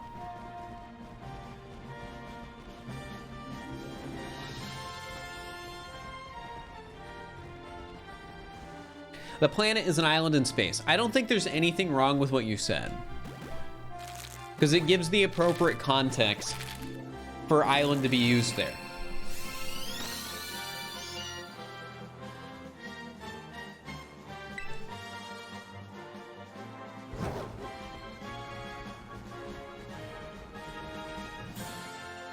Yeah, I definitely don't like Australia. I'm not an Australian island guy.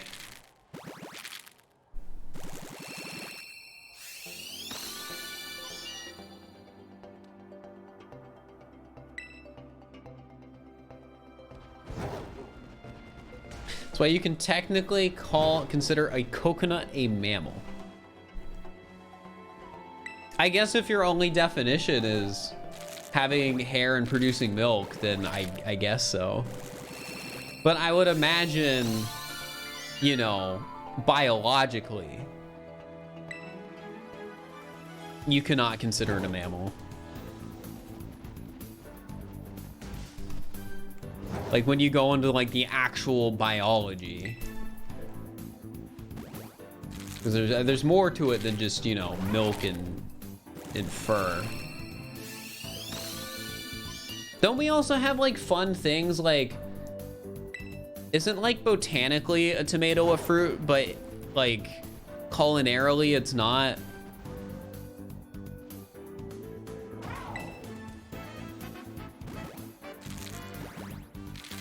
Yes. Yeah, that's fun. Coconut milk isn't technically milk. What are you gonna tell me next? That the oat milk I bought isn't technically milk?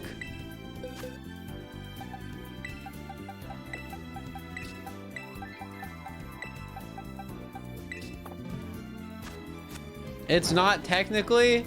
That's hecked up.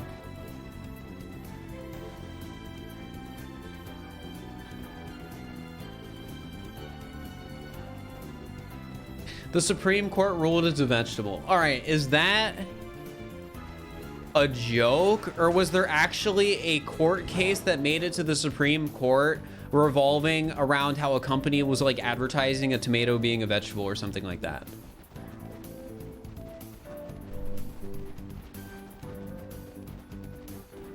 It's hard to tell in chat without like hearing how people speak to know if it's a joke or if something like this actually happened. It had to do with school lunches.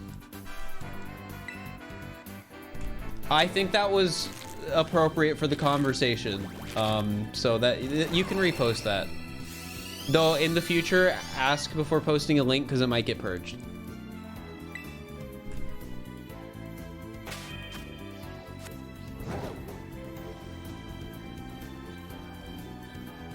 So is this, I wanna click on it. Is this actually a Supreme Court case? That the tomato should be classified as a vegetable rather than a fruit for the purpose of tariffs, imports, and customs.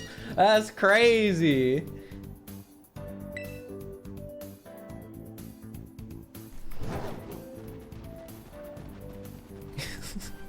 So wait, does that mean botanically a tomato's a fruit? Culinarily, it's the vegetable, but legally, it's a vegetable too.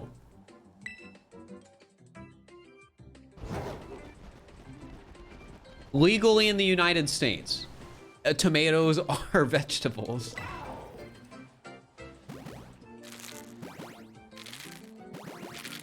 That's honestly really funny. I think this is egg 103. I wasn't counting very closely. Well, what is illegally? Well, when you try and import it into the US as a fruit.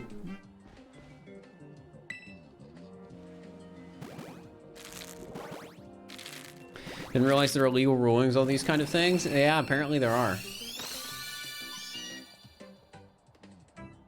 I like how it was a unanimous ruling too. Like they ruled unanimously.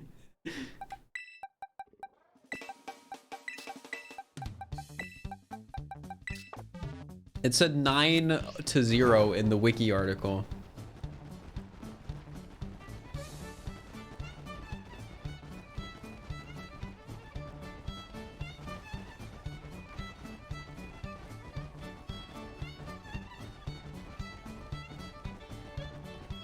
Well, I doubt you would go to jail, but I feel like you could potentially get fined if, you know, you weren't paying the proper, like, tariffs and stuff.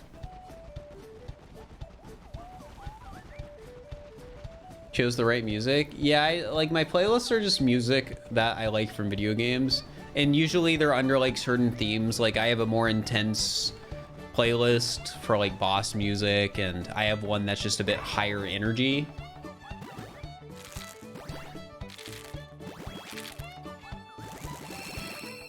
Could you pay the fine in tomatoes? Maybe. I don't know.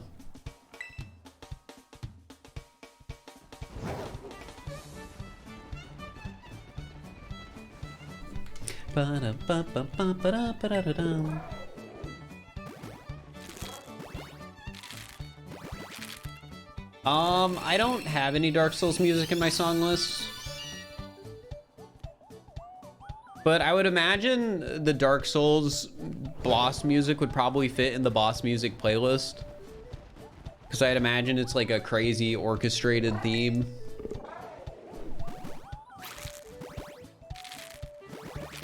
I mean, we can go back to the boss music playlist, Chad, if you want to.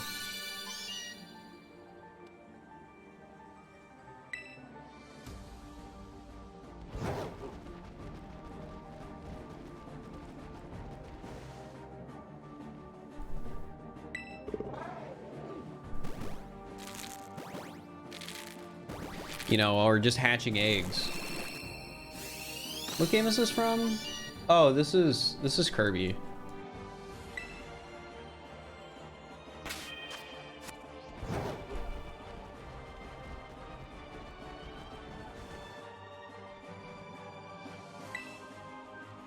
Kirby music is always a banger.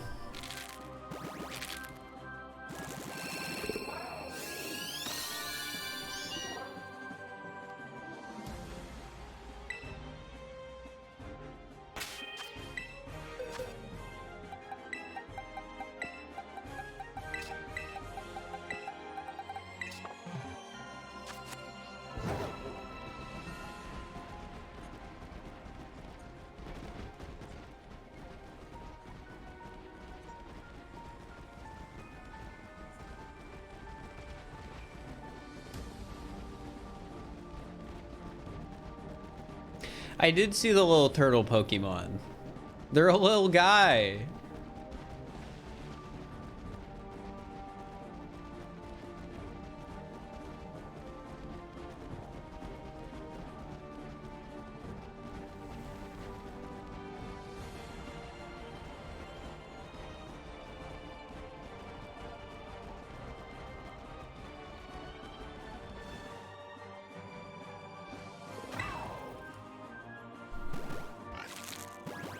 Any luck on shinies? We got one earlier, so we've had some luck. Man, I was really hoping that I got a shiny there because it would have made for a really good reaction clip.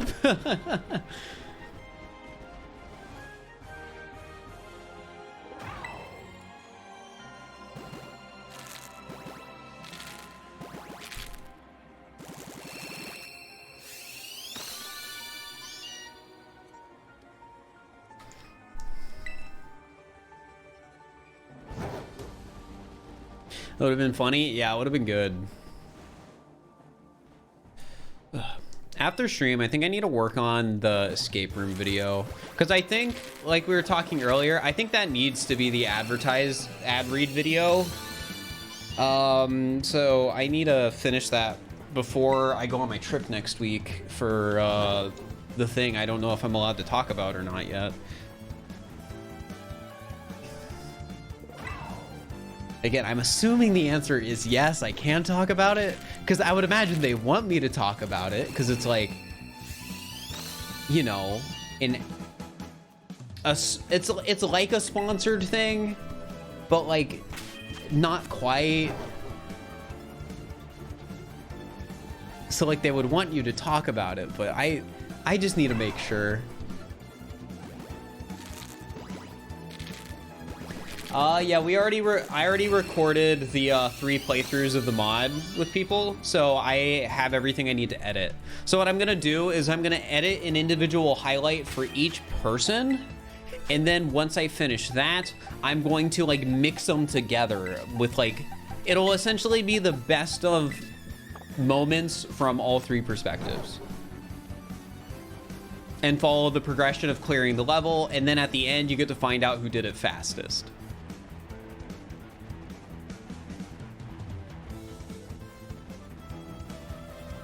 It's also gonna be my first video I'm editing in Premiere.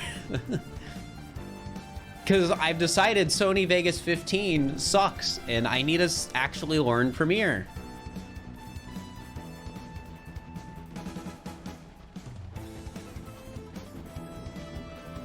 So yeah.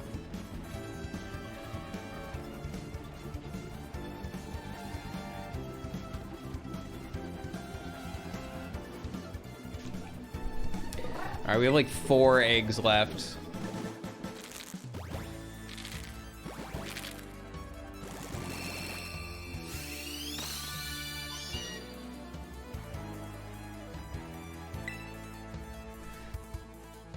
Yeah, Adobe as a company does suck, but I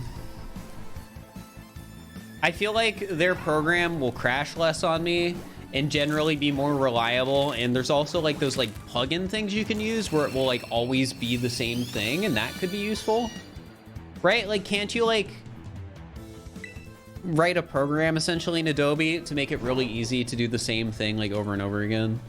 I forget exactly how that works. I just know Adobe has some like cool things you can do with their product. All right, I think this is 119.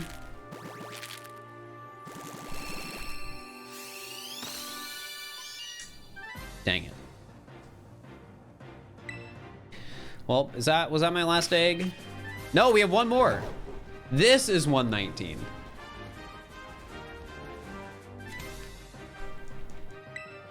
Ba-ba-ba-ba-bum. Please, we still have a chance. It could be it. Gosh dang it. Well,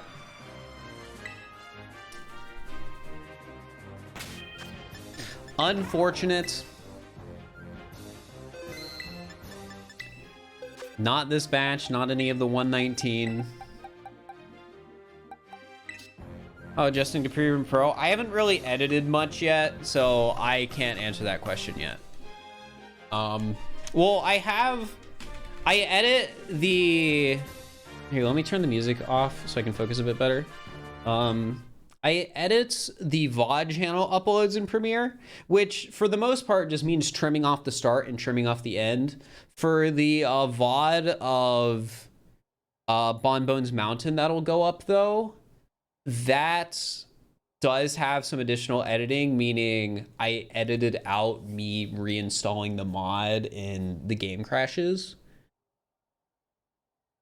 But yeah, that's still just cutting out parts of the VOD to make it a better watching experience for the VODs channel, because I think that'll partially lead to like a bit better viewership on the VODs channel if like it's just slightly more convenient to watch, if you know, because having 10 minutes of nothing at the beginning of a video sucks. Yeah, that's gonna be it for stream today, chat. There's some stuff I need to do, and I need to start working on the escape room video, because that one is the one I'm gonna put the ad read in, and that means I have a deadline, so I need to actually finish it. And the deadline's sooner than normal because I'm gonna be gone the end of the month, and the deadline's the end of the month. So yeah, I need to work on that. Raid Smand, maybe. I mean, I think what he's doing right now is pretty interesting. Well, let me see who else is streaming first, because Smant has like 3,000 viewers, so the raid is like less impactful, even though I'm sure he still appreciates it. I just think it's better for me to try and raid people generally with not as many viewers. We can raid CJ if CJ is streaming. Yeah, birthday Isaac. Let's give CJ a happy birthday. Chat, the raid message is happy birthday, okay? I will be back tomorrow. I don't know what I'm going to do tomorrow. Maybe it'll be the thing we were talking about today where I said, hey, maybe it would be fun to do a Wonder Trade only Pokédex, which I will probably regret, but I'm going to also take notes on that tonight and learn a little bit about it. All right, let's give CJ some happy birthdays, chat. All right, bye.